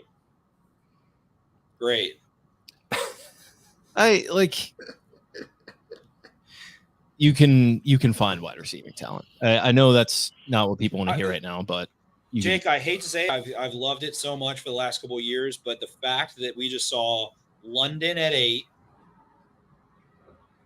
Wilson at 10, yeah, then Olave at 11, traded up for Olave, Lions traded up for Jameson Williams. And then Burks went early too. So there was 6 receiver, and Dotson at 16. And Dotson. There was in 10 picks, there were 6 receivers. To me, what that says is that the Ravens are on the right side of the should we pay the receiver thing in ways. But Vaz, to your point, at the same time, number one, you're removing a weapon from Lamar Jackson. He tweeted, "What the fuck?" So I just don't get the vision right now. Yeah, I think not paying a receiver is a great strategy. Personally, I think that's one of those efficiencies. To That Jake's point, yeah. So yeah, Jake mentioned that a long time ago, but I don't think It does suck. they could have let him walk and got a third round comp pick No, it or sucks. whatever. I wish that Burks or somebody had fallen to like early second round. You could jump up to grab one of those guys. So like right now you're looking at Pickens. That's kind of the one guy I would really be eyeing as worth a trade up. It sucks that fucking Dotson went. He was another guy that I was looking at as a second round option. I had Pickens above Dotson for Yeah, no, I mean they're both great second round options to me. Loftus off the board, Cole Strange off the board. That's so. Darker Knight says, please trade all fourth round picks for McLaurin. I think Spencer made that years back. I'll never forget one of the many podcasts we did. Spencer's like, can you trade 4 donkeys for a horse? But they'll never do that. But anyway, I don't know. They don't do it because they want depth. They want depth. They're not. DK, when someone tells you they want depth, believe honestly, them. I would rather have DK or Terry burn me at the cross. I'd rather have DK or Terry than Debo, to be frank. Yes, agreed. Debo is hyperized with value because of what he was in Shanahan's offense, where I would love to pay if he was the same cost as McLaurin or DK. I think there's a different conversation. Feels like he's not. Feels like in draft capital and everything, the hype of the NFC Championship, the hype of what he was able to do without great quarterback play, whatever. I don't know. But give me DK or give me Terry, and all of this makes sense. Everything is right in the world. This draft looks much better. All of those things look much better. So if that's what is on the horizon, that's a picture that I can feel and see and feel better about. But I don't know. Yeah, I mean, I think that's a fair. Then wait and see. Wait and see how the draft unfolds. Wait and see how the offseason unfolds. Wait and see how the trade deadline unfolds. But I had higher hopes for this draft than subtracting your best wide receiver. And, I like Hamilton. I think he's a matchup piece.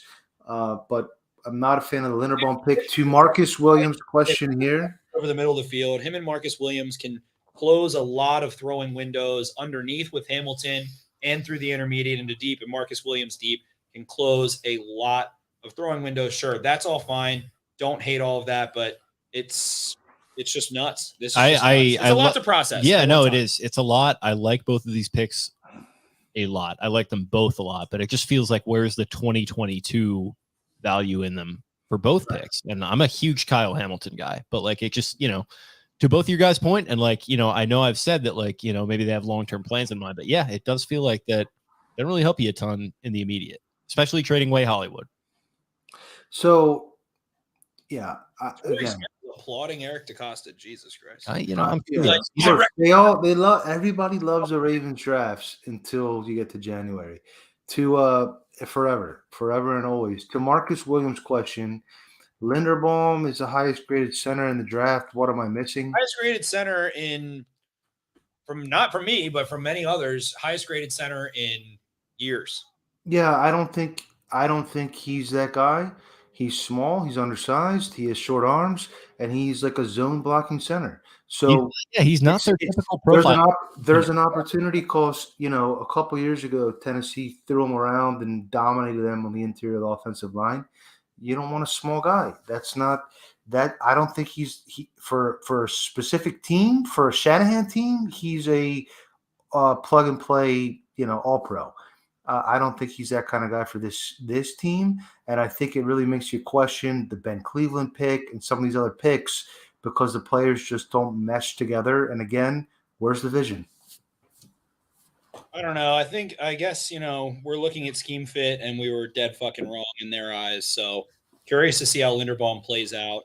The things he does well, he does at an absolutely elite level. So this is something that Cole and I have talked about this so many times, and it's like, what is the downside? What is the bad? It's that you don't want to have him drive blocking. But guess what? This is the other part of that hits me too. McCary is not dissimilar from Linderbaum. Short, light, quick, stubby, and those things. So if that was the plan, then you've upgraded essentially. Yeah, but why not just? It's like an 80-20. That's like the classic 80-20, right? But now you have McCary. And from what I've heard, my limited sources, that they never viewed McCary as a guy that they want playing 17 games. They don't think he holds up 17 games. They view him as the the jack of all trades, master of none. So you can slot him in for 4 games wherever you want on the offensive line. So depth-wise, you feel a little bit better. But they paid him a decent amount of money for to be a backup. They have a lot of money to do literally whatever the fuck they want. Yeah, and it's also they have money they have back money for a quarterback that we don't know if is going to sign an extension. And it's also good to have offensive line depth, as we've learned. If Lamar is gone, I'm going to literally cry blood. Like, I will hurt myself in my own. Like, that will break my spirit, my soul, my back, and my heart. You're getting a little Gary Busey on me here. So my mind, my heart, my spirit, and soul. On a trip out in the Badlands, and Lamar Jackson left the team. I'm smiling out of uncomfortability. Utah, get me 2. I said they drafted like the Texans. They're like drafting like they need impact players anywhere. But the center one, I guess, makes sense. I don't know, man. My brain's in a blender. So you gotta put your tender brain in Marshall just texted me. He wants to join. Jake, if you what's that? If you like that guy, Yuri Marshall, whatever his name is. I fucking hate him. He's not allowed to join. All right, fine. No, I'm just kidding. He can. Should I send it to him? Yeah, he'll bring a little juice. Yeah, of course. Cool. Oh, he DM'd me too. I'm seeing that now. Sorry, I missed that. So good. Dude, my head's spinning, man. We had a lot happen tonight. Yeah, it's been something. Now I'm about to get bukkake with primo position talk from both of you two clowns. I don't know if I can handle that, but I don't know if you've heard me tell you my philosophy on primo positions, Jake. But yeah, I don't think I've heard it once. I don't think you've heard it once in the last 7 years, but I think they're kind of important. No, that's sort of my thing too. I like that. I like them, and obviously, like, people probably don't want to hear this, but I almost like them more than you. Is the thing that people don't realize is I was kind of the first guy to that block. Primo positions, go all in every year. That's sort of my thing. So I mean, you say that, Jake, but I did listen to your podcast. Yeah, it's and you were throwing a little shade at the primo position contingent, but then once we got into the bracket. You were my first. I noticed you were going all primo positions. Center, eye rolling. Yes. I don't. It's like, get the fuck off Twitter. I don't know. Like, I could do without all of that. Except for Marlowe. Bengals. Apparently, Marlowe likes the Linderbaum pick I saw. Marlon likes every pick. I do like the Bengals not getting Linderbaum. I will say that. I wanted the Bengals to get Linderbaum so that they could bull rush his ass into Burrow's knee. That was kind of what I was hoping for. We don't advocate for injuries on the show, but the amount of stuff I'm about to have to do on Linderbaum, which I totally hate for you. I think we're going to end the podcast here. We're going to keep the stream going. So thank everyone for listening. Ran over an hour and a half on the pod. So thanks for tuning in on this Friday morning. It was quite a roller coaster. We tuned into you guys after they had taken Hamilton, shortly after they had traded Hollywood Brown to the Cardinals for that 23rd pick. And then obviously they wheeled and dealed for Tyler Linderbaum. Thanks, Voss, for hopping on. Always great to talk to you, buddy. The listeners find you and your stuff. Okay, so I guess he is not going to be letting us know. Okay, so you can find him at Vasilis. I'm sorry, it cut out on me for a minute. Go ahead. Oh yeah, no. Where can the listeners find? Because we're closing the pod. We're going to keep the stream going, but I'm going to close the podcast. We're switching in and out. We're doing a quick oil change. Go ahead. You know my Twitter handle. It's at Vasilis Beatdown, Vasilis. And check out all his writing on BaltimoreBeatdown.com. You can find our Twitter account at Podcast Beatdown. Spencer's at Ravens 4 Dummies. That's the number 4 in the middle. I am at Jake Luke. That's LOUQUE. Man, this has been a weird night, and it's still kind of continuing a little bit here, but that will be the end for the podcast. So thank you guys for listening. Stay tuned throughout the weekend. We're going to be streaming tomorrow night, I'm sure, for the second round, which is... Brother, you talk about having some skin. People are going to be tuning in for that one. So be sure to do that with us as well. Thanks very much for doing so, and we'll talk to you guys tomorrow.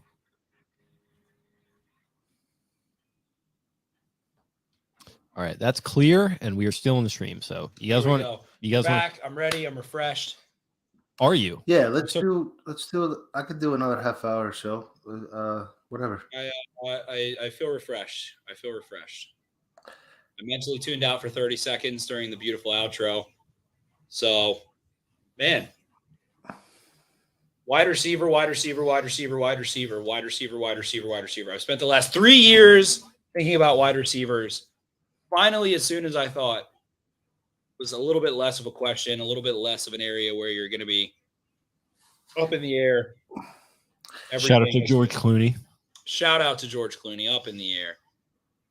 Getting all those frequent flyer miles and just hanging out in those Southwest lounges and those hotels. Fucking chicks and just doing his whole thing. There you go. Another gorgeous Greek man. We have one with us here still. Yes, thank you. You took the words out of my mouth. I bet we did. I bet we did. Oh, man. Tyler Linderbaum's probably So going to be. Sean is asking if there's any speed wide receivers left in the second round. There's a whole ton of speed wide receivers. Give me a second to pull up my little big board here. You have Pickens, Watson. Like Nick said, it's like, are you really going to fucking draft another receiver and expect that to hit? Well, I'm fine with doing that on day 2, though. I didn't want them to do it and then pick one at 23 and be like, oh, traded one, and then we picked one. If It's like Traylon Burks goes off in the Titans offense, it's going to be hilarious. he might. That will be hilarious. But it's just like, you remember when the Bears traded Brandon Marshall and they're like, oh, we'll pick Kevin White. And like, it's just, it doesn't. Ryan Tannehill's about to show up to practice and be like, AJ, are you wearing blue color contacts? Right. What? Yeah. Are you slaying? Oh my God. Is that Traylon? Oh, okay. Do you have do you have an AR-15 strapped to your back that you're going to go like guns, only knives. He only uses knives. Not only are you have a Bowie knife that you're going to go kill some feral hogs with? Like, what's going on here? Like, I didn't know he was a no guns guy. That's interesting.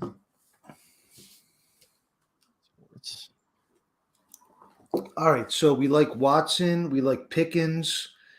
Did Sky Moore go? Or Tolbert? Sky Moore is a weapon. I like Sky Moore. I like Tolbert. He gets pigeonholed. I actually like Tolbert a lot. Sky Moore gets pigeonholed as like a slot guy because he's 5'9", but he has a game that translates to the outside. Can do a lot of different things. But again, it's add one. Oh, fuck that AFC champion. Come on, Raj. Don't embellish. Don't embellish. No, but he doesn't literally won the AFC. He doesn't say the AFC North champion Bengals. It's just, come on. I hate that. Where's Justice? There he is. There's Justice Hill. Justice Hill's having a blast. He's still. Yeah, he's still on the team. Okay. You already said he's backstage, Jake. Oh shit! Sorry. Let him spit some fire. I gotta do this instant reaction. Fellas, what the fuck is going on, man? You tell you're the expert. I wouldn't say I'm the expert, man, but like, God, I don't even know, man. I don't know where to start. Like, for anyone listening on the live stream, Cucker Carlson has joined now, and he's going to give us a breakdown of what went down in the first round here. I mean, Kyle Hamilton is obviously the BPA pick there at 14. Obviously, Jermaine Johnson. There was rumors about a edge rusher being a quote unquote gang member. I would assume with Jermaine Johnson falling to 26, he may have been the one with those allegations. So, I mean, that's a good. I mean, I don't know. There's a lot that can be said about culture. Right. Yeah. I mean, the thing that speaks more to me with Jermaine Johnson is that he's probably just viewed as that second tier guy, and there's like quite a few second tier guys, and so that early run goes on, the wide receiver run goes on. The two different transfers probably like freak some people out. Yeah, I don't even know about that, but I think people just didn't view him in that same realm as maybe Thibodeau and Hutchinson and Walker. And then you look at Ebiketie, you look at Karlaftis, you look at a lot of other guys that he just was viewed as like, all right, we can find someone maybe a little more similar, or it wasn't as pressing of a need. That run on receivers was insane. Yeah. and then Penning slips in there. You slip a linebacker or two in there, and there you go. Yeah, very, very confusing draft, man. I don't know. I guess we're running more zone this year. We're gonna go under center like we wanted to, and I don't know about you guys, but I'm for it. I love zone concepts. I'm addicted to it. I guess the thing with Linderbaum ultimately is that we went over the Wisconsin game. They put Chenal in the A gap, whatever. There's an experience factor to it. Whatever, you can hide a center. They're going to be the guys uncovered more. So it just was. Linderbaum can be an all-pro player. Linderbaum can be fine. He could also be Garrett Bradbury. Whatever. I don't care about missing on him. But it just was nuts to see them take a center in the first round. Yeah. In general, after punting on like tensions with Jensen or other centers they could have drafted, or reaching out and getting one in free agency for so long, and then they finally do it. And I guess Doug Farrar said the quote that Jake said a little bit earlier on the stream, which was that Eric DeCosta was practically blowing kisses at Linderbaum at the combine. And I want to know what that actually is defined as, but I guess his eyes. Like, what was he actually doing that inspires that terminology? Apparently he was like, I don't know if I listened all the way through EDC's press conference at the combine, but apparently like he was talking up Linderbaum and the Ferenc thing. Like, obviously they like Kirk a lot. Like they have connections. He bought him a shrimp cocktail at that fancy restaurant over there. It's St. Elmo's. Yeah. So that's all fine. I just am curious to see. It feels like this is my glass half full. It feels like the picture is incomplete in the Hollywood aspect of, is there a move that is made for someone we mentioned earlier, like one of the other 2019 receivers, or someone else, trade capital, trying to flip a 2023 pick or something else? Is there someone else you would prefer to pay in that scenario and think you can kind of pick up Linderbaum, trade a pick, something? So if nothing happens, then it's a very weird scenario. But it feels like incomplete, just a hair. I hope is the way to end that one. But and first round center and a first round safety. Really going BPA. Really going BPA. Primo positions. Neither of them are. I think Hamilton is a premium position. I think matchup safety is a premium position. He's not. He doesn't do man coverage. Yeah. Safety is not a premium position. Safety, it's corner. Free safety. I think Marcus Williams is a premium position. You don't think so? Marcus Williams didn't even get. I don't know. Like relative to center fielders are premium. And it's edge, tackle. I guess wide receiver now, corner, and quarterback. Those are the five. Yeah, there's five. Yeah, so I don't think they took a premium position with either pick, really. No, I really don't think they did. I mean, I'm in my own boat alone here, but I think Kyle Hamilton's more of a strong safety, oversized dime linebacker type guy. Hamilton's back pedal is absolutely disgusting for his size. I don't want to type anything. I think I like him being somewhere between Derwin James, Isaiah Simmons. He is more of an actual functional, technical safety that can come down and play in the box, sure, but can flip his hips, can run, and close his throwing windows. But you can also have Williams on the roof. So I get that. I get all those things. But again, edge rusher still feels like a need. I would love to see go get Ebiketie here. Yeah.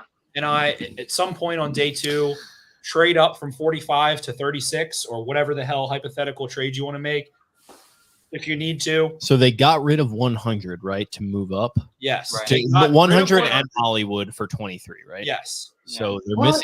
I didn't know they gave up 100. They gave up Hollywood 100 for 23.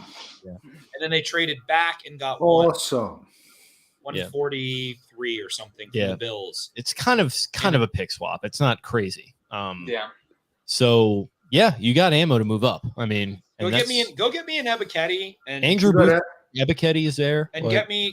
I don't know. I don't even give a shit about drafting a receiver. Kind of, to be honest. Yeah, it's you got ammo to move down. fine. They're You going gotta to have Mo move down. Yeah, they they're should. at some going to point. draft one. Maybe it's a Justin Ross. Maybe it's a I don't know. There's another one to throw into the mix. Hopefully, I guess, whatever. God, but hopefully, Mitch. I think it could be Tyquan Thornton, to be honest with you guys. I mean, tall, fast, long. You want to upgrade from Hollywood, get somebody a little bit bigger. Yeah. Need an outside body, and you would love to have that vertical element still, but that's all fine. Draft one. They're going to draft one. We'll break it down. We'll do all those things, but still, I don't know. It feels weird, man. But how do you not add another veteran or make a move of another sort after that? I don't know. Yeah, it feels like a equal sum type move. You know what I mean? Exactly. We got the Eric DaCosta press conference coming on, which I don't know will yield ultimately probably nothing. So yeah, I don't know.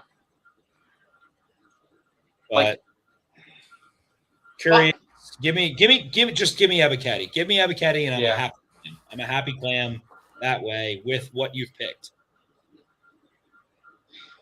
Yeah, with Ebiketie, does corner 3 really matter that much with Kyle Hamilton and Ebiketie? I really don't think so. Yeah, probably. There is a value of having, and again, Vaz, you're the number 1 leader of this train, and I've been right there with you. Brandon Stevens moonlights down into he's going to fit into the slot immediately, and has the profile, has the technical ability, has the hips, has the feet to give you outside corner reps, give you man-to-man reps. You can match him up on certain players wherever you want, and it's going to be good to go. Yeah. I got a couple thoughts. I think the pass defense has improved, not as much as maybe I was hoping for. I'm not sure that the blocking has improved very much, considering the difference between a Linderbaum and a McCarty. And I think the passing offense has declined. And that's just, I don't know. It's the contenders are supposed to improve on draft day. I really think that this contend every season. This is pretty tough. This is a pretty tough. Again, though, brother, they got rid of Hollywood. Not a contend this season. Not a wild card this season move. Right. They don't want to contend this season. That's the point. They want to contend long term. If they were like the Texans, kind of like, let's add impact players and BPA players. That's not a contend every season move. I don't think anything they did. No, I think adding BPA is a contender. They act like they're rebuilding all the time, instead of going for it. Instead of saying we don't match up with the Chiefs and the Bills and the Broncos and the Bengals and the Browns, we're gonna, instead of trying to match up with them this year and trying to beat them in January, we're gonna make sure our cupboard is stocked so that we can get the wild card in 2025. That's what this draft was. For me, define that in today's actions. Why don't you keep Hollywood and have Hamilton and then trade up? I want to pay Hollywood long term, and I'm not talking about long term. We're talking about short term. I'm talking about they didn't take the short term value of contend this season. They got rid of it instead and took what they thought is a long-term value, a rookie instead. Right. That's exactly what I'm saying. Exactly what I'm saying. They're not focused on short-term value. They're focused on long-term value. That's exactly what I'm saying. So you want to go with maximizing this season. I want to go with maximizing a 3-year window. So you're saying, all right, today they didn't maximize what they can do in 2022. Right. And I think every decision they make is made with 2 years down the road in mind. And I think after 9 years of not making a conference championship game, maybe they should be a little bit more focused on the short term. Could be.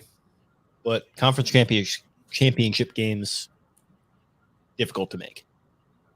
Yeah, they are. Super Bowls are difficult to make too, but they devised this system of contender every season when they were making the conference championship game on a regular basis, and they have not made the conference championship game on a regular basis in 9 years. They haven't made it at all.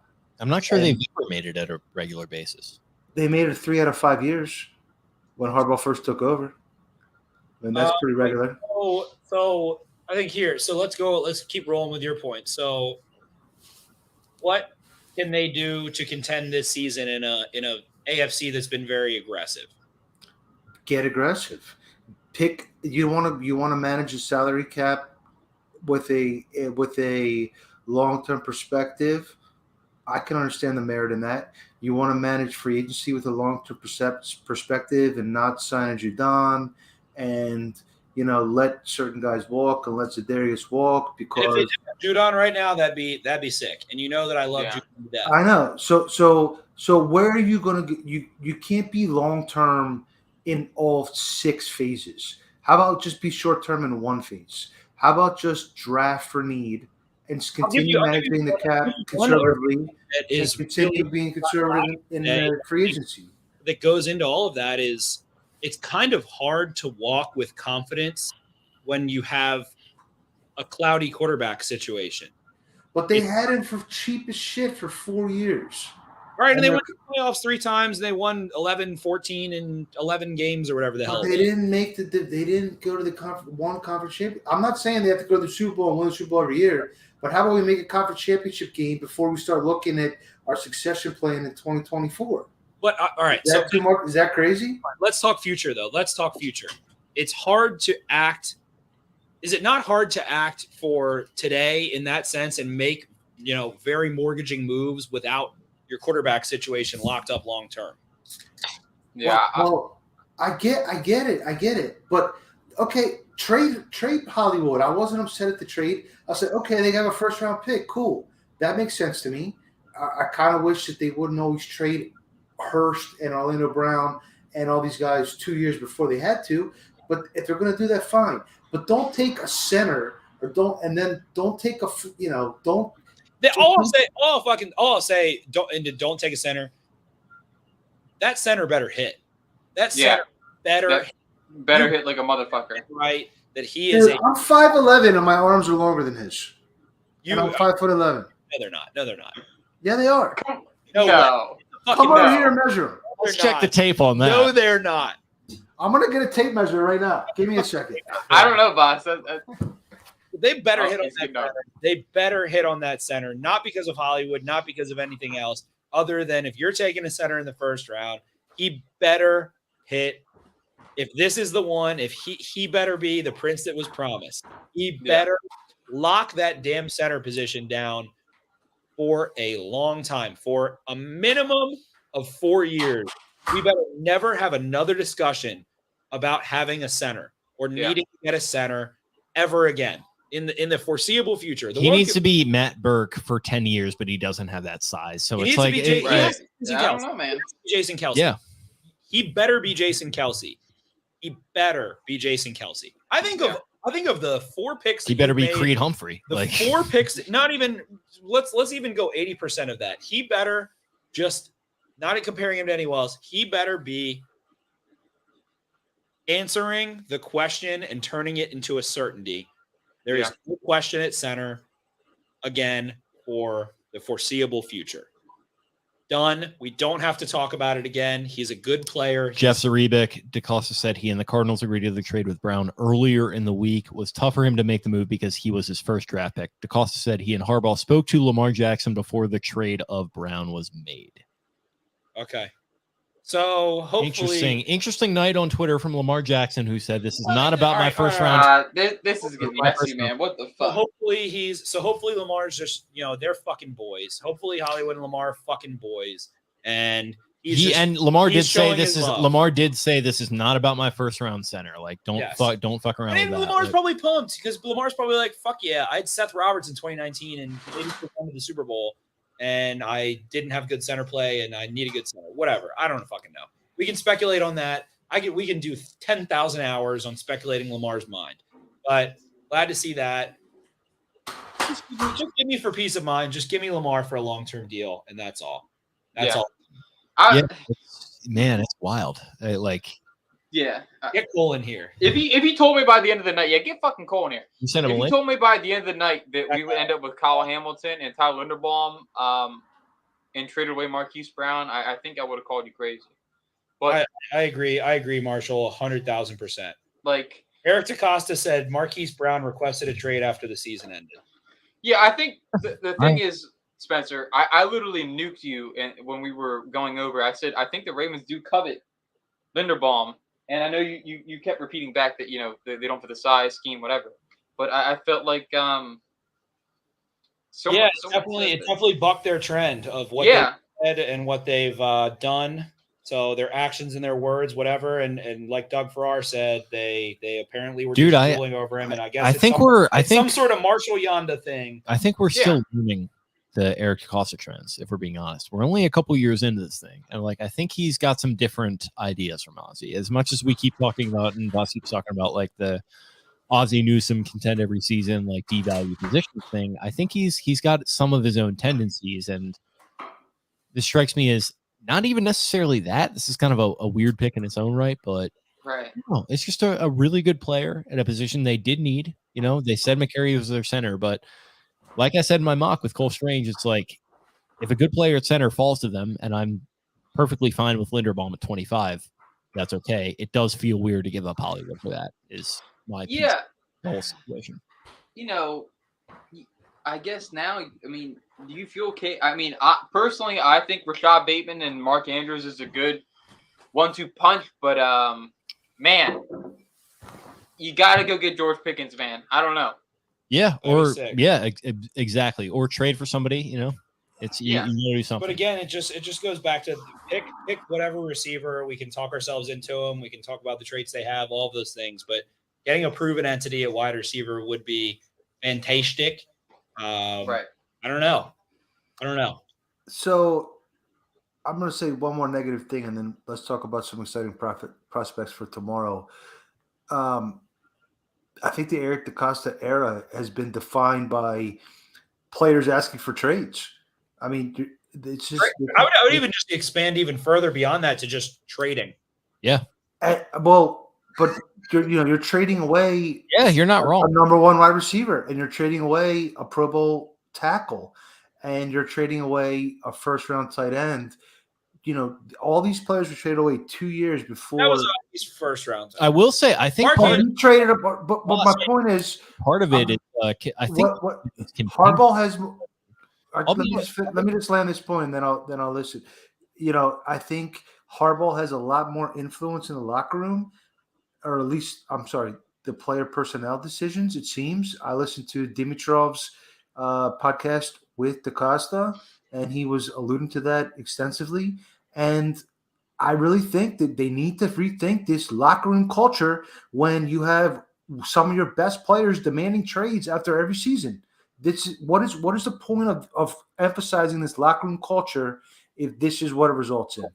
And that's all. That's all I want to say. No, I mean, it could be, but also I think you probably if you're Harbaugh, I know you've already changed once in your career. You might have to change again, because I feel like these guys are changing even more, even as technology changes and social media. We're in the NBA. It's like the NBA. Yeah, exactly where I was going. It's like Kevin Durant. I'm going to go to the Warriors. I'm going to do whatever the fuck I want, and then every player, I'm going to request a trade. I'm going to go wherever I want. It feels like the agency of the player being demanded, which is fine. Players. Well, no, it's great for the players. It's fuck great. The owners. Yeah, the owners fuck players over at every turn. I totally get. That's. I think Cole's backstage right now.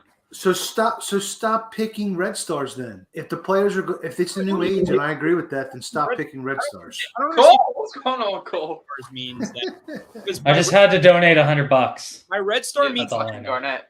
One thing I will say to you guys: Kyle Hamilton is never going to do that. Tyler Linderbaum is never going to do that. Think what you want about those guys. That's not going to happen. Never going to do what? Base if they do. Hayden Hurst. You think Hayden Hurst was going to request a trade? Okay, well, they got a fucking first team all pro tight end in front of him 2 rounds later. So a little bit different there, boss. But this is I hear you. I think let's put it a different way, Vaz. The fuck did I just come in here on? I'm laughing over here. I'm in a great mood. Vaz, your point. I don't think your point is red star necessarily, because red star means this is who I want to draft. This is the prospect that I like. Regardless of where. I think your thought process is more so to define it differently. Don't worry about character or outside off the field positives as much. You want the scouting process to be different in what they bring in. Bro, because even if you change your process and you're like, I don't give a shit if they're a captain, or I don't give a shit who they are or what they do or what they feel like, I'm still going to have a red star. Like, that could mean that George Pickens, who is supposedly not all of those things, is still a red star. Right. Let me respond real quick, and then I want to hear a call. Process differently, and you're tired. I'll meet you halfway here. It feels like they are. What it's a very collegiate way of thinking. It feels like, in terms of like the locker room and program. It's the program. Yes. It's a very collegiate sort of feel. So I get that you want them to change their evaluation process more. So I think there's a 5 factors. Red stars might be George Pickens, and he is not the red star for being a team. But that's not. Well, I don't think those are the red stars they take. It's a 5-part process, right? Tape, pedigree, intangibles, athleticism, need. I guess 6 parts, and positional value, right? So those are the 6 parts. So I think they can adjust the levers in a better way. But Can Cole, we stop? What's going on, brother? Hey, can we stop for a minute? 1 minute. Yep. Yes. Cole, how's it going? Hey, good, guys. What's going on? How did I feel? I mean, I think everybody in here, I told you guys like 2 weeks ago that Jermaine Johnson had those character concerns. So it explains the slide. I don't know what the specifics were, but like it's one of those things where it sounds like we had heard off teams boards. So was he the rumored gang member? Is that what I'm missing here? No. I don't know specifics, and I don't ask specifics, so I don't know. What gang was it though? It's the gang that you're a part of, Voss. I don't know. The devalue positions gang. Yeah. So two teams I had heard had him off his board. He slides to 26. I mean, probably would have been the direction I go. Obviously, apparently loved him. I'm assuming we're fired up about Hamilton. Like, it makes a ton of sense. I am. So, like, that's so then it becomes Linderbaum. And so, I mean, I led the don't draft Linderbaum train. But I think later in the first, it makes way more sense. It pushes McCary out to your tackle depth, which also makes sense. Immediate benefit roster construction wise. This is my take, Cole, and I'm drunk, but same here. This is the take, Cole. Marshall, you're like fucking 15 years old, so you should not be Hey, drunk. don't disrespect Marshall. He goes into Rofo and does what he wants. But I was in Rofo today, so I don't want to hear it either. We better not have to worry about another center for 4 years. We better not have to have another discussion about them needing a center or bad snaps or a single discussion about someone other than Tyler Linderbaum or evaluating another center until 2027. If that happens, then I'm happy as a clam, and that better be the case. Yeah, I mean, he's got to be, if you're taking a center in the first round, he's got to be a 10-year player that's multiple. Let's call it like 7. Even. Yeah, exactly. And so, I mean, the concern with Tyler Linderbaum is he better be closer to Jason Kelsey than Garrett Bradbury. And so here's the thing about Jason Kelsey, and this is why I pointed everybody to go to the podcast that Thorne did, where he was speaking from Lane Johnson's experience. Jason Kelsey is probably one of the best centers that I ever watched. He still needed to be helped in pass protection, and so that's going to be the concern. They'll find Greg Roman finds ways to put his O-line in a position in the run game. Like they'll be fine there. And Greg Roman's going to be foaming at the mouth for things he can do with putting him in space and whatever. And honestly, like he's going to design these fucking counter tosses where he gets him out in space. I'm still having PTSD from Jeremy Zuta. I just don't really like undersized centers, to be honest with you. But I guess my question, I got a 2-part question for Cole. 2-part question for Cole, real quick. Who's fun? Kubiak. Who is the best left guard to pair with him? Because I think Cleveland. I'm not sure how those two guys go together. And secondly, the other big news of the day, Hollywood. That might be the biggest one. Yeah, I mean the Hollywood thing, like it's going to be one of those he said, she said stories. Did Hollywood really just want out? Does that mean wide receivers don't want to play in Baltimore? It's going to be a fucking shit show. Probably. I mean, let's agree. Most things are about money. At the end of the day. Most likely. Exactly. Literally everything. The amount of dollars. And that's why the Debo thing is hilarious. It's like, And if it makes anyone feel better, guess what the Arizona Cardinals are not going to do this year? Win the Super Bowl. They're just not. Like, it's not going to happen. It isn't. I'm sorry. And like, you make this move and whatever, good for you. It's not going to happen for that. So it's like, it might be a Sophie's choice. The part that I think maybe hasn't been discussed is that basically Kyler Murray threw an absolute shit fit this entire offseason. And so this was a reconciliation job of sorts of like, let's go get your Twitch. Enjoy. Let's have fun with it. Boy. Yeah. And they're going to fit well together. They're going to go great together. Kyler Murray throws a hell of a fucking deep ball. They had a connection at Oklahoma. They're fucking boys, whatever. But going back, I want to go back to Linderbaum, Cole. Yeah. So I lost my train of thought where I was. We sidebarred whatever, but what guard goes best next to him? I would say Cleveland. Cleveland excels really well in pass protection. I'm not worried about him having to help out with big great stunts and twists together. They're going to have high IQ on that kind of shit for sure. Ben Cleveland's a good processor. He's a good pass blocker. He's just a pussy in the run game. That's he just needs to play with more. If Ben Cleveland shows up to camp this year and decides in his head, I want to run people over, he can. He just doesn't want to. He doesn't have that mentality. But as a pass protector, you're a finesse player, yeah. Again, there was no time last year where you were like, Ben Cleveland's getting Lamar killed. And so that's it was the same thing even in 2020 with Tyree Phillips at right guard. There was never one game where you're like, Tyree Phillips is killing us at right guard. It was when he got to right tackle. So it's whoever wins that battle, it's you're in a good position because they just won the camp battle. It's two guys that I don't think with a healthy Ronnie Stanley, they don't have a weak link on the offensive line. They have depth already, and they're going to add another offensive lineman in this draft. And I'll go as far as saying if Patrick McCarry has to start the first 4 weeks for Ronnie Stanley, there's no game that Patrick McCarry has played that didn't involve snaps in Buffalo where he was your liability in pass protection. Right. There's just no game that anyone can ever give me when I ask them for it. There's no game, even when he played guard. Man, so much more than we love him as the center.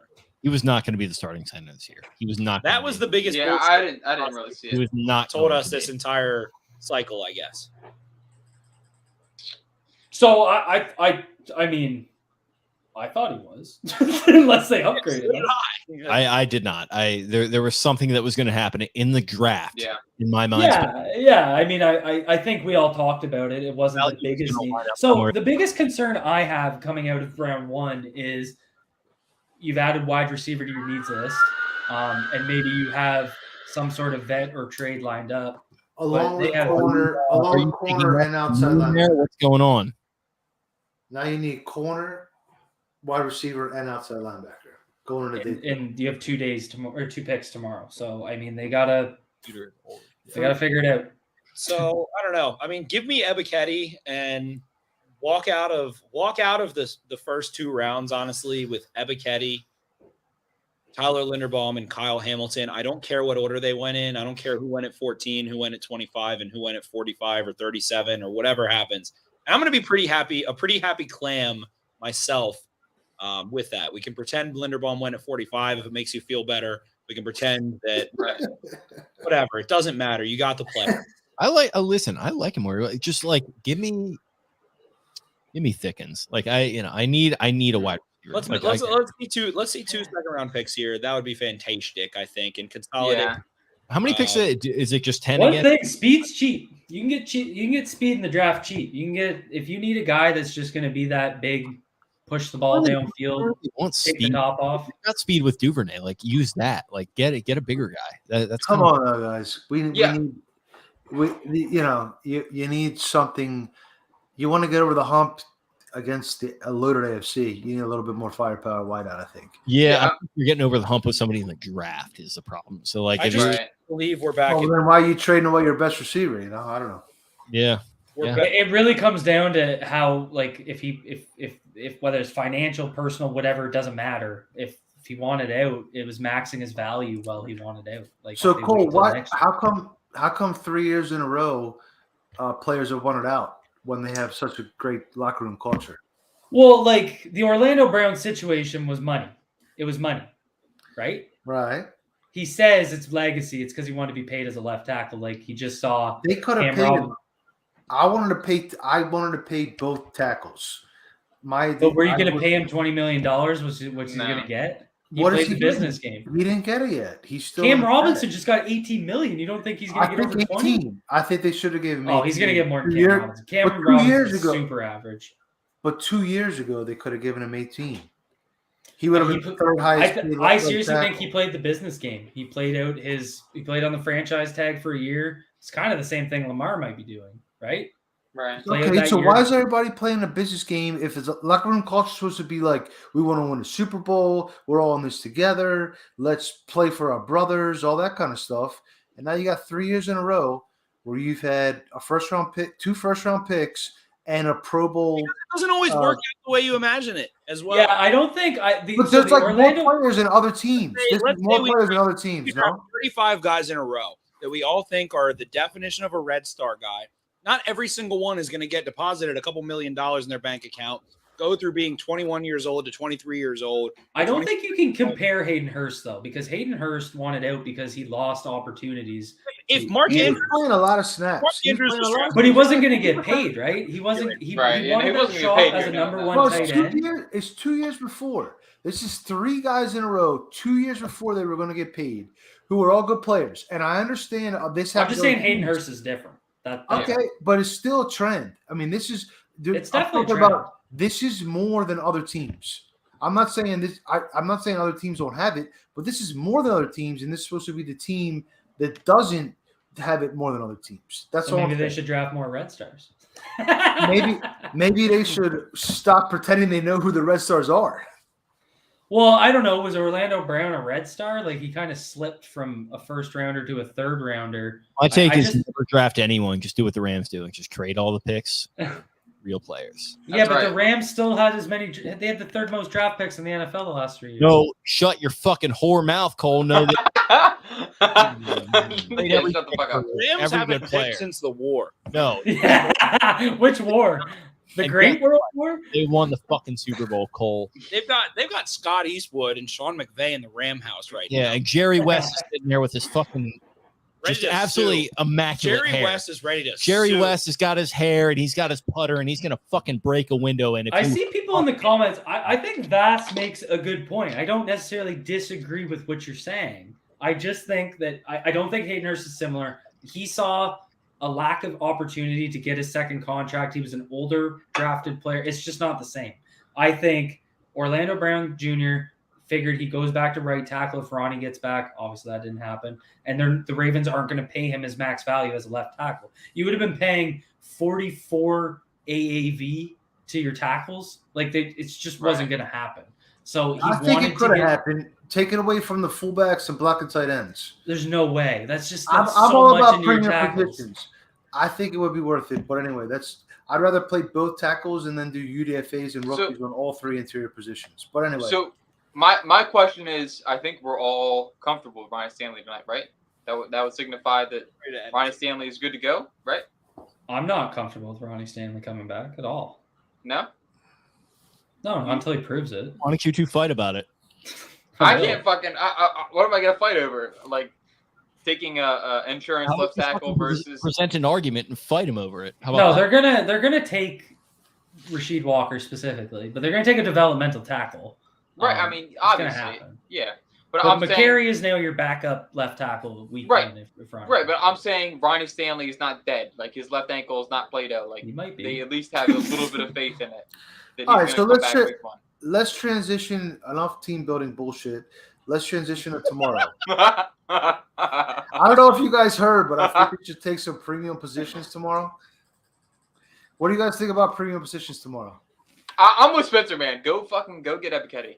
I'd say edge or wide receiver has to be because I mean Marcus Williams playing beside Kyle Hamilton helps your corners. We saw this in Buffalo for years. They had 2 stooges and Trey White playing as their corners. But they had Poirier and Hyde to help them out. They put them in easy looks.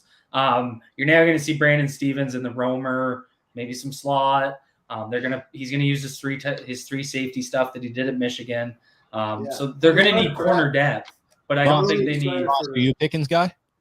I love Pickens. You kidding me? He's my number 4 wide receiver. I have him 3 spots above. I would go trade up for Pickens. Wherever you think he's going to go, I'd go get Pickens. I love Simple. Pickens. He was my number 1 wide receiver last year. I was talking to Mike Crawford. If they about get it before Pickens, he I hurt couldn't give himself in 2 the spring fucks game. about Hollywood, to be completely honest. I I don't care. I DM you the same thing. I got to be honest with you guys. Like the Hollywood thing, like I love Hollywood. He had a great couple years here. Yeah.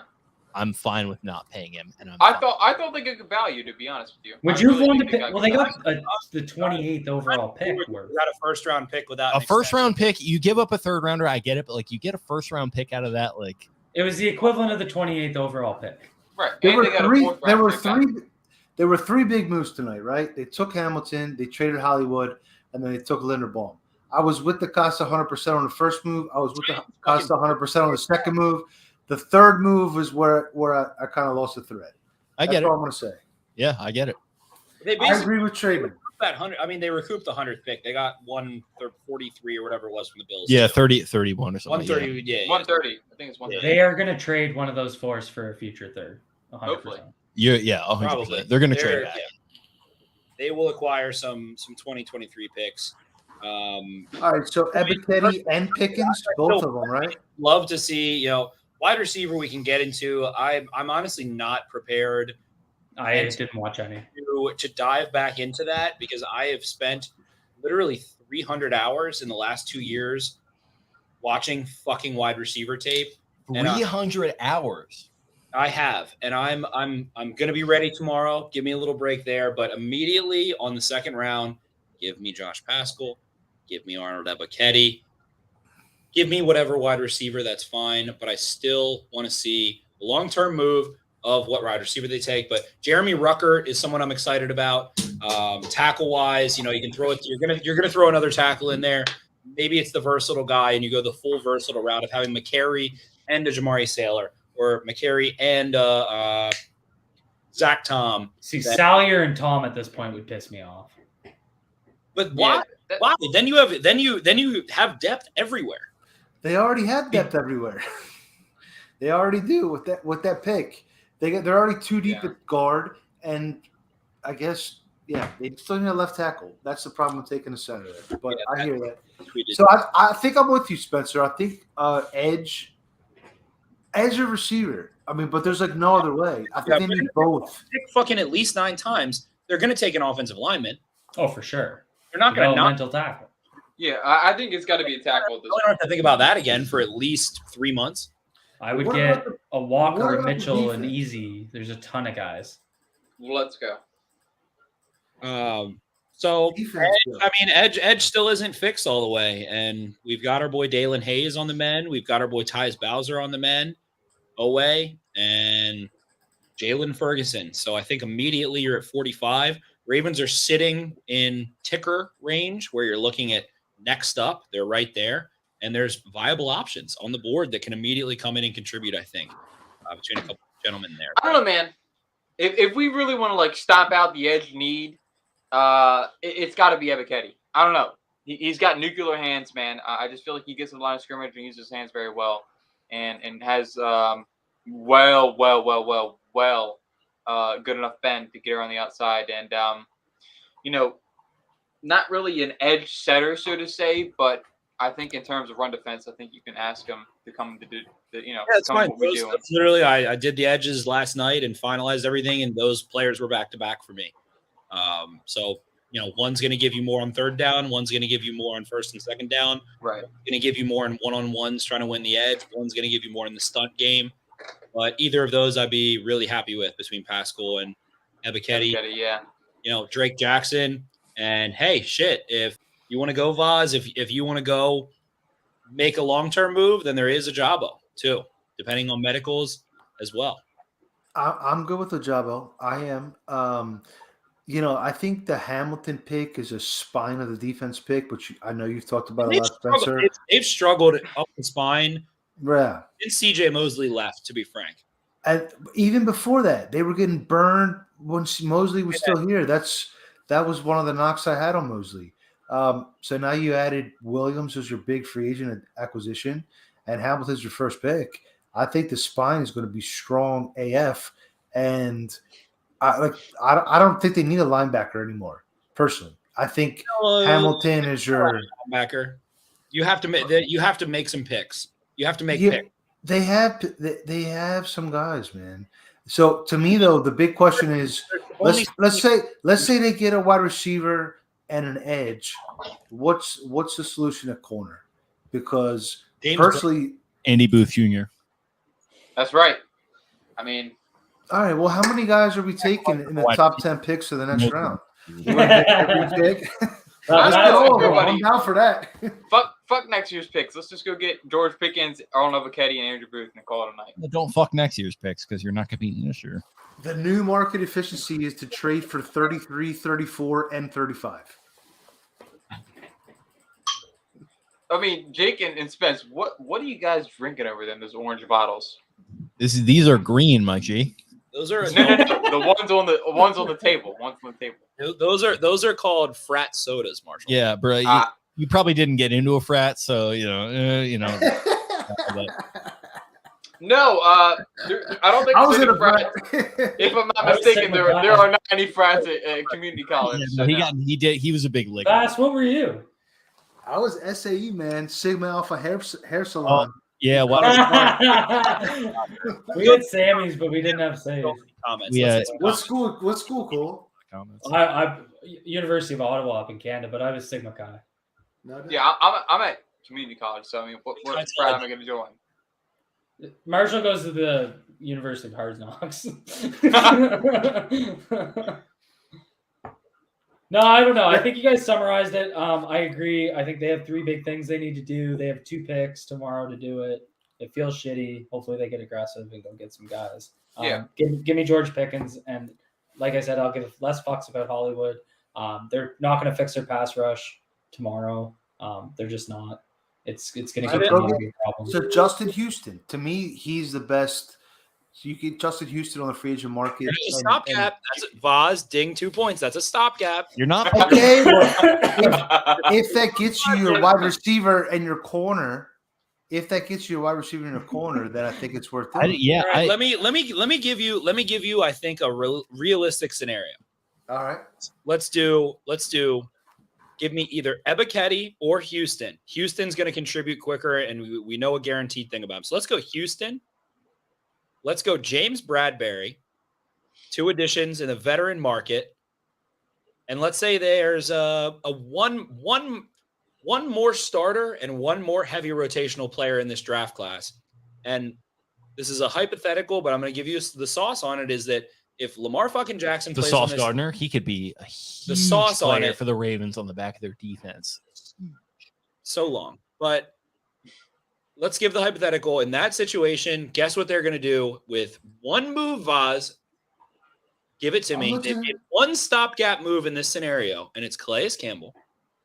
They're going to fight for a wild card spot because Lamar Jackson is still at quarterback. If you give me Lamar Jackson in this scenario, let's throw an offensive lineman in there. They're going to draft one. James Bradbury, Justin Houston, draft an edge, whatever else happens in the draft. They might not draft a single other player that becomes a starter in this class. That wouldn't be surprising at all. So they're going to abide by their own philosophy with 1 stopgap. Does that make sense? What do you have to say there? I mean, I think I might have missed a little part of that scenario. But Houston, James Bradbury, and draft the rest of the draft class. Lamar Jackson takes them to the playoffs, yes or no? And that's the I think he does. But are they aiming to go to the playoffs, or are they aiming to make a run in the playoffs? So, but isn't that accomplishing what they've said that they want to compete every year without making short-term moves? Yay or nay? If that were to happen. He doesn't care about compete every year. He wants a Super Bowl ring. That's true. I got 2. If you want one, I can mail it. I want a conference championship game appearance once a decade. Is that too much to ask? Let me just tell you. Once a decade, player. Once a decade. That's not too much. No, you want that ring. If they go to the Super Bowl or if they go to the AFC championship game and lose, I've had a few cocktails. I think you did. You have. So Yeah, I. yeah. But if they do that and lose, you're not going to be happy. I'm telling you. If they do that and like they lose, you're going to be talking about primo positions, this and like this, that, like the approach. Nah. And you Well, may be wrong, but like I'm telling you, like unless they You win know- this thing, you're not going to be happy. And I love that about you. 'Cause you have Listen. that mindset. You're a fucking killer. And that's we weren't writing last time when they were making all those conference championship game appearances. That was no, before. that was like kind of just before our time, wasn't it? Yeah. I think the best way to stop talking about primo positions is to only draft them. That's to me. I think that's the solution. No, that's true, but it's probably just never going to happen, literally ever. So we're stuck in this limbo, and I kind of. I think what's exciting to me, and I go to Brugler because he's one of. I mean, he's not the end all be all, but I think he's one of the best in the business. I didn't get you there. I said I went to Brugler's Yeah, list. he's great. He had Hamilton at 6 and Linderbaum at 19 in his big board. So I mean, they didn't get primo guys, but they got good fucking players that are very much going to be in. They have the potential to be the best at their position. They got two exceptional football players. Yeah. Like as much as I am a Vozonomic type guy, if you can find somebody that By the way, what headset are you wearing there? Is that a Turtle Beak or is that this is a fucking Xbox X Turtle Beak headset? If I could find someone that loved premium positions as much that's as like I I did, spent real money. as much as I do, He's like Right. Yeah, but anyway, with the thing about premium positions, if you can find somebody at the top of that list, like in this draft, like a Devontae Wyatt, like a Jordan Davis, guys at the top, Linderbaum, Kyle Hamilton, which is technically a devalued position. I think, getting aliens, so to say, like that, you can profit sometimes. So that's why I'm not too upset. I mean, Hamilton is obviously BPA there at 14, but I think with Linderbaum, time will tell because we just don't know if we're going to run more under center this year. We're going to run more wide zone. I don't think it really matters. I don't think like under center really matters in the grand scheme of things, but you want him. His ability is that when he moves laterally, he can create vertical displacement and work on the back. So in an option-oriented offense, that's a fun thing to think about, I think, in many ways. And I'm more concerned about him as a pass blocker. Yes. Amen. In what way? I just He's I gonna hope get bold. He's I gonna just get hope they don't bold. have to give him help. I'm not saying they will. I just need to see it. I feel like I'm less worried about that aspect. Yeah, that's fair. I can see why he took that fucking nose tackle from Wisconsin and flipped him on his ass. Like he's got his ability to create leverage, his hand skill. If anyone's noticed, the one thing I've never mentioned about Linderbaum is his arm length because it doesn't fucking matter. His hand skill, his leverage creation is next level. Jurgens too, but Jurgens is much longer and doesn't pace his strikes as well. And like receiving it's hand skill. Linderbaum is a tactician. Black belt certified. Like it's insane. And hand quickness. Anyway, it's all good. It's we're worried about this. Actually, I don't even think we're worried. We just would have loved to see someone who could go into power concepts and be a drive blocker or a move blocker, a down blocker, and dig guys out of the A gap. And at the same time, it just I don't know. At the end of the day, I just hope we don't have to talk about centers for a long time. No, we won't. Yeah. I really don't think I don't see a Bradbury path for him. He's just a different type of player. He's more. I have a physicality bias. He's physical as fuck. He's going to start on this team for a long time. They are going to adjust their play call. Like they will. Right. There's no way they won't. Yeah. Just to be honest, guys. Both of you guys were a little bit skeptical of Linderbaum's fit before today. Correct? 100%. And so I was more skeptical of his fit. That it all fits into your risk management assessment. If you're picking at pick 14, there's probably going to be other players like Kyle Hamilton that's a more seamless fit that is the same type of skill level that you don't have to have those questions about.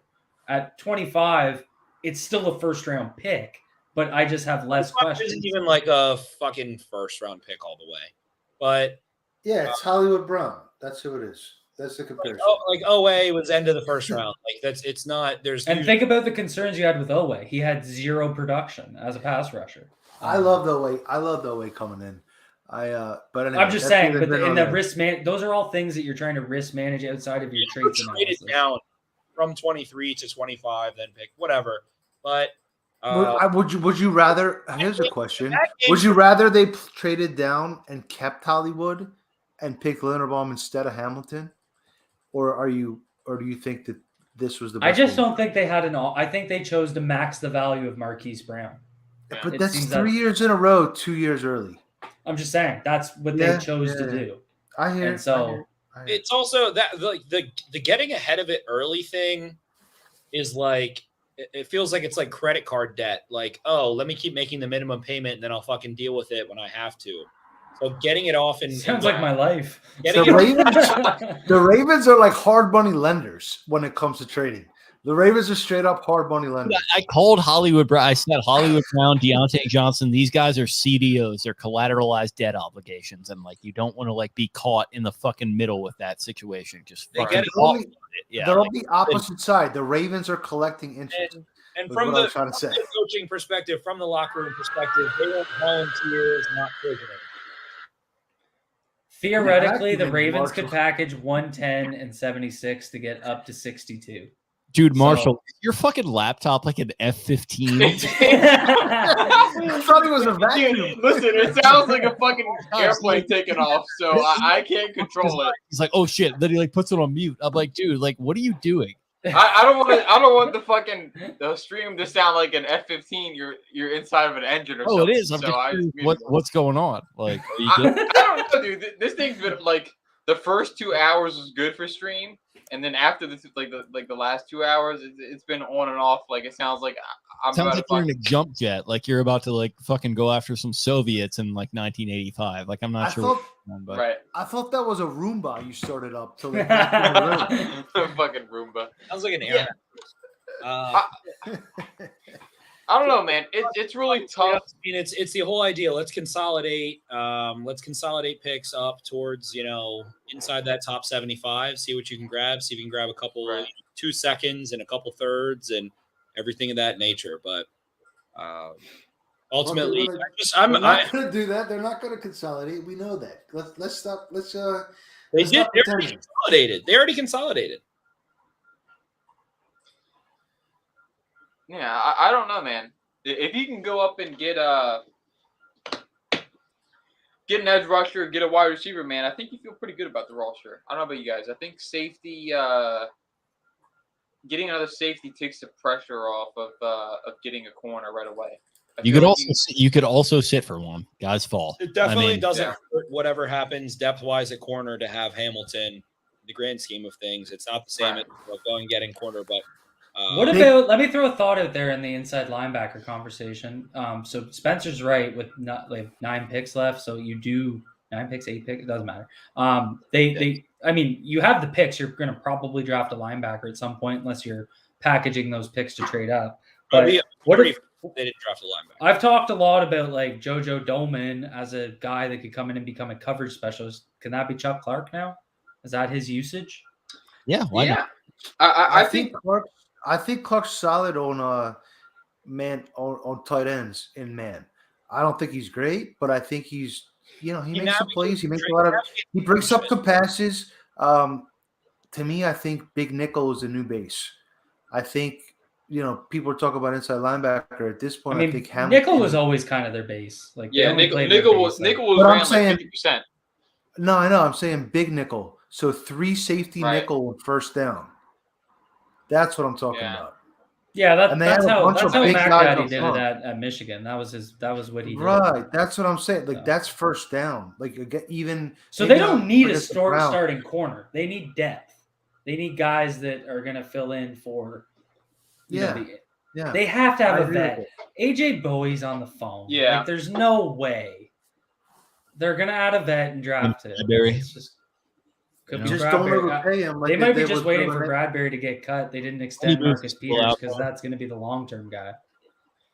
I'm cool with Chad Muma second round too. To be honest, So I think they that drop a linebacker. I think everyone's gonna fuck I it think up. that Muma fits exactly what you guys are talking about very well as a jumbo backer, safety nickel kind of guy. Right. Very well too. I would way rather have him than a Doman, but Clark, I don't know. I'm really curious about what Hamilton, man. What about Hamilton? Why you guys really want to take an inside backer in the second after taking Hamilton in the first? Yeah, hit on fucking picks. I don't give a shit about fucking drafting the right position if they don't hit. Like, I would rather have 4 tires that have fucking rubber on them than 16 tires in the right spot. I don't know what 16 donuts. Yeah, whatever. What But so yeah, 16 donuts. I would rather How about have like 8? hit How about one 8 hit. diesel tires and 8 donuts though? That's the question. Whatever, but Muma is that same kind of thing and can go diagnose, process against the run, and can navigate those situations as well. So you still need backers. I'm going to need backers because you're going to play teams that can get you out of your jumbo nickel, and if you can't do everything, then you will lose inevitably. But they had the number 1 run defense last year, and they have all the same backers coming back, and they're better on the D line. What's that? They're better on the D line, and they have all the same backers coming back as last year, and they had the number 1 rush defense last year. Yeah, they had the number 1 rush defense because they had Robert Jackson playing fucking cornerback against Devontae Adams. I'm talking about DVOA. Robert Jackson's my dad's name. That's my addition to this conversation. And his hockey number was number 17. Okay. There you go. Love that. I love that for you. Love that for you. Right. Jackson, we gotta, that's a situation that is going to need to be addressed. Like they, I don't know, whatever. Hit on picks, hit on guys, but it's you have, if you're drafting 9, you don't draft an inside linebacker when it's lines. It's basically it's a 33-year-old that decline is imminent with at some point and can give you some nice reps, but still can't really carry anything. Can't carry vertically in the pass game. And if you want to bet on that, that's fine. Injury is also a possibility as well. If you're picking 9 times, you need to pick an inside linebacker. Yeah, I disagree with that. So you can't pick like any more fucking safeties. Take Micah McFadden on day 3. Just no, they could definitely take more safeties. I think they're going to run quarter like the Chargers did in Lamar's rookie year in the playoffs. But Spenny, here's a question: after you saw what happened today, do you like the pick of Ojabo with kind of now you're putting a little bit of an eye towards 23? Is that maybe strategically something? That's consistent with what we were talking about, right? With like the just not even worrying about this year. Golly, that will be wild though. Fans would maybe not be too happy about it. I mean, is it a good idea to build for 2023? We're gonna have a lot more cap space. We're gonna have a lot more opportunity to maybe make a little more trades.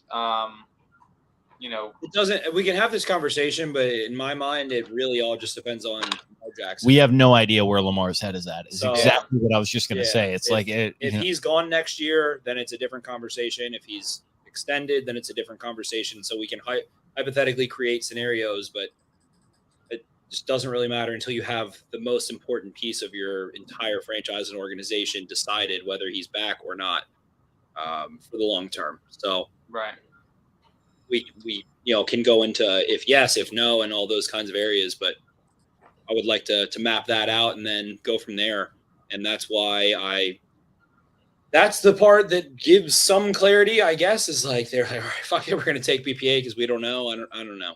So I don't know. I mean, the counter to that is if he leaves, you might as well go all in before he leaves. And if he's going to get paid, you might as well go all in before he gets paid. So I'll just throw that out there real quick. All I was gonna say is, how about Cole Strange going to 29, man? What that was different. Didn't they used to call you Cole Strange around Christmas time? Jake, Jake, That pick's crazy to me, and I like Cole Strange a lot. I don't know. What do I know anyway? I didn't. That was my pick for the Ravens in the 3rd round. So yeah, same here. Yeah, that was what I thought I was like super high on him. I was like, yeah, he could be a 2nd round. Yeah, turned out to be Linderbaum.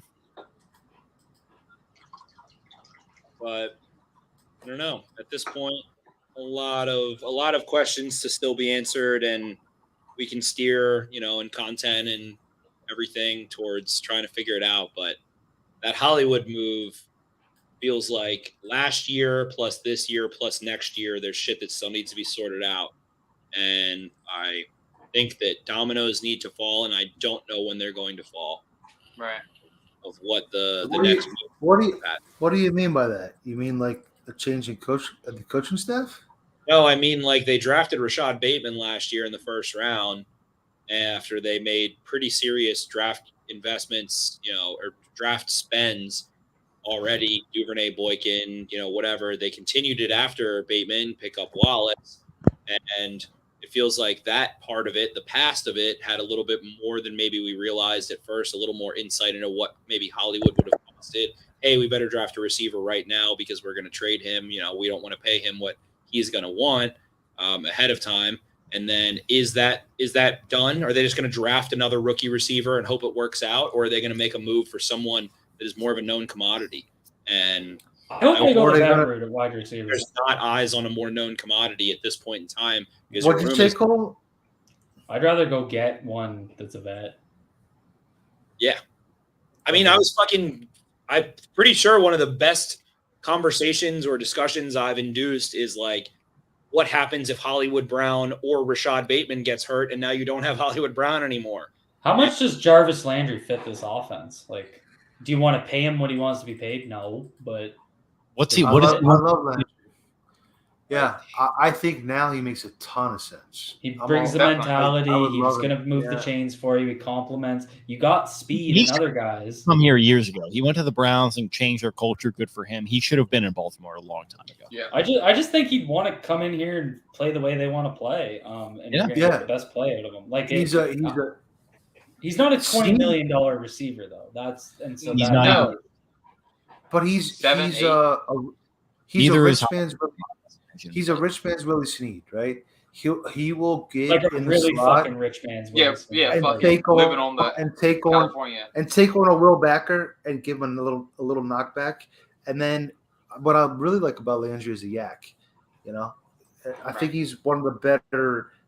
He's a tone setter. They could use him. He fits the levels concept. He does work against us every year. You feel like you play him and he catches a fucking annoying ass mid-level crossing route on you. Yeah, right. It's every year. Yeah. So I don't know. That's the route I would go. But I would get Pickens. So it'd be Pickens or Landry for me. And it's just probably because I haven't watched wide receivers. You have to go both. Both. You need a veteran, and they're going to pick a rookie. Yeah. Possible. Yeah. All right. So how are they getting an edge rusher and Pickens, though? Have you solved that puzzle yet? Fucking picks, you trade back, just figure it out. There's give me Drake Jackson, give me Josh Maxwell, they have Ebiketti's still Houston, there. Like we already mentioned Houston. There's Ebiketti, there's Ojabo, and Pickens and Landry. Sam Williams can run in this defense. There's still I like Sam Williams. Yeah, I just did Nick. So to put it out there, like what could happen is they take a pass rusher at 45, and then what if Pickens is actually sliding the way they've said he could go as late as 70? So maybe they move up for him if he's going to continue to fall. Kyle Hamilton. I'm going to say this: if they took Kyle Hamilton and Tyler Linderbaum, they're not taking Pickens. Might be right. And that's I would say probably not. What they maybe go in the wrong direction of. Vaz, if you want to shout about that. I don't think Hamilton and Linderbaum, you're not taking Pickens. They're not taking Pickens. They should take Pickens, man, because let Hamilton and Linderbaum keep Pickens aligned. Like, what's the point of taking these guys?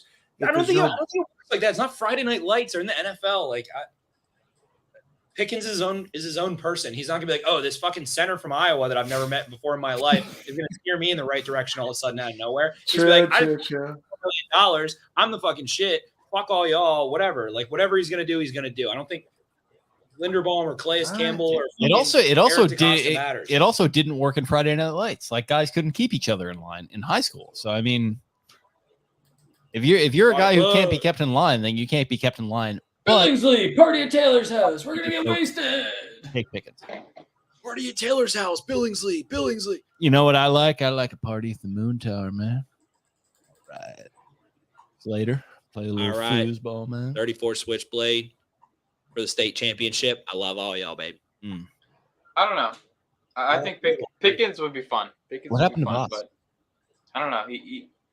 The fucking Jordan Davis knocked out his Wi-Fi. It must have, yeah. Fuck Howie Roseman. That's my summation of the night. Yeah, you were disconsolate. I have not seen you that bad in a long, maybe ever. Like, Fuck Howie Roseman. Yeah. So what is the Jeremy Butler Memorial Studio? You guys gotta explain that. oh wow, I guess you're not a long-time listener of the podcast, huh? Yeah, that's inappropriate. I'm fucking 19. What do you expect me to be like 18 Oh, I years old? expect you to be a long-time listener. That's what I expect out of you. I mean, No way he what, does 3 it all months? over here. Jeremy Butler Memorial Studio. Fuck Howie Roseman. Howie Roseman comes in here thinking he can. Oh, I'm gonna be buddies with Eric DeCosta. We're gonna both feed Ian Rappaport the same thing that we're trying to trade up, and then I'm gonna leapfrog you and take your big fat man right out from under you. That was grade A schmuckery, Howie. And guess what? I love Philly. I love cheesesteaks. I hate you, Howie. I hate you. So Howie Roseman, fuck this whole draft up. Everything would have been beautiful if it weren't for Howie Roseman. And then maybe we would have seen Jordan Davis and Linderbaum, and I would have gotten something that I have tangibly dreamed about before of what happens when you line those two fuckers up against each other. That is the answer needed. That would have been fun. Snatcher. I would have liked to see a scenario of that. I am not happy with you at all. Cole, how much fun would we have had? Jordan Davis and Tyler Linderbaum? That would have been fun. And that's my point. Yeah. I don't know if Tyler Linderbaum would have won, but he would have fought till he was dead. And that's why I think he's got some real potential. And Garrett Bradbury did not have that ability. It's just such a different approach to Jordan Davis would. Sausage, what do you like better? And that's the best part about this is that they're not the same guy. Jake's ready to crawl through the fucking ceiling. What the fuck, man? Anyway, Jake, what the fuck is going on over there? What are you playing? All right, I'm out, boys. That's Howie. That's how he That's wrote. Howie. it. Okay. See y'all tomorrow. see you tomorrow. All right. Well, Yeah. fellas. Well, I think that about does it for us. Yeah. We are 5 hours in nearly. Tyler Linderbaum in, Kyle Hamilton in, Marquise Brown out, Lamar Jackson tweets WTF, Eric DeCosta swinging for the fences or swinging for the menches. I don't know. Trying to be a good guy, trying to get the good guys, the good boys. He gets Ken Griffey Jr. and Marshall Yonda Jr. At the end of the day. So, holy shit, the Ravens have 47 picks still. We'll see how many they actually make. Hopefully no more than like 7 more. And from there, we will ride. I think we'll have some streams tomorrow. We'll have some Twitter spaces, all that good stuff. I think we had maybe like 380 unique viewers in here at one point. Or not at one point, but throughout. So appreciate you guys. We'll be getting into it. Questions, all that good stuff. We'll be bashing on through and kick into tomorrow. A lot of possibilities, a lot of hopes, a lot of dreams. And at the end of the day, they might pick 10 times, and maybe 4 of those guys are contributors. Maybe 9 of them are. We shall see. But NFL draft, I love it. This one broke my brain the most, maybe ever. Probably ever, I think. Maybe Brashad Perriman. That one really broke my brain. Other than that, I don't know. This has been insanity. Yeah, I haven't seen you like this. I don't think ever. Yeah. Roseman. Yeah. Roseman. Fucking AJ Brown going to the Titans. That was a wild one. But Yeah, AJ Brown going to the Titans. That is pretty crazy, isn't it? yeah. Hollywood Brown goes for first, and then AJ Brown goes for first. So, in terms of equivalent value, I think the Ravens might have won that one. But appreciate you fellas for having me on, Voss and Cole, who topped out. Enjoy your IPAs, and I'll see you guys tomorrow night. We'll definitely be back tomorrow night. Have some more interesting discussions. Hopefully, hopefully the Ravens fill out the roster a little bit better, maybe trade up. Who knows? But appreciate you fellas, and I will see you guys tomorrow night. Absolutely. All right, everyone. Thanks for tuning in. It was fun, as we very much expected it to be, running almost 5 hours. As we, I don't know if we would have expected it to be that, but here we are. Why not? So, yeah, we'll see you tomorrow night. Thanks again, and later, skaters. See ya. Arrivederci.